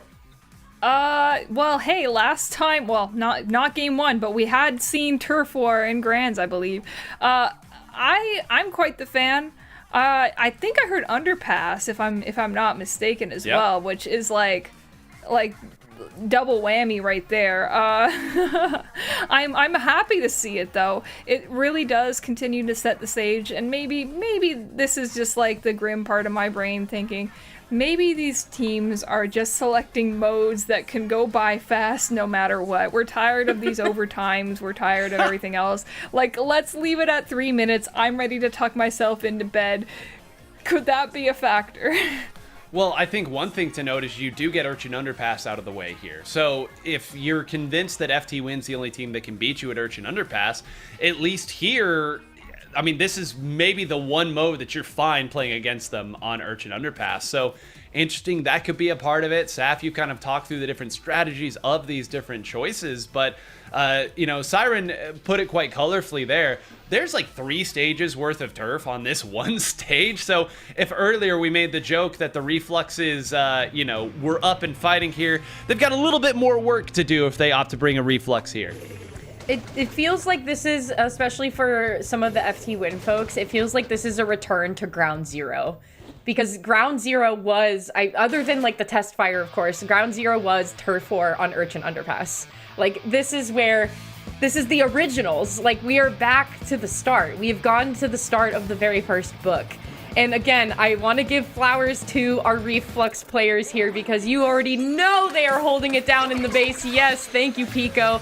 There is Kyo painting out the base, and then also I'd imagine on Fo's side, that is where the Reflux of Dark is going to be also hanging out and making sure that they get plenty done back there while their teammates are fighting up in the front section. Harshy, though, as I say, front section indeed, but up on the top right, they're going to be called out by Shaq and having to jump out because safe passage to be had in the mid zone once Hexen has been removed. Yeah, safe passage. I mean, Hexen was kind of in the middle of 3 people there with that crab. I guess at a certain point you're not super worried, but you got to be careful. This is starting to get into the portion of the stage that you sort of consider an unturfable for your opponent. They won't get this far. We won't have to worry about covering up this turf again. Now it's already starting to get to that point, and when we look back on this, Siren, we may say, hey, Harshy's switch over to this particular weapon is what could be the the big factor in this set. Is for the time being, though, Hexen once again is all the way back behind, kind of throwing caution to the wind here on the fight, and I'm a little worried for FT Win here, if I'm being honest. If I were you, I would also be pretty worried about FT Win. They've been doing a lot of turtling. They've been rolling back into their base here. But this really could just be a facade. They're making me nervous too, I'm not gonna lie. But they have a lot of windows to work with, and I think what they're doing right now is just building a foundation to take that game in the last minute. No one's really got their special right now, but we have a lot of time to do it. And I think once we do, we're gonna be holding on to them for quite a while. Shaq does have that cooler. Not too sure about popping that right now because it's only just him and Kyo standing left alive here. You want to use that on these 2 people who are going to be fighting so much in this last minute here. So with that being said, it does get popped. Dat Kid has been staying in this very good position for the rest of this game, and I don't think he plans on moving, if you ask me. No, not until forced, and I'm not sure what they really have that can force. I'm not even sure how Hexen's still up, to be honest with you here, but yeah, the threat remains, and now I guess they're just gonna pivot, diving right down into the middle. FT Win didn't really have a choice, and Shaq will get taken down. Point blank range from Dark there. Now the Refluxes will fight it out in the center of the stage. There's a crab tank out, and it's pandemonium, Saf. Yeah, the crab tank coming out was a perfect time here. Dark is going to be able to launch the Booyah Bomb just barely before getting taken down, but finding a lot of turf value, but not a lot of splat value as the members of FT Win are able to kind of spread themselves out here. But I mean, oh my gosh, the amount of ink on the field from Fo is looking pretty detrimental here for FT Win, if I will say. 3Z jumped right in, won that fight, and swung an awful lot of times. Judd, what do you got? And it is pretty convincingly faux. You know, we try to chop it up there, ham it up a little bit there, because Turf War, I've seen some bizarre stages go one way or the other, but really, FT Win needed to win that last engagement very cleanly, keep Kyo up. That was going to be their only avenue, and again, it's almost been sort of lost the fact that Fo is still so mechanically strong. We've been talking so much about FT Win's strategy and these comp changes, but when it comes to those scramble situations, Siren, I mean, if your money's not on Fo, it might not be smart money at this point.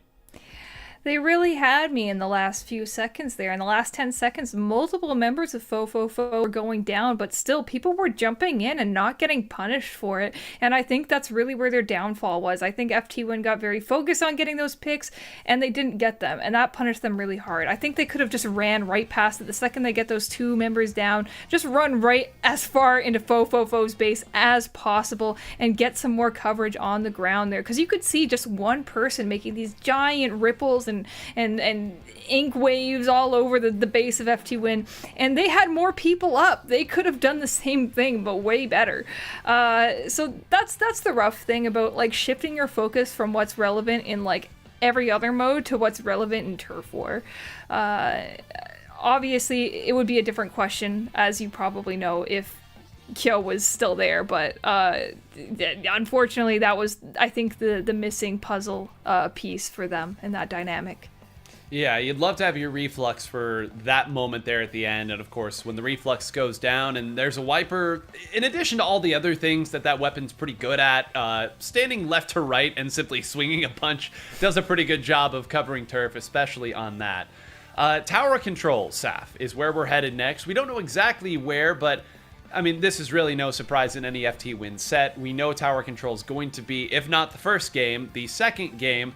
But I'm going to kind of go back to what I said and what Saf sounded like tentatively agreed with, which is that I'm not really liking what I'm seeing from FT Win at this point. And, you know, whether it's the weapon select screen, the strategy, momentum, fatigue, whatever it may be, it just seems like even in some of these scrambly, fighty situations where FT Win tends to thrive, they just haven't quite been able to clean it up in the way that we've seen before. And I think that maybe when Shaq is in sometimes now, the comp that they have isn't quite solidified yet. There's a lot to discuss, and I'm curious as to your thoughts.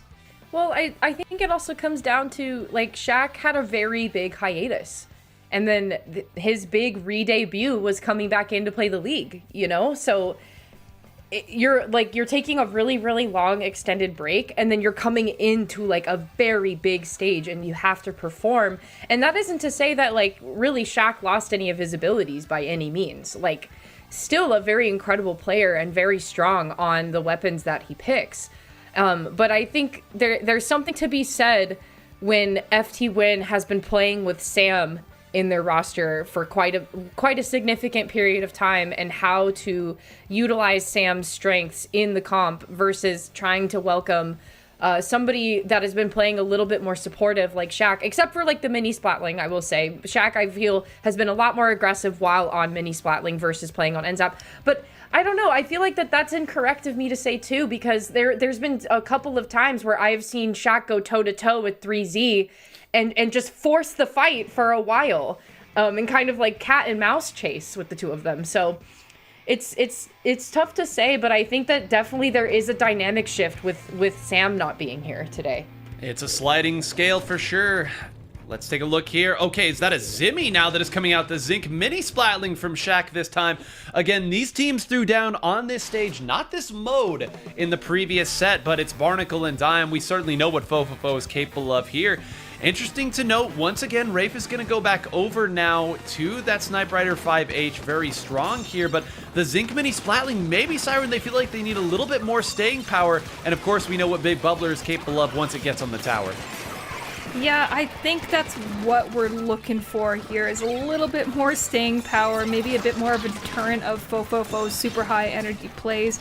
Just telling people back off a bit, give Kyo some space to maybe jump in without dealing with all that nonsense that he's been dealing with so far, and maybe this map is bringing back some bad memories for the members of FT Win earlier. However, Kyo doing a good job at staying alive here, floating around this tower towards that checkpoint, and I think what we're waiting for right now is Fofofo to burn off some of these specials before we continue to proceed. You saw that Booyah Bomb and that hammer coming out at once, and now with Kyo's patience is able to take out 2 even if he goes down in the process. I mean, Kyo just kind of single-handedly held the game right there. I mean, like, those attacks working around the backside, we didn't see what the other members were fighting or what they were dealing with, but, Sap, it is so uncommon to see one player be up there that whole time and be fine, and we're moving past this entirely. That kid has jumped on a crab. I feel like Hexen's crabs have just not been able to find a whole lot of value right now. We're doing the dance of the respawns at this point, and all the while, FT Win has not really broken through on the attacking side. Instead, it's going to be Fofofo that has the opportunity, and despite everything that FT Win has done reasonably well here at the start, I still feel like it's Fofofo with the first real chance to attack. Yeah, to me, it seems like whenever FT Win is being pushed on the defense, it just has not been as strong as when they get to be in the offensive seat. And unfortunately, Fofofo has had a very decent balance of both pieces against FT Win this evening in this Grand Finals match. And so with Harshi now throwing out the cooler here, that's going to be a significant leg up, but they also have to fight against the folks of FT Win's cooler as well. But what I'm seeing, there's so much blue on the stage right now. There's so much more presence coming out from Fofofo, and it's like we've been saying, FT Win is playing so much further back. They haven't been as aggressive as we've seen in past matches with them, and I just don't think that that has really been in their favor, as now the lead has been lost and the second checkpoint has been given up for free. Well, there you go. Dat Kid once again jumping in, now looking, almost got another one, but I mean, this tower is still moving forward here. This checkpoint might fall without any real contesting. They've been pushed so far back, and it's not willingly this time. Fofofo, all of them right now, it's a wipe out there, and a couple of them have already respawned because of the tacticooler, so a wipeout will end Fofofo's push, but Siren all the way down to 11 here. Still plenty of time for FT Win, but Hexen falls off the map and takes a swim. 2 goes down. There's opportunities, but again, it seems like every time they try to get their specials set up, they try to push a member forward, they just don't quite have all the pieces put together for a big comprehensive attack. Yeah, I got the feeling watching FT Win towards the start of this game that they were going to take things at their own pace and was very confident in the fights that they were taking around that tower. But now with Fofofo getting such a dominating lead down to 11, that has to force the hand of FT Win to take a different strategy here, play a lot quicker, and take fights that they might not normally. Speaking of which, Hexen getting 2 down onto the side of Fofofo, but no one's there to ride that tower. That might go to waste, unfortunately, for the members of FT Win here. Well, I mean, that's the big deal, is Harshi is the one up there. You want a special to take out Harshi, but when Hexen is the one on the special that would normally do that, that means that there's nothing doing. Now, finally, they've got 3 down. Surely this is your chance to get your players up and attacking the way you want. It's Shaq pushed forward there. It's a triple ink strike and a big bubbler up here. Hold on a moment. This is a real opportunity, Saf.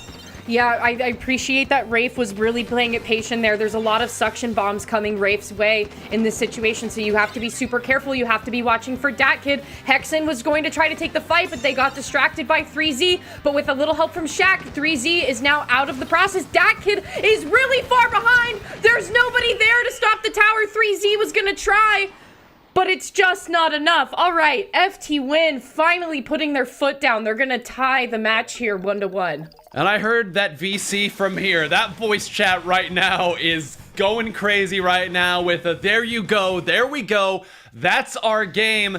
And it was just that one piece that they needed to find a way to break through. It was Harshi on the top left side. It's the ranged option on Barnacle and Dime tower control.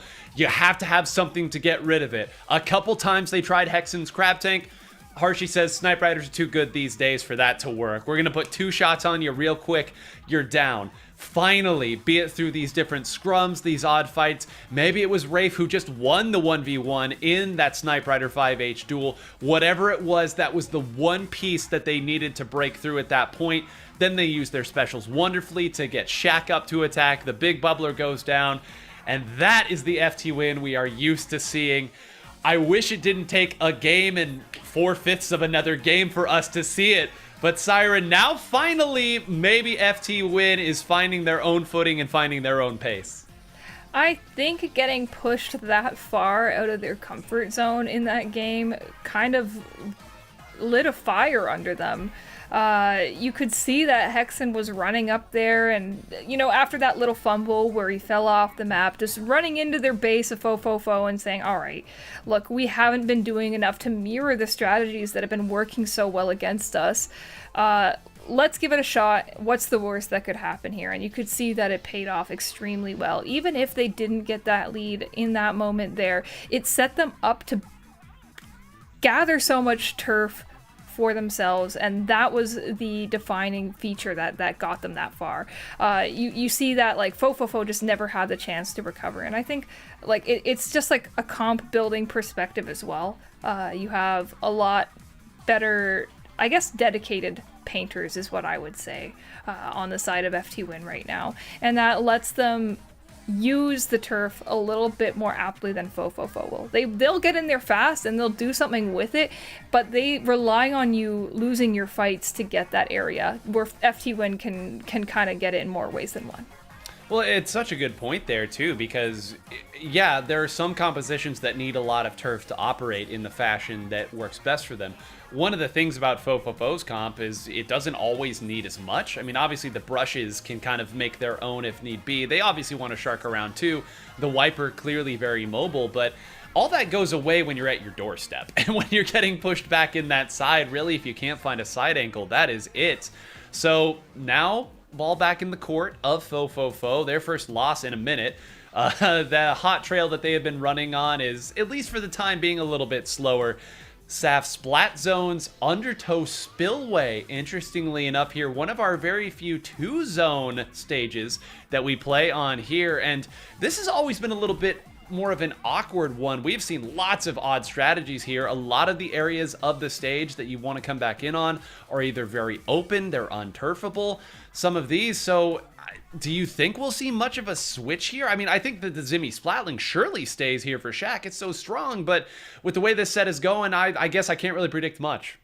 Yeah, at this point, I'm kind of like caution to the wind. I want them to just choose whatever they want to choose because, I mean, we opened with Turf War. So I'm kind of like, you know what? Yeah, I'm ready to be dazzled.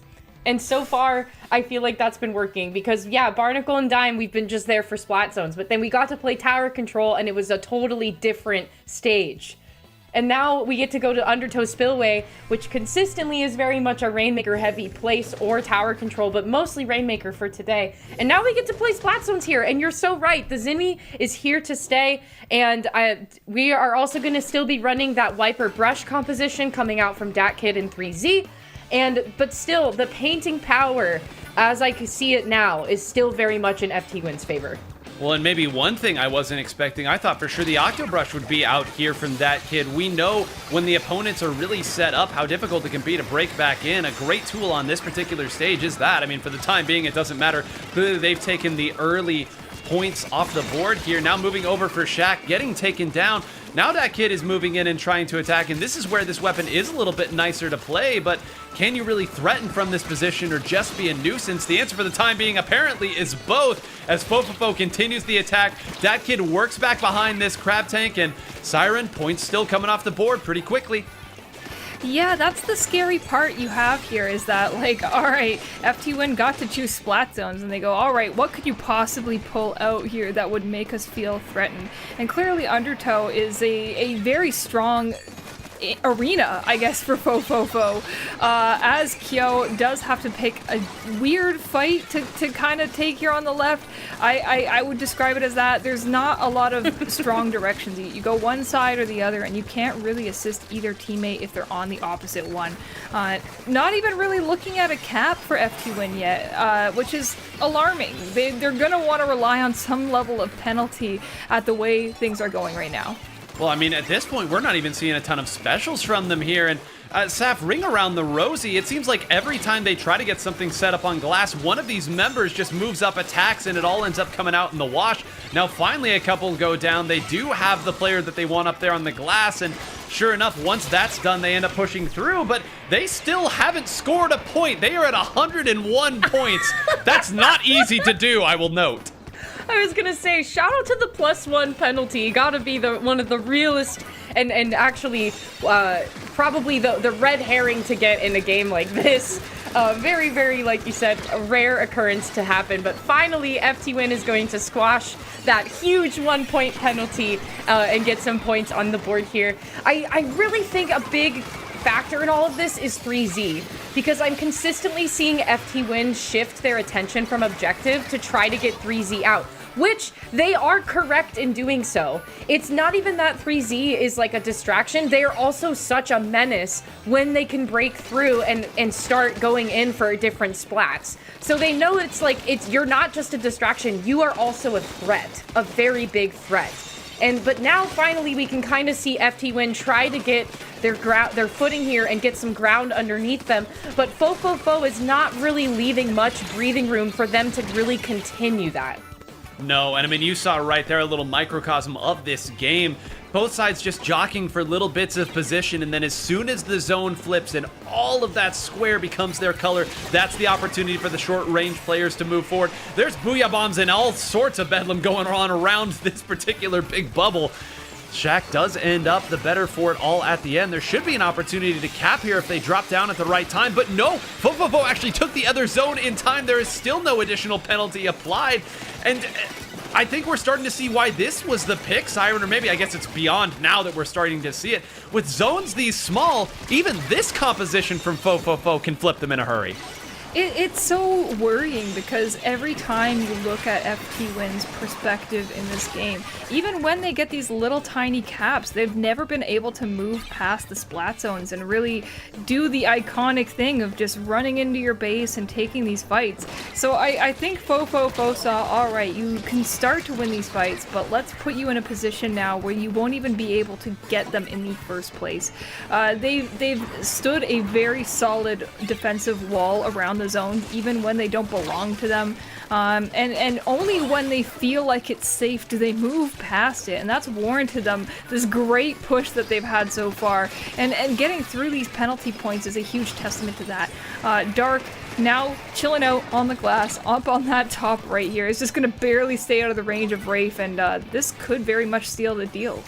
Yeah, they managed to take one player out at the very end to close it down, and Shaq having that Zimmy in the big bubbler might be enough, but that kid goes to the very edge. They still don't know. Did that kid get both? Yes, he did. Oh my goodness, we called 3Z the menace earlier, and that's not even in the name of that player like it is for that kid, that menace. Whatever it is, that's enough. That's a penalty applied here. 10 seconds left. And at this point, I'm not even sure FT Win is going to be able to get to it. They have a special. I don't know if it's going to even go off now. Yeah, those triple ink strikes won't even get thrown here. Fofofo, what a pick to have in your back pocket. If you're worried about a Splat Zones matchup where your composition isn't the best at turfing, we have certainly established that. How about two little bite-sized zones where just a couple swings of most of your weapons can take it? And here we go. Saf, this could be it. FT Win has only lost to one team for really about as long as I can remember in North American League competition. It's Milky Way, and they are now one game away from losing it all, losing to Fofofo, and fumbling what I would consider is a great opportunity for them. Yeah, we're really seeing the FT Win kind of empire crumble in real time right now, and which is really unfortunate for them, because FT Win is a team, I feel time and time again, that comes back from shambles. Like, in so many different big stages, they have been able to come back from the deepest depths and triumph over it. And it just feels like Fofofo is really just putting a cap on that right now. Like, high tide is here, and the king tide is Fofofo. And I'm wondering too, like, there really just isn't an answer for this DatKid 3Z duo. There really just isn't one, because even when they are able to push a team wipe or even a full wipeout, DatKid was right there to immediately respawn, take out 3 people, and then that was the win condition right there. So it just, to me, it really seems like for FT Win moving forward in these future weeks, there has to be some conversation had at the drawing board of how to deal with something like that. And I'm wondering too, like, other teams that got to play today, if they're thinking the same thing. Like, how do you replace a rock? How do you fight the rock and the hard place? I thought you were going to go the rock and the scissors here, and you're holding paper somehow. I thought that's the direction you were going with it. But I mean, hey, it's just as right. And I think what makes today so interesting too is Fofofo lost a couple sets in the ladder format of this, and it wasn't sets to FT Win. They lost a set to Bet. I believe they lost another set to, I can't recall if it was Gourmet Race, Duck Motif, who it was, but they lost a couple sets to teams that we would not expect them to lose to. And you wonder, oh, okay, is now Fofofo the team that's searching for answers? Then they get matched up with FT Win round 1. FT Win 3-0s them, and you say, oh, maybe this isn't it. And then I will remind everybody, they went game 5 with Bet. They were that close to losing in losers round 1 of this event. So yeah, I know we're here right now and Fofofo looks unstoppable. It did not look like this for the better part of today. So what a run this would be for them to do it. Again, there's not a whole lot of teams that have beaten FT Win, so FT Win still has a chance to do something about this.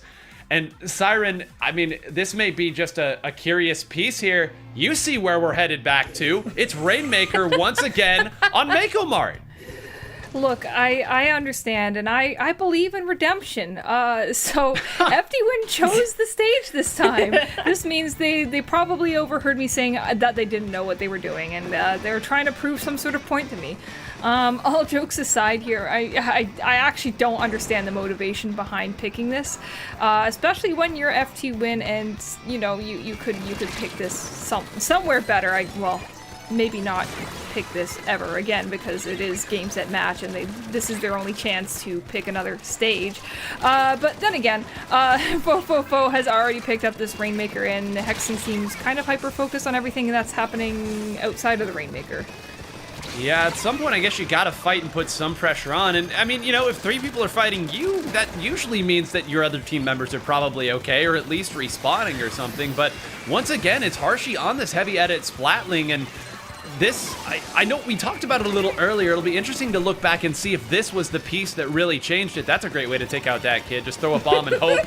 A bomb and a prayer as it may be. Now another Splatling goes down, and Fofofo continuing their fight staff here. They look comfortable. They're taking every fight. They're winning most of them here. And Dark's throwing this Booyah Bomb back behind because it seems like Kyo is the only member of FT Win who's able to fight forward. And the prayer was answered with not just a bomb, but a curling bomb against DatKid. What a way to go out. Finally, though, Fofofo again having the Rainmaker in possession. FT Win is looking to try to see if they can break out here, but we're seeing a very similar story that we've been seeing against Fofofo. It just seems like FT Win keeps pushing themselves way far back. They're playing so patiently and just not as aggressively as we're used to seeing them. But that's because I think that's just because the aggression space is being taken so quickly by Fofofo, because all the way in the back there is 3Z in the back street picking a fight with Rafe, I believe. And now DatKid has all the room in the world to try to push up here. Shaq is going to try to pop the cooler to provide a little bit of time and help for the teammates to stay alive and come back in as quickly as they're taken out here. But the Rainmaker now just kind of sitting pretty back in the middle section, and the team fight has now been initiated once again, but it just seems like has been very little advantage for FT Win. Well, here might be the opportunity. You pushed a couple over here on this side. You know they're marked. You've got the height advantage. Surely you can close that out. No, the jump gets taken out, and Hershey rotates over. That's another jump that's going to have to go out, and that small opportunity, that little moment now flips entirely on its head. It's going to be Fofofo who's respawned faster. They're back in the center. That's Rafe that's going down. FT Win is just going to have to try to hold on to their own box, and now if they opt to push it over to this left side, nothing's going to be able to stop them from getting this checkpoint. Rafe's going to try to make it interesting, but that's going to be a break of the checkpoint. And Siren, if in that first game that these two played, we said that FT Win hunkering down was starting to really make things difficult for them, here they've been trying to fight out of their own side of the stage too long, and they're running out of opportunities and points. Dat Kid once again hanging out in ink, waiting for Shaq to line up perfectly with that Rainmaker shield, is able to take him out with that Splat bomb there. Perhaps a redemption from earlier on in this game with Dat Kid getting taken out by a bomb himself. Now moving up on this right side here, we understand there's a lot less defense going around that Rainmaker, and with that fish sitting pretty exposed, I'm a little bit surprised that nobody from Fofofo made it there in time. However, with that reset, it can only be beneficial for Fofofo as they continue to win these fights. FT Win probably feeling a little bit more alarmed. They only have a minute to make some serious progress in this game, and it doesn't look like they're setting themselves up for a whole ton of success, and thankfully we've stopped giving our attention to Dat Kid entirely.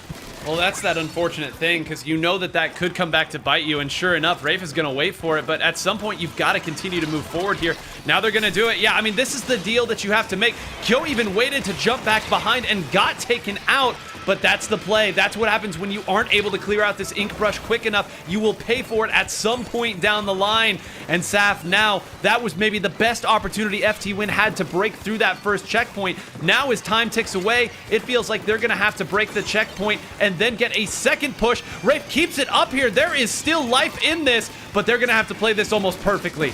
There's still life in this, and the name of that life is Rafe right now, 9, because Rafe is the one that is doing the most in terms of risk assessment here, with trying to balance pushing my teammates forward, but also watching out for where Dat Kid is going to be. So finally, safe passage has been achieved for Shaq. Hershey is going to get taken down. We're seconds away from the end here. There's quite a bit of space for FT Win to try to make up as we enter overtime, but 3Z is going to shut it down with a singular stamp throw to close out the game. Holy smokes, Fofofo, the 100 points are cashed into you.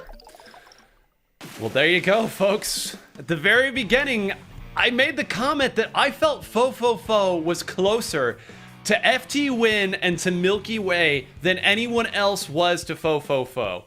That didn't look great for me at the start of today's action, I will admit, and I was a little worried. But by the end of it, as they continued to gain momentum, and as they had answers for every different change that FT Win brought to the table, I don't want to say it's unthinkable, because FT Win has come very close to losing to Fofofo even when they had Sam. So clearly, regardless of the permutation, this was a matchup that they were strong in. They beat them 3-0 earlier today, but Fofofo, the resilience, the stamina throughout the day, it felt like they just got better and better as time went on. There are not a whole lot of teams that have beat FT Win, and you can add one more to the list, beating them twice, winning here in regular season week 6, and let's look at the bracket here while I collect my thoughts. And Siren, talk us through what was an incredible day. Wow, I guess I'll start right from the start. We see Sunset and Hypernova in the bracket together, which is, as we mentioned, a separation of Hypernova. They kind of performed mitosis there and somehow made it into top 8 as two separate entities as well. Bet losing in round 1 to Sunset, lost in round 2, and look at the journey that FT Win has been on today. They played Fofofo so much, it's basically a scrimmage at this point, with the amount of games that they've had. Quite the run they've gone through today, and not really having anyone shake things up aside from Sunset until now. They had a very clean run. Sunset taking a game off of them before they got knocked into losers themselves. So a very interesting day for them, and probably a lot of mixed emotions coming out from Fofofo. They've lost to people that went down a lot earlier in the bracket than they did. And it really proved to us that consistency is key. They did it. It's amazing that they can keep so consistent with a comp like that. And Saf, as we start to wind down here, we've talked a lot about the playoff picture and what that looks like here and what tonight's opportunity meant for these teams.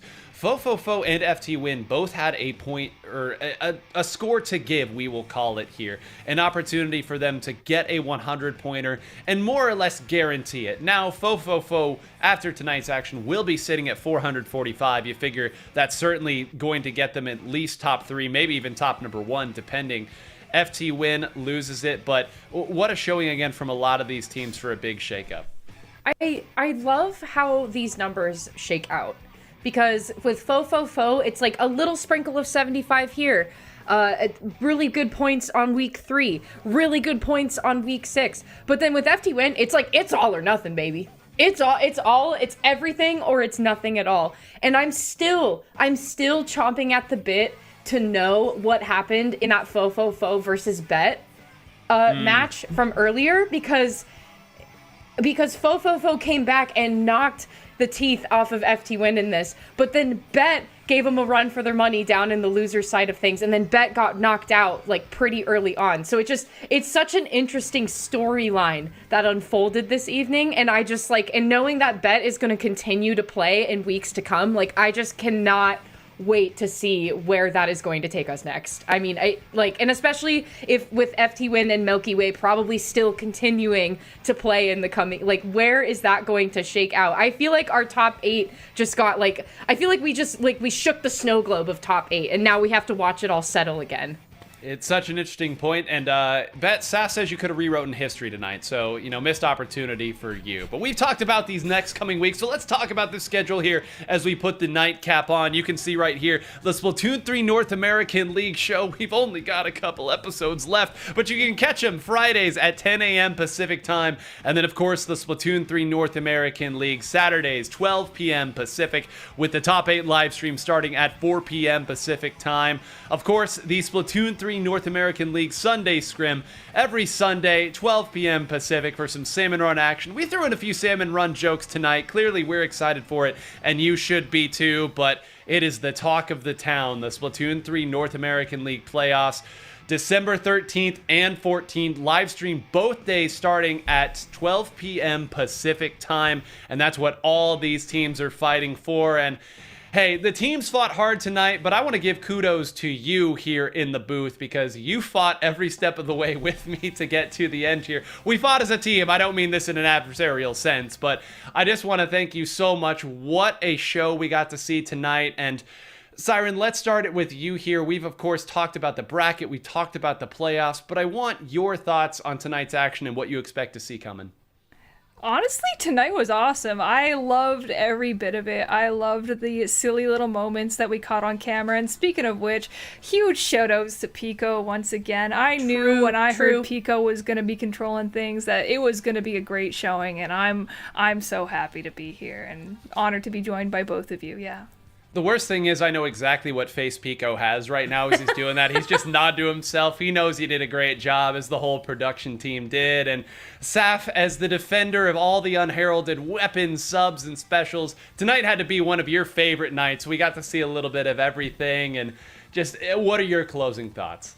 I said it once, I'll say it again. I appreciate the different and change up in flavor in stage mode combinations. Especially in that bracket reset. I mean, we started out with Turf War. We played Barnacle and Dime with Tower Control, ? We played Splat Zones, not on anywhere you were thinking, but Undertow Spillway is the place that we went. And I don't know, I appreciate the refresh. It was like sipping a very cool drink on a hot summer afternoon. So, and also, I'm just grateful to be here. It's always a pleasure to work with you folks, and my goodness, your guys' like different anecdotes and thoughts for things just like scratch my brain in such a good way. Scratching brain sounds unpleasant, but I'm going to take that as a compliment as we close things out, because I'm pretty marble-mouthed at this point as well. Thank you all for joining us here for the Splatoon 3 North American League event number 8. It was regular season event number 6. And boy, oh boy, these last two are sure set up for greatness. Until next time, everybody, stay fresh.